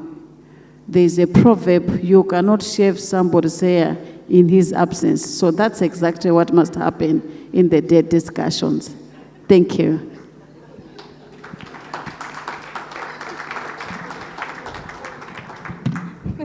very good point, absolutely.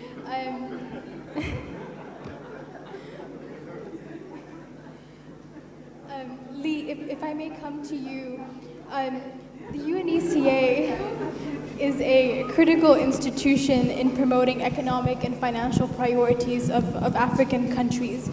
What has UNECA been doing to promote such coordination, and what challenges and pushbacks have you seen? Okay, thank you so much. I have a whole book. I can talk about debt the whole day. You'll sleep and I'll start again, but I'll keep it short, all right? So maybe I won't rehash all the statistics and the numbers that's been given, but after 3 years, COVID is finished, or we think it is, but we are still, the debt situation is still deepening. With all the shocks, 2 decades of poverty has basically been erased. We need to do a lot of work to get back where we were. We have a shortfall of 200 billion a year to just achieve the SGDs. That's a lot of money. So I like the example you made, Patrick, earlier on, you know, the shortfall that can be financed with the money from illicit financial flows. Just that money plus that of the debt repayments that we're making is about 150 million. What does it mean? We have 50 million left. What does that mean for us? We are funding developing countries, guys. We need to keep that money here. We need to get our laws, our tax conventions, etc., in place. So those are some of the things that ECA work on, but I'll come back to that a little bit later.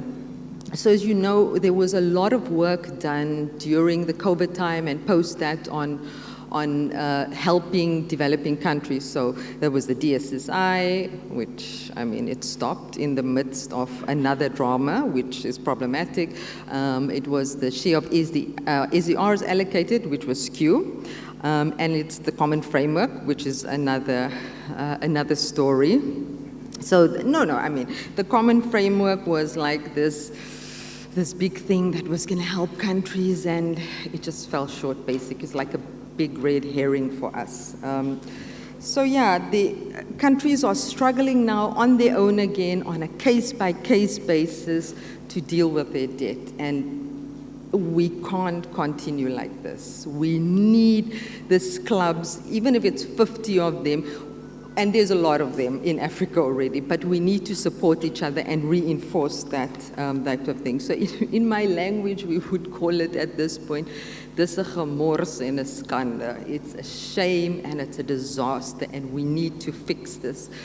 So we know there's no silver bullet, right? Or gold bullet or platinum bullet. But the things that ECA is working on currently is, it's a lot of advocacy work, and we've gotten real good feedback, and this is because there is a concerted, united effort. We have a high-level working group that, in that group, we have the IMF, the World Bank, which we are giving our recommendations to.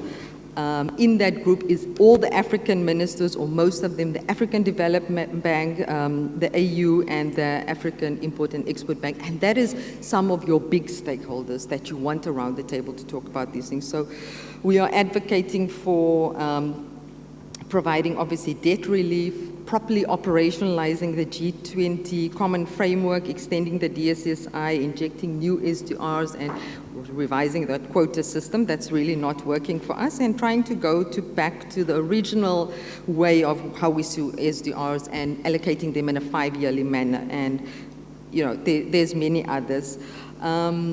Also, we have another cooperative system exists, is the Sustainable Debt Coalition, and it aims to increase available financing for green development effort, because now we're talking about sustainable financing. And I can get into that quite a lot. I can talk the whole day, but again, I'll keep it very short. And then on a more technical, so we don't just talk, there's a technical side as well. We do support countries on things like domestic arrears strategies, medium-term debt strategies, drafting those, coming up with new plans, macroeconomic modeling of debt, development of capital markets, which, I mean, this was brought up, all these things were brought up earlier. And all of this is done through peer learning. Countries are learning from each other. African countries are learning from each other. And I think for me, that's where a borrowers club, you know, it talks to us because we learn from each other. And it's obviously very important for accessing low interest loans at this point, because what we need in the short term now is cheap debt. That's what we need. And we cannot be ashamed to take out debt. Developed countries loan every day. Even they don't have the domestic resources for their own development. So, you know, there is nothing wrong with it, and we need it. So on the issues of pushback, I mean, in terms of African countries, I think we all know what the issues are, and it's been mentioned by you, ma'am. We cannot be outside of the boardroom when we're discussing these things. We have to be in there, and we have to come up with our own solutions. Other things are things like including the private sector in these discussions, and they've become problematic because basically these guys want a free ride. And these are some of the issues that we have to deal with. And I'm not going to go into the nitty-gritties of it. The next issue is also the issues of credit ratings, which has been raised before, I think, by you, Dauda. And we need a real regulatory framework for credit rating agencies and more transparency, because these things are not done in a uniform manner, and Africa is always the one that gets hurt in the process. And then, of course, I think earlier Patrick mentioned this, we need the G20 to include the AU. We have to have a voice in discussions and policies that are made that affect us. And lastly, but not least, you know, this power imbalance in the world has become a big problem, and if we stand together, it can actually just help us achieve our goals. So thank you.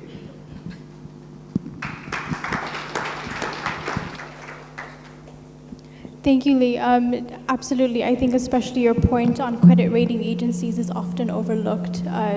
So it's really great that you mentioned that. Dauda, if I may come to you next. You used to have a very important role at the IMF, where you've had to coordinate African views. We've seen efforts by the IMF recently to bring more borrowers into the room with, for instance, the Sovereign Debt Roundtable. Do you think this has helped at all, and particularly in terms of elevating the African voice on debt issues? Well, thank you very much, Etsy. Good afternoon, everyone. Yeah, you're right. I think I was very much privileged to have been the representative of 23 African countries on the IMF Executive Board.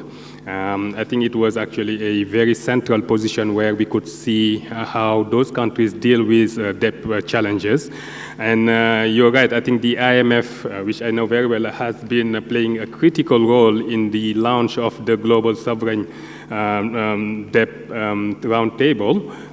The IMF is co-chairing that roundtable with the World Bank and also the Indian Minister of Finance, which is assuming the G20 presidency. So that roundtable has been critical, and I think the task when it was launched back in February was that the objective was to make sure that it provided platforms between creditors and debtors to discuss about debt restructuring and how actually to tackle the issues that are, or the shortcomings of the common debt framework.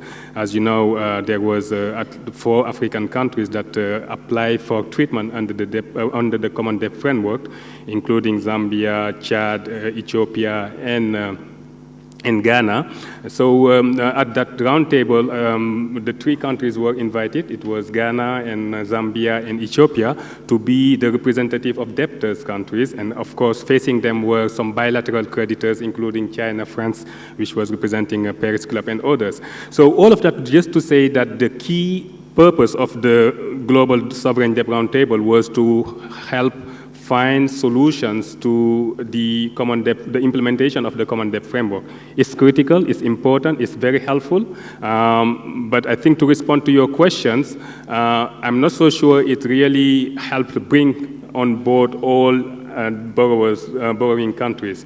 Why? Because first of all, you're talking about a very narrow issue about debt issues, so which is the debt restructuring. It is critical, of course, especially for countries that are trying to get some debt treatment and to recover debt sustainability. It is important, but like I said, you have around that round table only 3 African countries that were represented.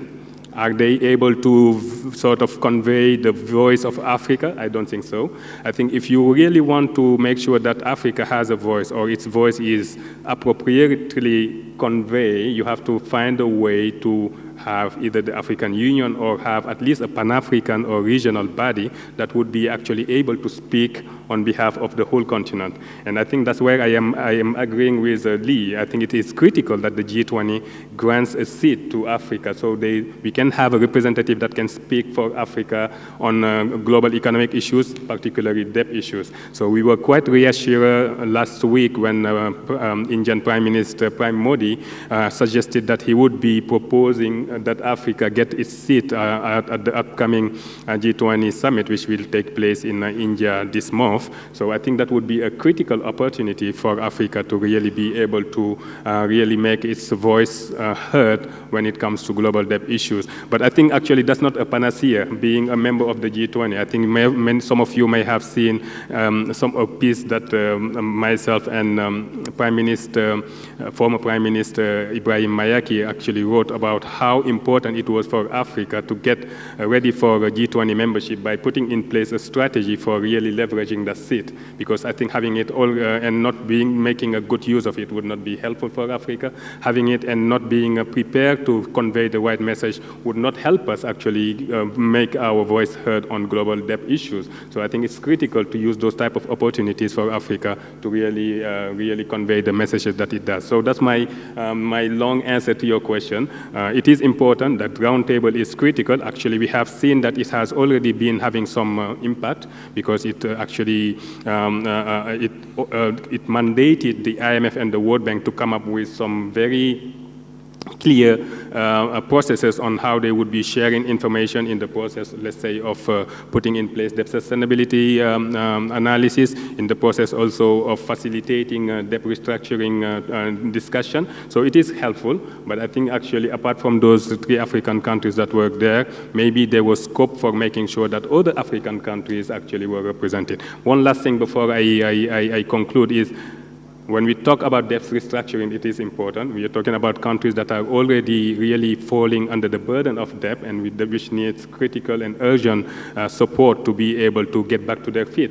But those are not the whole Africa. We have many African countries that are not yet under debt distress and that needs to be supported. And those countries are those that have maybe low or moderate risk of debt distress. Those countries need to be supported to have access to low-cost finance. And I think that's what also my colleagues were talking about, Lee. And how would you do that? There are many ways. Of course, we can come back to that after. But I think the issue about the credit rating agency that Lee talks about was critical. Or you have to make sure that they do their job, which is actually very much welcome because it is critical for attracting capital to Africa. But they have to do it in a transparent manner and using transparent methodologies, but also being accountable to actually both the borrowers and creditors. I think this is critical. So just to say that Africa is not just made of countries with high risk or high risk of debt distress and countries in debt distress. There are other countries that are not there yet, but that needs urgently some support in terms of liquidity support, but in terms of course, having other entities like the credit rating agency being able to convey faithfully the risk, the level of risk that investors would be facing if they decide to invest in those countries. So I look forward to continuing the discussion. Thank you very much. Thank you so much, Dawda, and definitely some very interesting points there. I think with initiatives like the Sovereign Debt Roundtable, it's very easy to be sidetracked, just including a few borrowers there, and I think that's why the establishment of a borrowers club is ever more important, right? But thank you so much for that. Patrick, if I may come to you next. So AU member states obviously coordinate on many issues every year. To what degree have you seen discussions touch on debt issues and in what form specifically? And do you think that there's more scope, especially if the AU joins the G20? Thank you very much. And I think I would like, first of all, to say something important, because there is need for us to effectively know what is the role of the AU in this global discussion on debt. One of the critical things that we need to be aware of, for some of us in this room, we were not even there when the AU and AUC were already, involved in these debt discussions. In the 1960s, 70s, they were already talking about it. And if you look at, the data and, the archives of the AU, you will see that this has always been at the center of the discussions that the AU or AUC was having with all the partners, around the world. So the question is, why are we talking about the same thing continuously? If in 1960s you were talking about debt, 70s you did the same, 80s you did the same, 90s, 2000s, till now, it means there is a problem somewhere. And Jason, maybe you remember that we had a session on this in Nairobi just a month ago, and with African finance ministers, I was moderating the session, and as provocative as I am, and you know that I like problems, I told them that just give me one reason for you to be seated in the panel here, and we are talking about this, repeatedly. You are tasking the AU to go and negotiate, for debt issues, and also to advocate for a seat at the G20. But are you sure that you have exhausted the problems internally here, and that now you are facing the world to express yourself? Because let me tell you that you can bring all the mechanism you want in terms of debt, a borrower club, a crying club, if you want, even a begging club. You can imagine all the solutions. But unfortunately, if you are not addressing the root cause of your problems, one, you will not be able to solve the problem. Two, nobody will listen to you. Let me take an example. And the G20, they said we are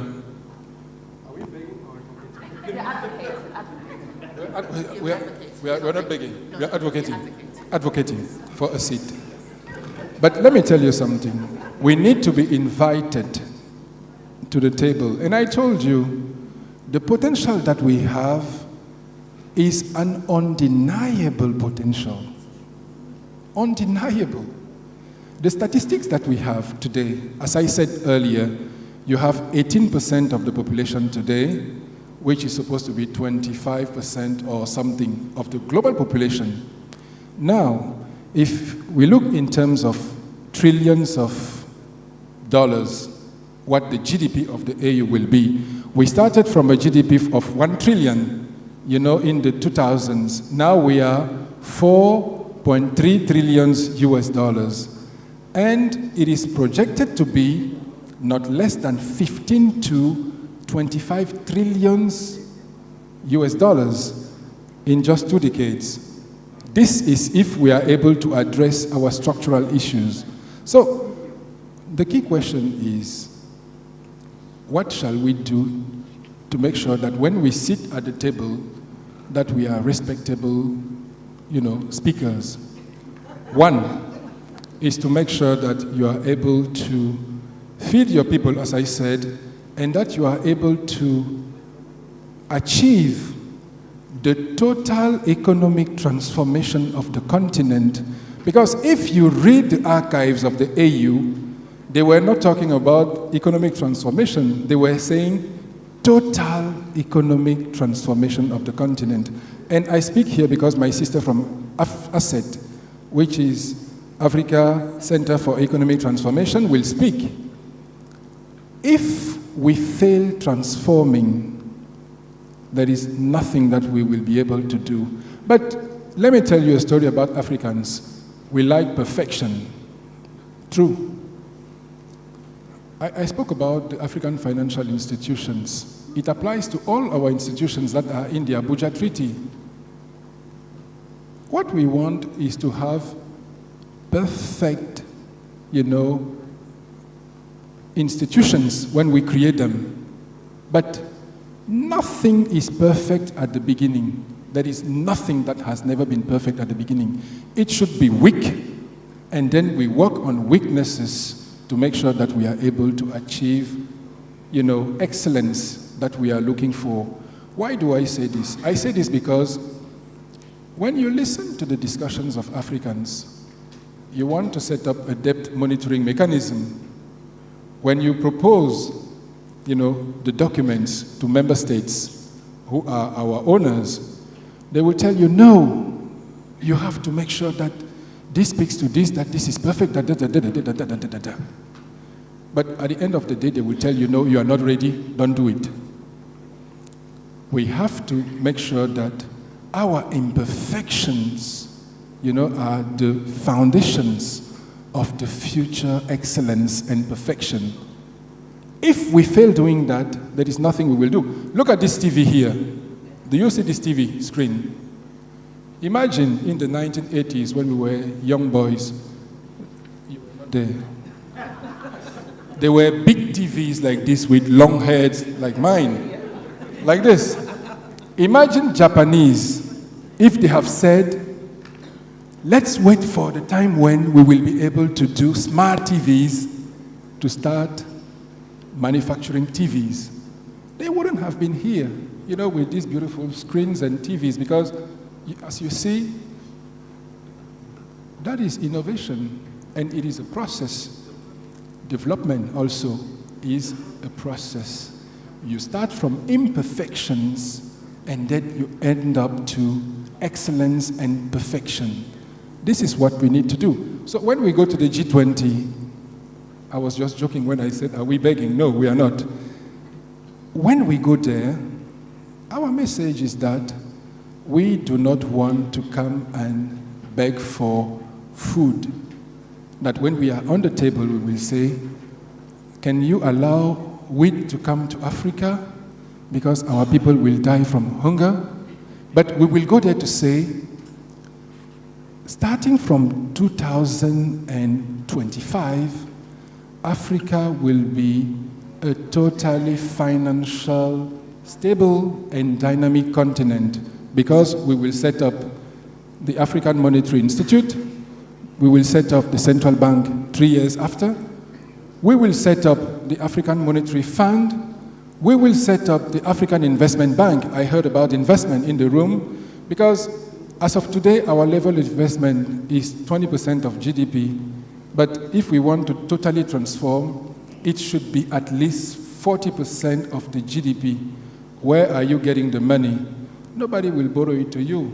Don't forget, they never borrow money to a weak person, and they will borrow it to you at very, very strange conditions to make sure that you are not able to achieve anything. So, if you want to build independence, make sure that when you speak to your partners, that you speak with a convincing voice, with a stronger voice. And let me tell you a little story. My sister is here, she can tell you. We have discussions with some of our partners in terms of resource mobilization and resource allocation, and you know it. Somebody will tell you, yes, I'm giving you money, I want you to do this and that. We said no. We said no. Why did we say no? We said no because money should not come at the terms of somebody you don't know the intentions. You should be able to accept money when you are sure that it is serving your sole purposes. But for us, Africans, because we like money, in fact, we steal our money, we send it somewhere, and we go and beg for little money. And at the end of the day, when we are treated badly, we start crying everywhere. I said before that there is need for us to remobilize, to make sure that starting from today and to achieve total economic transformation, that we are able to make sure that when we borrow money, we use it for total economic transformation of the continent.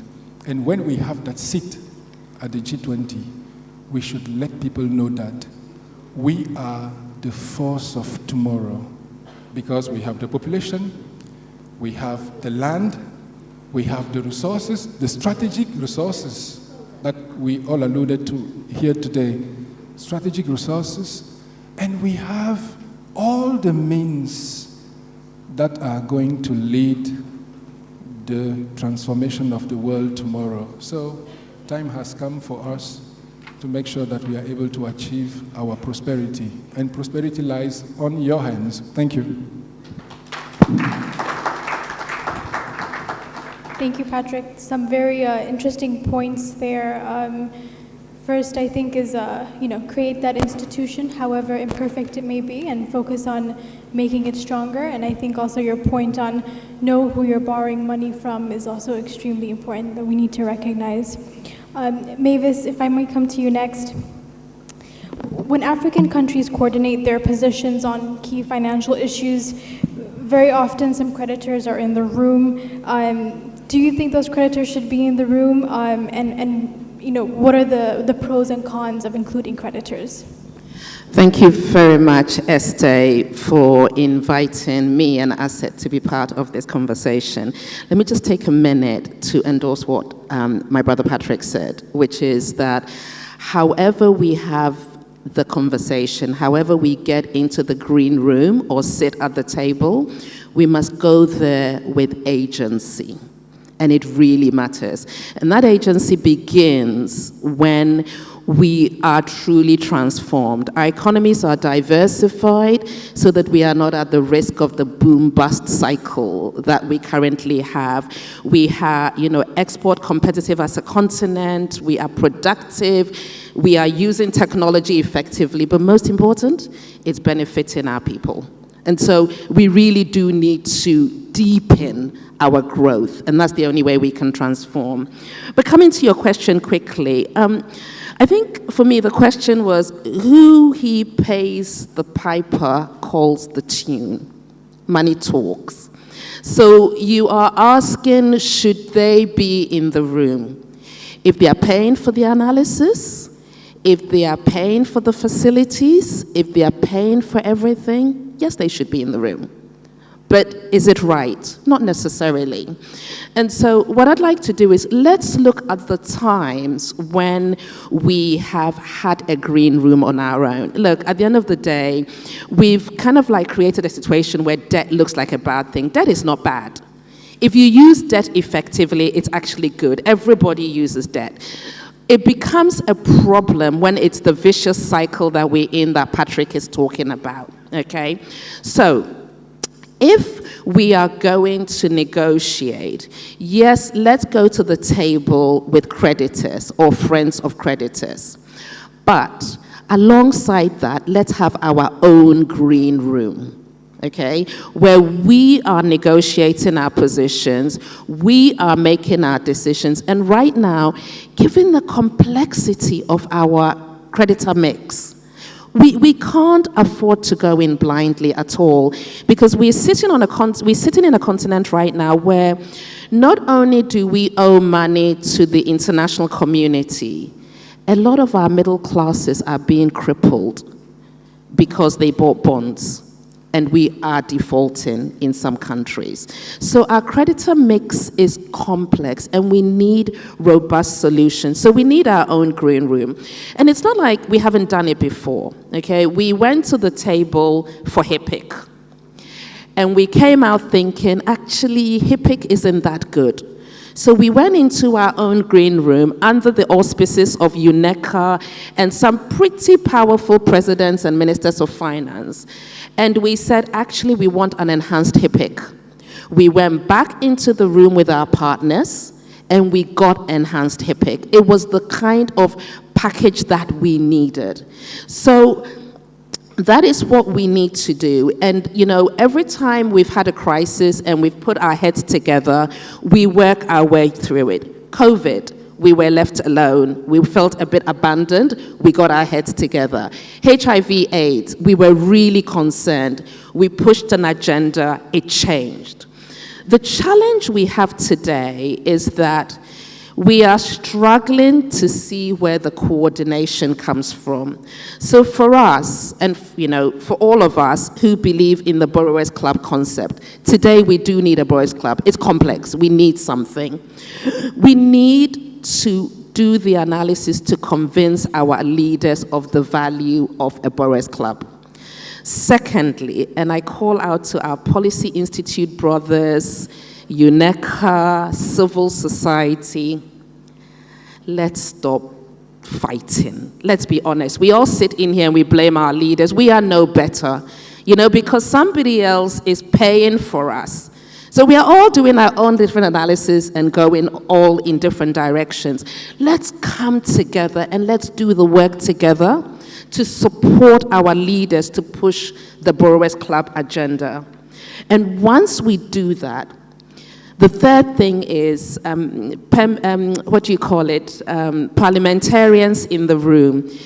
If we want it to be an African solution, we need to pay for it. Seriously? Let's stop this thing about donors always coming in to pay for things. You need to write the checks for the analysis to be done, and you need to hear the home truths, whether you like it or not, within our complex political economy. Then we have a truly African-led, African-owned analysis informing the Borrowers Club. Then we call on our friends in the creditors' nations, and we say, friends, we have a proposal. Help us convince your partners, your leaders in those countries to take this agenda forward. And I believe that way we will find a sensible solution to where we are today.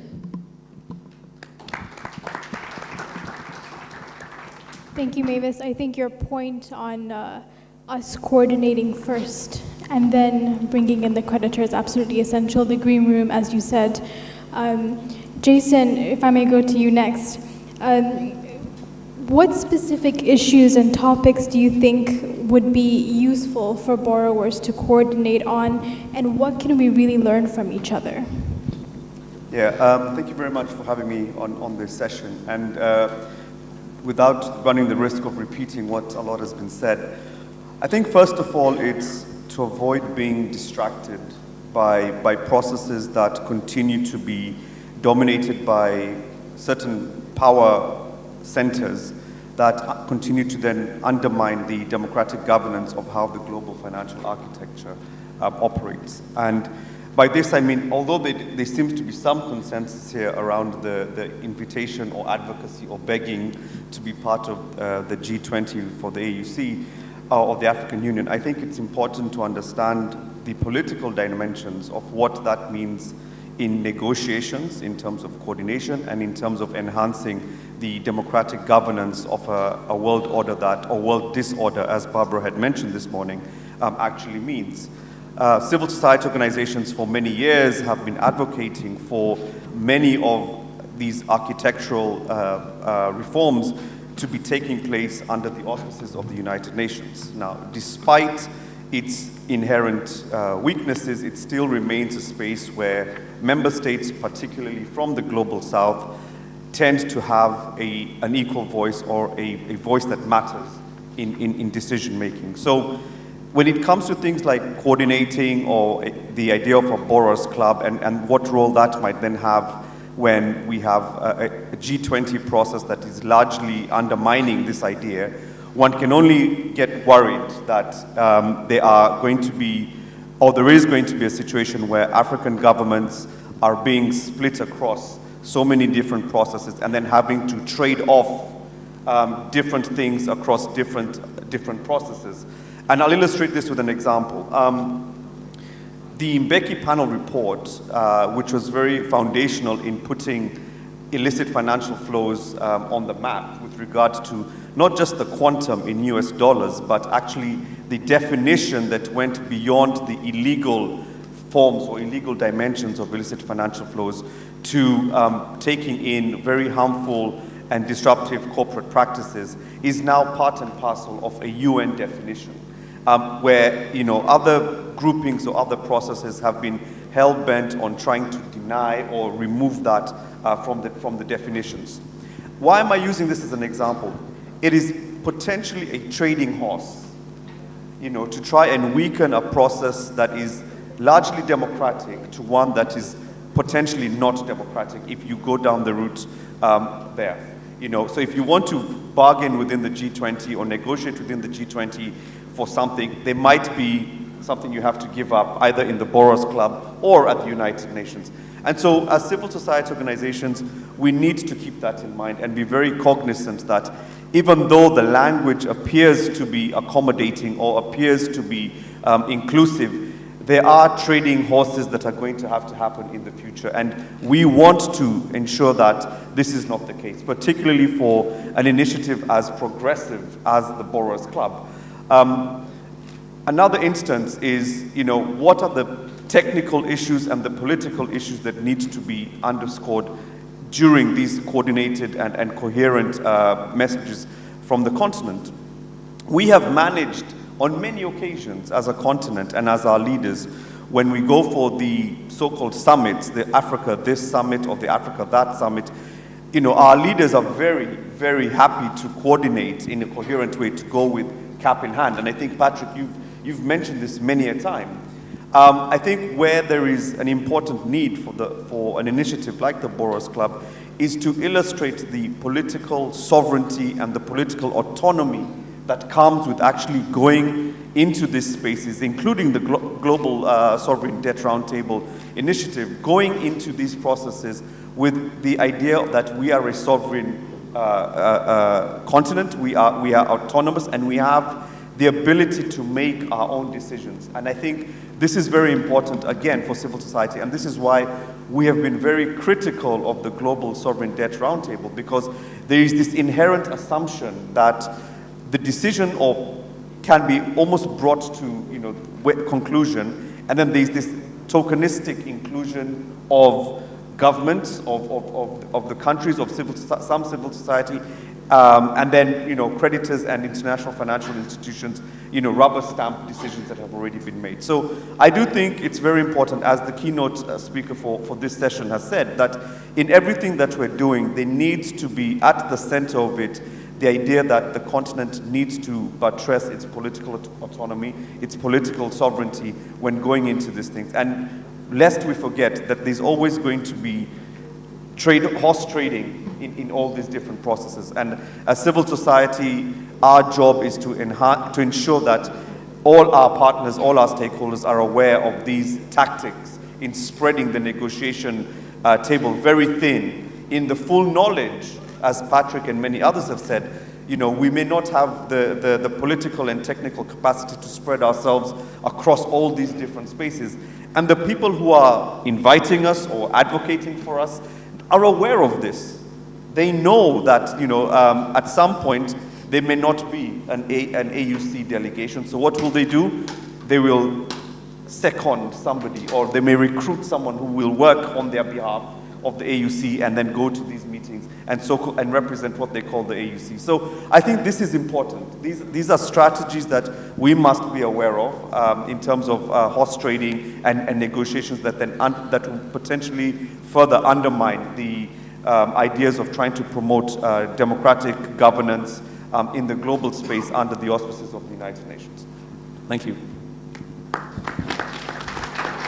Thank you, Jason. I think your points on sovereignty and making sure that it's Africans who make the decisions is very important. And I think the trade-off can sometimes be quite tricky, especially in ensuring that our coordination is actually effective.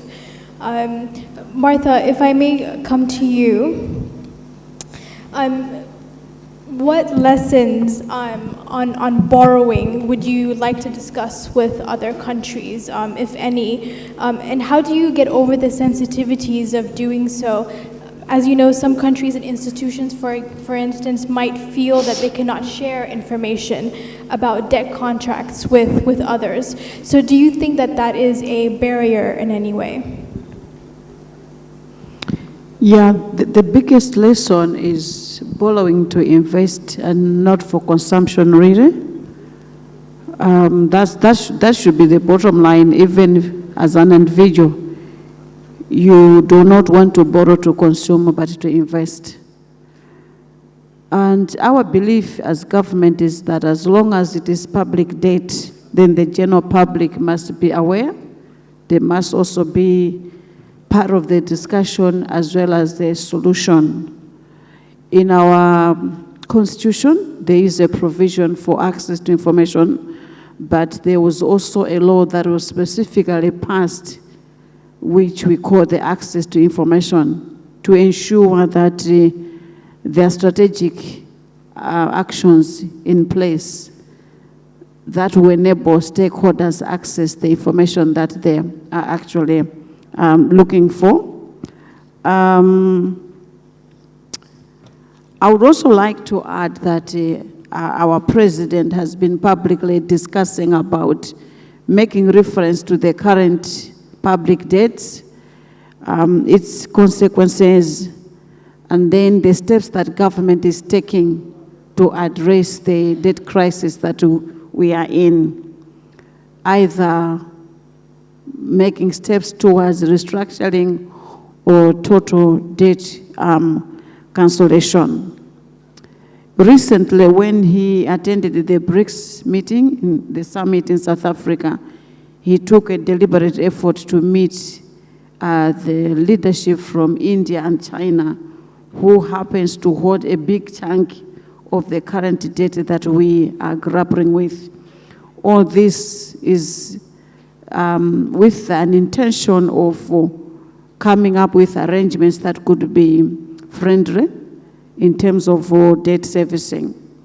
Most of the debts were incurred between 2012 and 2020, but I think significant debt repayment started somewhere around 2020. You might also wish to know that from the faith perspective, somewhere it is written that the borrower is a slave to the lender. So the lender would deliberately put in some mechanisms just to make sure that you are put at a corner and you really can't come out of the debt. So sometimes governments have been forced to borrow because maybe the loan looks cheap, the interest is not really that much, but then over time when you put so many loans together, it no longer becomes cheap. So it actually becomes expensive on the part of the citizens. So the intention is to make sure that government is accountable to the citizens by providing regular updates. So that is from the actual implementation of the action of the Access to Information Bill. You might also be aware that the executive arm of government would also have agencies like the central bank, which is the regulator that is also responsible for the management of these kinds of contracts. So even the central bank has gone a step ahead to provide press releases on a regular basis in terms of the status of the public debt, what is it, how are we servicing it, and what are the implications. If you follow news, you might have noted that we've been having the challenges of fuel, largely due to forex shortage. And the forex shortage is coming from the debt servicing. So somewhere, somehow, the citizen has to suffer because we also want to meet this obligation of debt repayment. So at the end of the day, you can't have everything.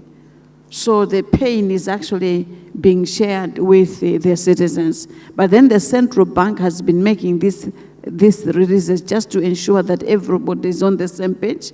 We know what is happening. We know why we have this problem, and that what is it that we're trying to achieve at the end of it all. As a government, we also recently launched the National Action Plan on Open Government. This actually includes a plan on open parliament. We are mindful of the specific role that parliamentarians have. Yes, they are lawmakers, but we are also mindful that the laws come from the executive arm of government, and the members of parliament have a role to scrutinize and provide the checks and balances. So the intention is to ensure that the debt contraction process that is done in the National Assembly is transparent and open to the general public, but also colleagues in the civil society that help with checks and balances, they can follow through and probably also ask the tough questions that must be asked to the members of parliament. Do we want to get loans because they are there? I mean, from an individual point of view, sometimes you get involved in impulse buying. You just want to buy it not because you need it, but because it's there, probably it's cheap. So we also want to encourage the members of parliament to say, do they want just to contract a loan because it is there? Do we need that loan as a country? Do the members of parliament have the ability to say, yes, government, we appreciate you brought this, but we think it's not necessary. All this in the best interest of the citizens. So there's actually more that's being done to make sure that there is information in the public. And then we also believe that as we make information available, people are able to debate. Government can get homegrown solutions and ideas on how best we can come out of this crisis. Thank you.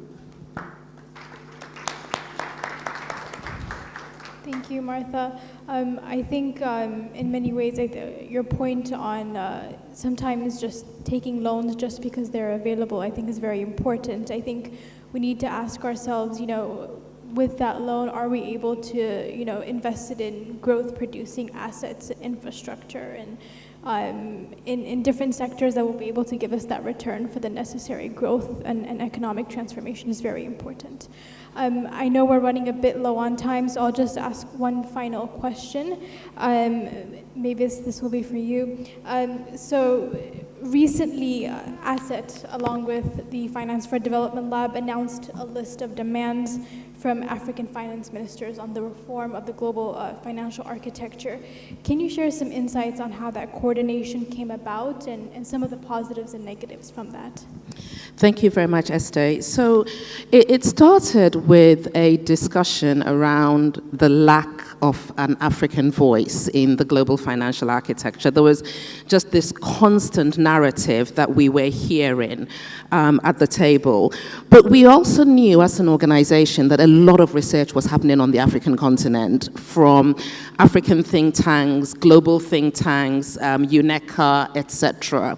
So what we decided to do was to bring all the stakeholders together from the research side and to put together a simple one page of key messages. So we all sat down, we looked at the various research, the different conversations that we'd all been having with the different finance ministers, and we came up with what was in effect a crib sheet of 5 key points. It's now 6, but 5 key points. And then we hosted a dinner in the margins of the spring meetings. And we got 6 ministers to review it, and they fully endorsed it. So the partners were there with the ministers, we had the conversation. They loved the crib sheet. It was easy for them. They also liked the fact that the crib sheet was underpinned by rigorous research. So what we found was that during the spring meetings, those ministers started sticking to the script. And we ourselves, as organizations, were sticking to the script. So at the end of the spring meeting, there was a bit of excitement about, African ministers might have a common vision. And then we went to Paris, and we saw that continuity happening. In terms of what worked well, it was a handful of research institutions, UNECA, etc., that came, AfCODD, I forgot my brother here, who came together to put together this statement. At the dinner, the ministers asked us to put it together towards a declaration in Marrakesh as part of a large advocacy campaign on Africa's voice for the GFA. What worked well was a handful of us came together. We got a handful of ministers who've signed up to it.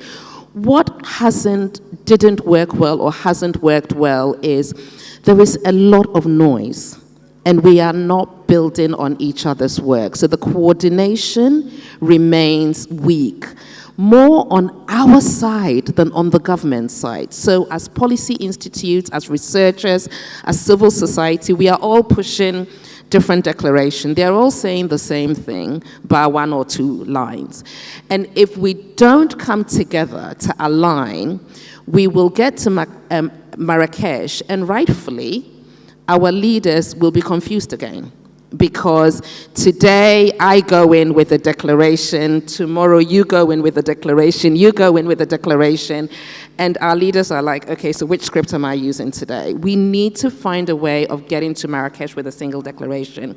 That's the only way in which we will reinforce messages and we will ensure that presidents and finance ministers are actually speaking to the same hymn sheet.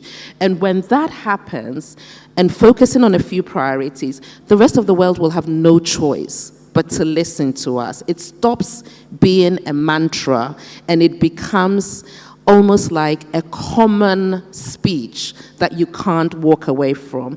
So my ask between now and Marrakesh is really an ask for us in this room. And that ask is, let's come together towards one declaration. We can reinforce what each other have said in that declaration. It doesn't have to be, an ACED flag or a UNECA flag or an AfCODD flag driving this agenda.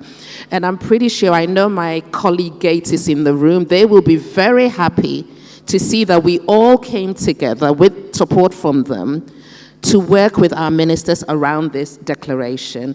And let's come out of Marrakesh with 6 key points that we can hold the world to account on behalf of Africa and push the agenda forward. And I think as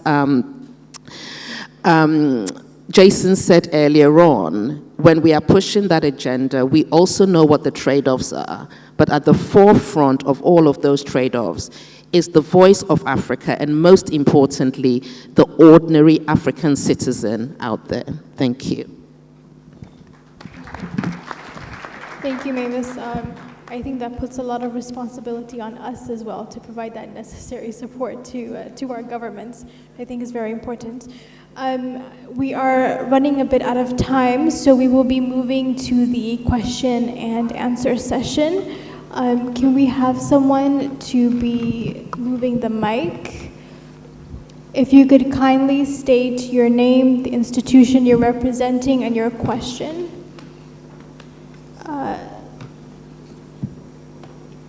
There's someone at the very back, I believe in red. Yeah. Oh, the one, yes, that.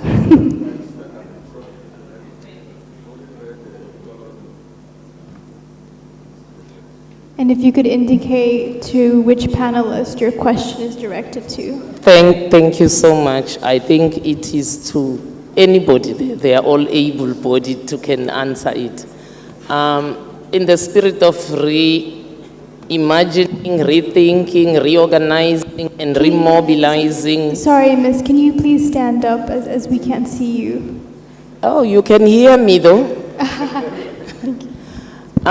In the spirit of reimagining, rethinking, reorganizing, and remobilizing for an African world order, what should the AU be doing? My prognosis is that the United Nations itself is micromanaged because whoever funds it owns it, isn't it? It was alluded to, money talks and bullshit walks.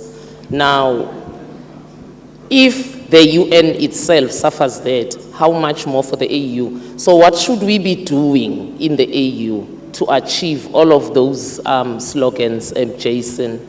My second question is a quick one also. African Free Trade Agreement.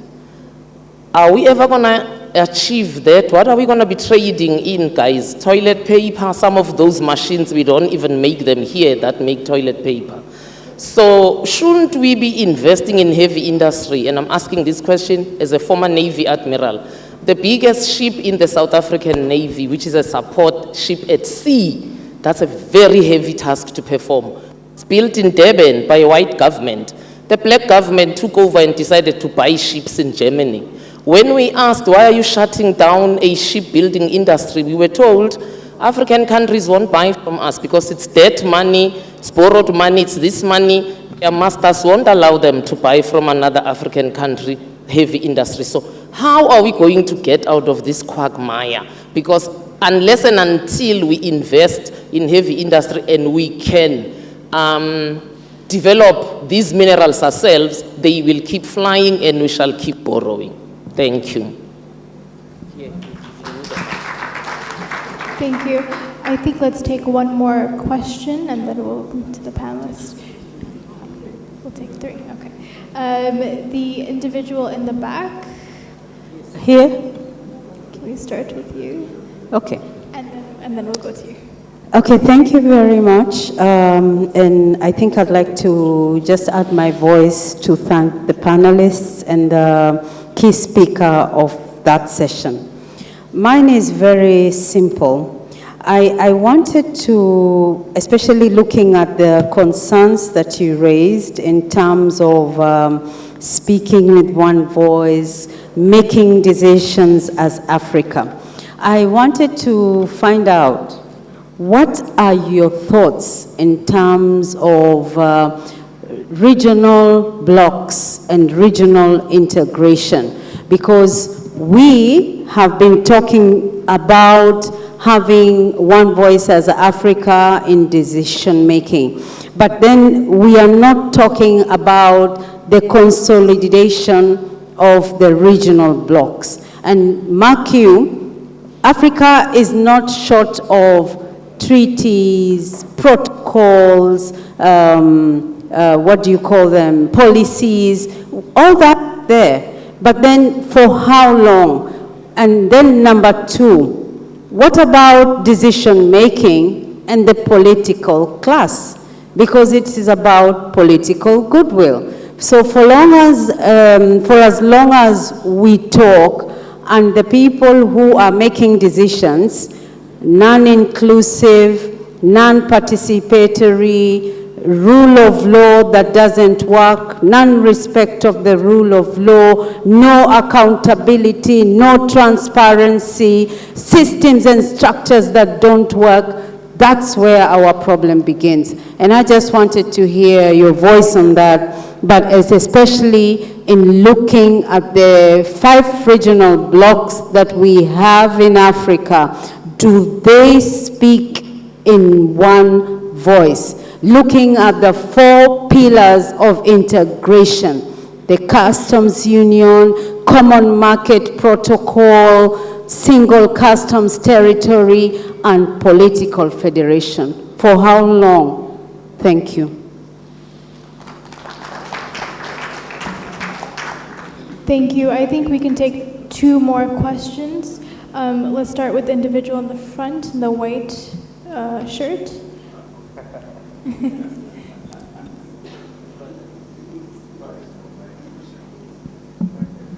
Thank you very much. My name is Leo Atapu. I work with ANIJ in Nigeria. I come from a community in Nigeria, or a state, where if you are usually advised that if you don't go and borrow money from certain persons. If you borrow money there, they will make some juju that you will not be able to pay back, and you remain the slave of that lender, and he will continue to trouble you until you finish all your assets in repayment. That's the situation that Africa has found itself in the hands of some of its lenders. And the question remains, how long will Africa be turning around, cap in hand? You talk about lending, borrowing. I listened to some of the government officials that spoke earlier today, and they talk about how they have very well utilize the loans they have acquired here in Senegal. And it beats my imagination to see that African political elites continue to borrow money, even to pay salaries in my country, to pay salary of public workers, yeah, to even finance health and education. And then you ask, how do you repay that kind of facility?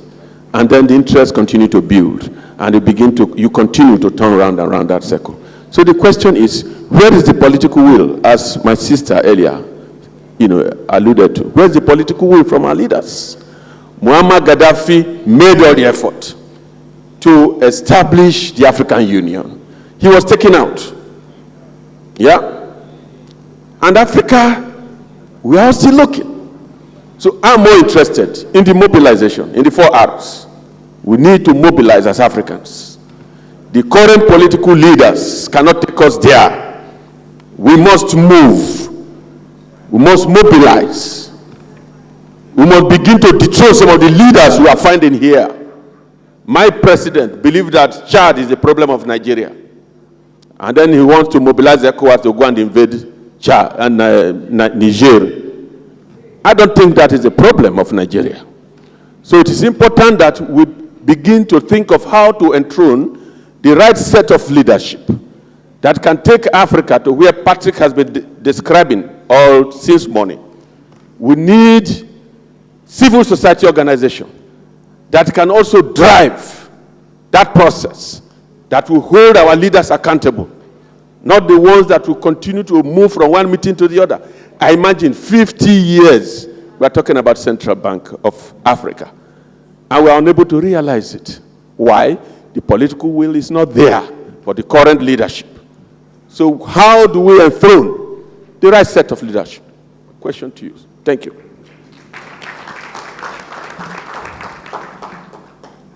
Thank you. I think we'll take one final question. Individual in the back that's been putting his hand up for quite a while now. Yes.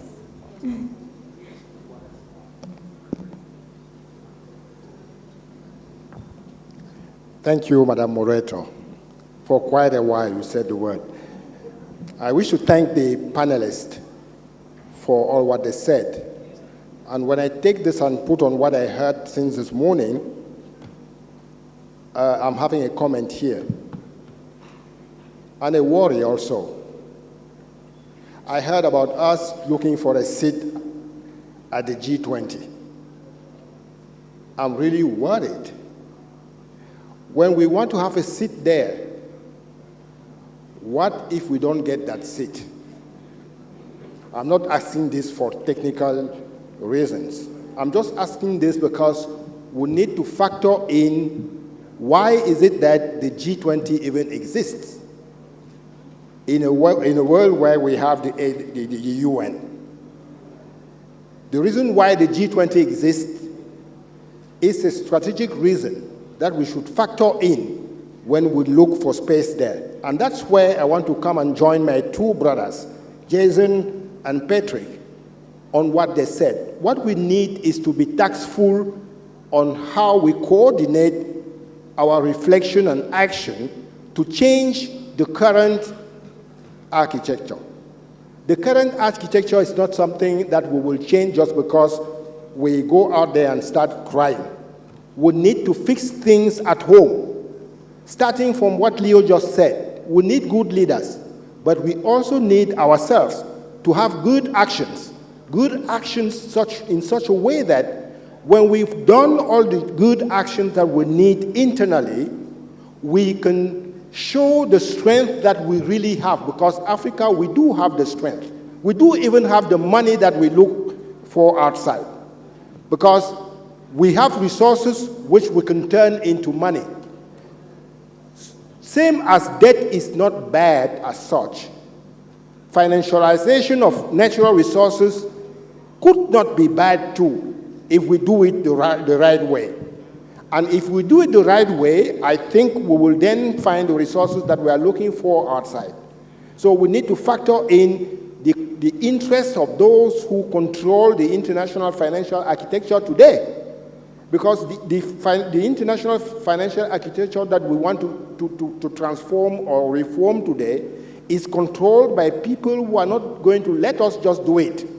So I agree with Patrick that we need to fix our things here, and when we finish fixing our things, we'll not even need to ask for a seat. People will come and invite us to come and sit with them, to discuss with them, because we are the ones who have what all the world needs. We are not the ones in trouble. They are in trouble, but they make us believe that we are the ones. Thank you. Thank you very much. I think we can start with Patrick, because the first question was all about the AU, and then anyone else in the panel can answer any of the other questions. Thank you very much. And I think the set of questions that we just had now are extremely important, as they are certainly putting at the center of the discussion, the key issues that we are really aimed at addressing if we need to move forward. What is the role of the AU? Because this is the question that came from the first, intervention. Let me tell you what is the AU. The AU, how I see it and how you should see it. First of all, the AU is the sole voice of Africa when it speaks to economic transformation and development. I said the sole voice, because we have that mandate and we have that power to be the voice of Africa when it speaks to continental issues. That's one. Secondly, the AU has an extraordinary convincing power, a convening power of convening, African leaders and African, citizens to speak about the issues that are relevant for the continent. Thirdly, the AU also operates, as, a research center where all the policies that are aimed to achieve Africa's development are formulated. And fourthly, the AU is your institution, and it is at your service to make sure that we are able to achieve whatever we would like to achieve. Let me just first speak about the convening power. My sister here alluded to the very good efforts that they are doing in terms of framing an African position on the negotiation on the global financial architecture. But let me tell you that this is also an area where we see fragmentations, and when we see people speaking 10,000 voices, and at the end of the day, when you look, they are speaking the same issues. Why do I say that? Under the auspices of the African Union and the UNECA, we have what we call the high-level working group on the global financial architecture. That is a body, a continental body, an institutional body that assemble African ministers of finance to speak one voice. Let me give you just an example. We had the STC, which is the Specialized Technical Committee on Finance, Monetary Affairs, Economic Planning and Integration last month in Nairobi. When you look at the numbers of ministers that attend the meeting, luckily we had 13 this year, 13 ministers. When you go at the negotiations at the World Bank, you see 55 African ministers sitting in a small room like kids. You understand? Sometimes our ministers are standing in meetings. You were there. You can just cry. Why?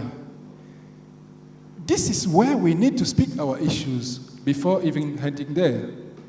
We have to speak here. So, let's make sure that, when we speak to our ministers, we alert them on the need to participate in our meetings. Because when we speak here, we have a common position, then we can defend it. And also, for all the civil society organizations that are present here, Jason, you are my witness here, and also others that are in the room. Under the leadership of His Excellency Muchanga, I think we have seen a paradigm shift these recent years. Because NGOs, African NGOs, are now invited to participate in the discussions of the STC. You were in Nairobi, and you were before in Addis for other meetings. So you are all invited to be part of those meetings to make sure that when we speak there, we are able to speak one united voice. You are invited, and I would like to see you next year when we organize the STC to make sure that this discussion be, taken on board and in consideration to move forward. Just to respond to you, for Marrakesh, we may consider organizing a quick meeting, before Marrakesh, and under the auspices of the AU, UNECA, and yourselves to make sure that that common African position is framed, circulated to ministers, and then we can defend it with the strength that is needed. So that is what we can offer. Now, speaking about the AfCFTA, as I said before, you have a market of 1.3 billion people, but unfortunately, you are not even able to produce, even the little goods that are just essential for basic consumption. Let's just talk about food. Imagine the magnitude of the food market in Africa if you are to feed 1.3 billion people. This is where we need to invest first. And then we can invest in heavy industries, because there is a strategic vision that we need to embrace, because you have to develop the right skills, you have to harness the technology and to produce it, as my sister said rightfully back there, that we don't even have the technology to make sure that we are able to produce. So how do we go about it? Science, technology, innovation. Let's give ourselves 5 years to say we have a 5-year investment plan in science, technology, and innovation to make sure that we are able to embrace, the production cycle that we need under the AfCFTA. Now, in terms of coordination at regional economic community levels, and I'm very happy because she was able to eloquently present, the steps of the Abuja Treaty that are, paving the way to the African Economic Community. But as I said earlier, our main problem, and it was reinforced by the last speaker, is leadership. With a dedicated leadership, with a visionary leadership, with a committed leadership, we will be able to achieve results. But with leaders that are just, looking at personal interest, we will not be able to achieve economic transformation or production or whatever you want to achieve. We will not be able. So leadership is important. And within the continent, you can see that there is now, that leadership it is emerging, because if you look at some countries, you can see that there are committed leaders, there are visionary leaders that are worldwide respected today. It is true that it is a process, as I said, and that we are gradually moving there to make sure that Africa becomes, the big economic power that we are envisaging. Because what we're looking forward is to make sure that Africa becomes the growth pole of the next century, starting from now. So coordination is important, and we are working with regional economic communities wherever we go. If you look at the AU processes, you will see that in July, in Nairobi also, we had what we call the AU coordination mechanism, which is the summit of the AU with regional economic communities, and all the regional economic communities were there to make sure that they are able to speak the same voice in global discussions, continental and global discussions. Now, how long will we talk about, the issue of borrowing and lending in Africa? The first thing is to make sure that we have that economic transformation that we are talking about. It is fundamental, because without us being able to produce the goods that we are consuming, we will always be subject to borrowing. And we will borrow, and as you said, my brother, it is an extremely vicious cycle in which we are today. It is like a storm of perfect, connected, issues that are hampering our development. Because the people that are out there, they are also thinking strategic as we are trying to do now.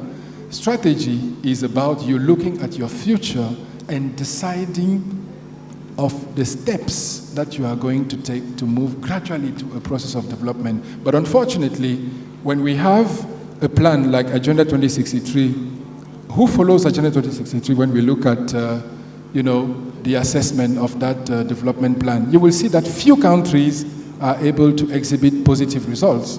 So it is our responsibility to make sure that we are able to move forward in the right direction when we are looking at this. Yes, remobilizing, it is a key word here, because we have already started the process.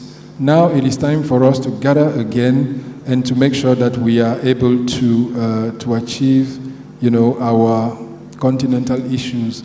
But this starts with a conversation at home. You cannot fix the global financial architecture. You cannot be a prominent speaker at the G20 if you are unable to have your house in order.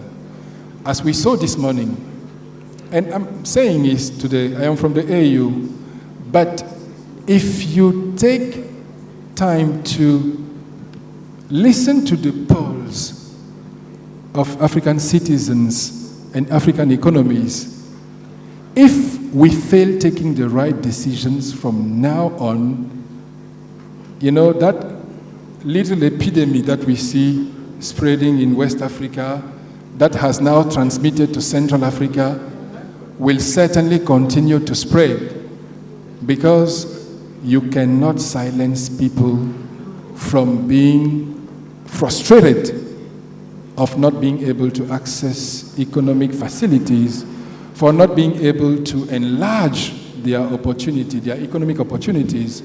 So time has come for us to make sure that we are able to implement, because if we set up the financial institutions, if we are able to achieve the Abuja Treaty to make sure that the African economic communities become a reality, we are sure that there is no other power in this world than Africa that will shape the future of the world. And I am convinced that we can shape the future of this continent and certainly influence and become, as it is written there, an African, community that will shape the global world order. So thank you for the questions, and I would really like to appreciate those questions and let you know that the AUC,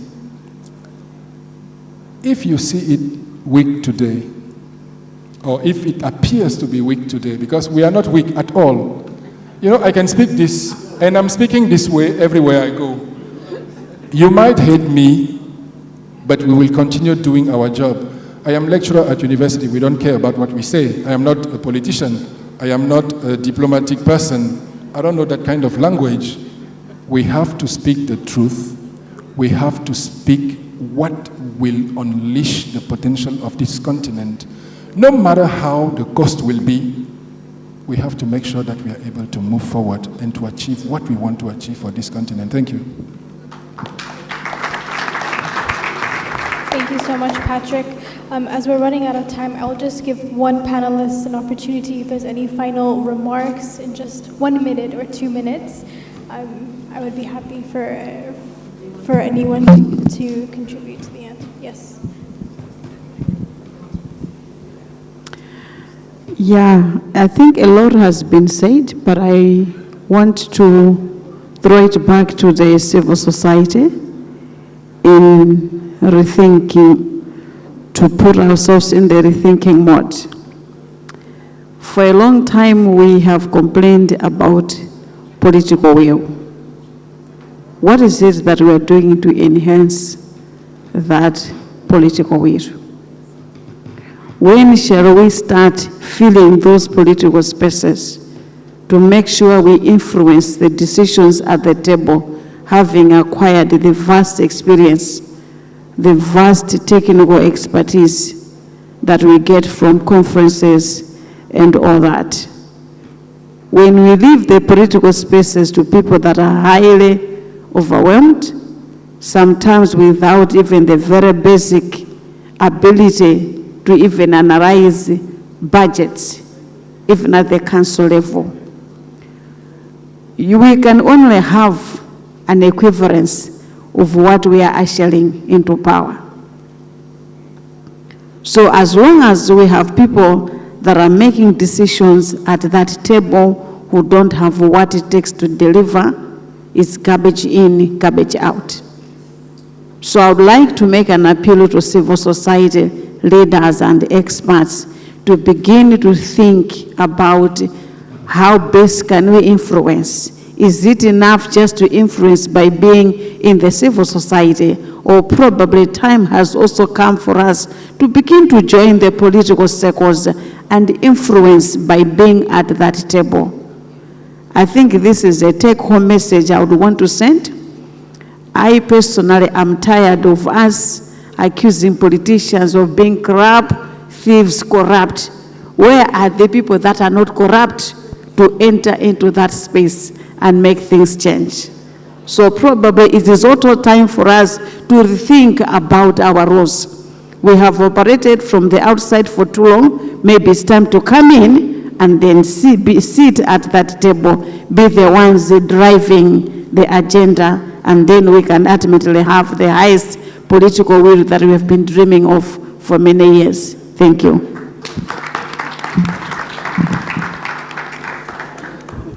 Thank you, Martha. That's a wonderful note to end the discussion. On behalf of Development Reimagined and AfCODD, I really want to thank you all for your very insightful contributions and to all the hard work that you're doing to enhance borrower coordination and putting African voices first. We truly appreciate and we thank the work that you do and hope that we can continue to work to do so in the future. Thank you. I would now like to invite Anne-Marie to continue the discussion.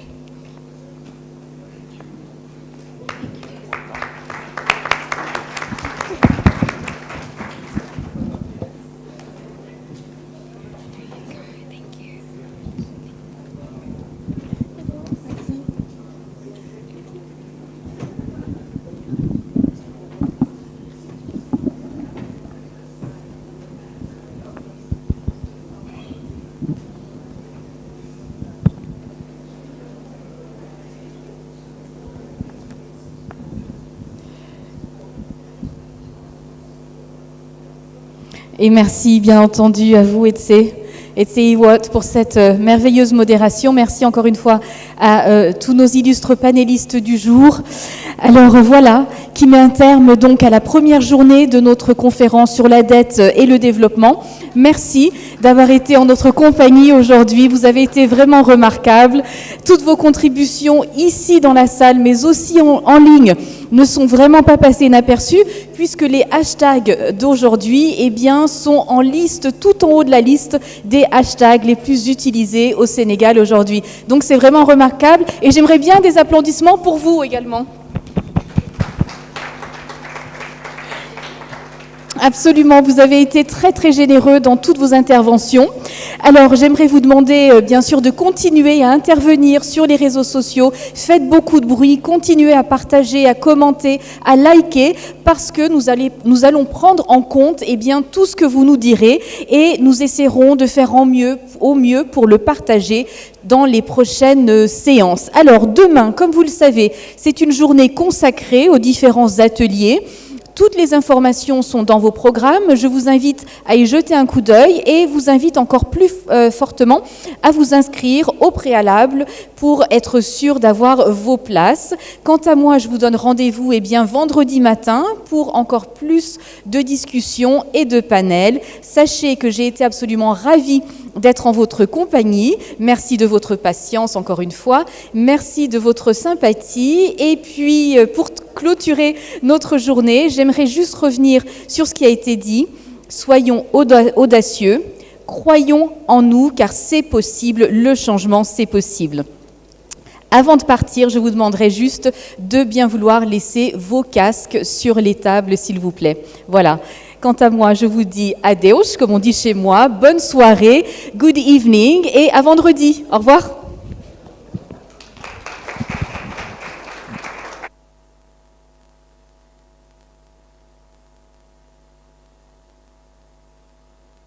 Alors, on me dit de vous indiquer qu'il y a du café, des rafraîchissements qui sont disponibles, donc n'hésitez surtout pas.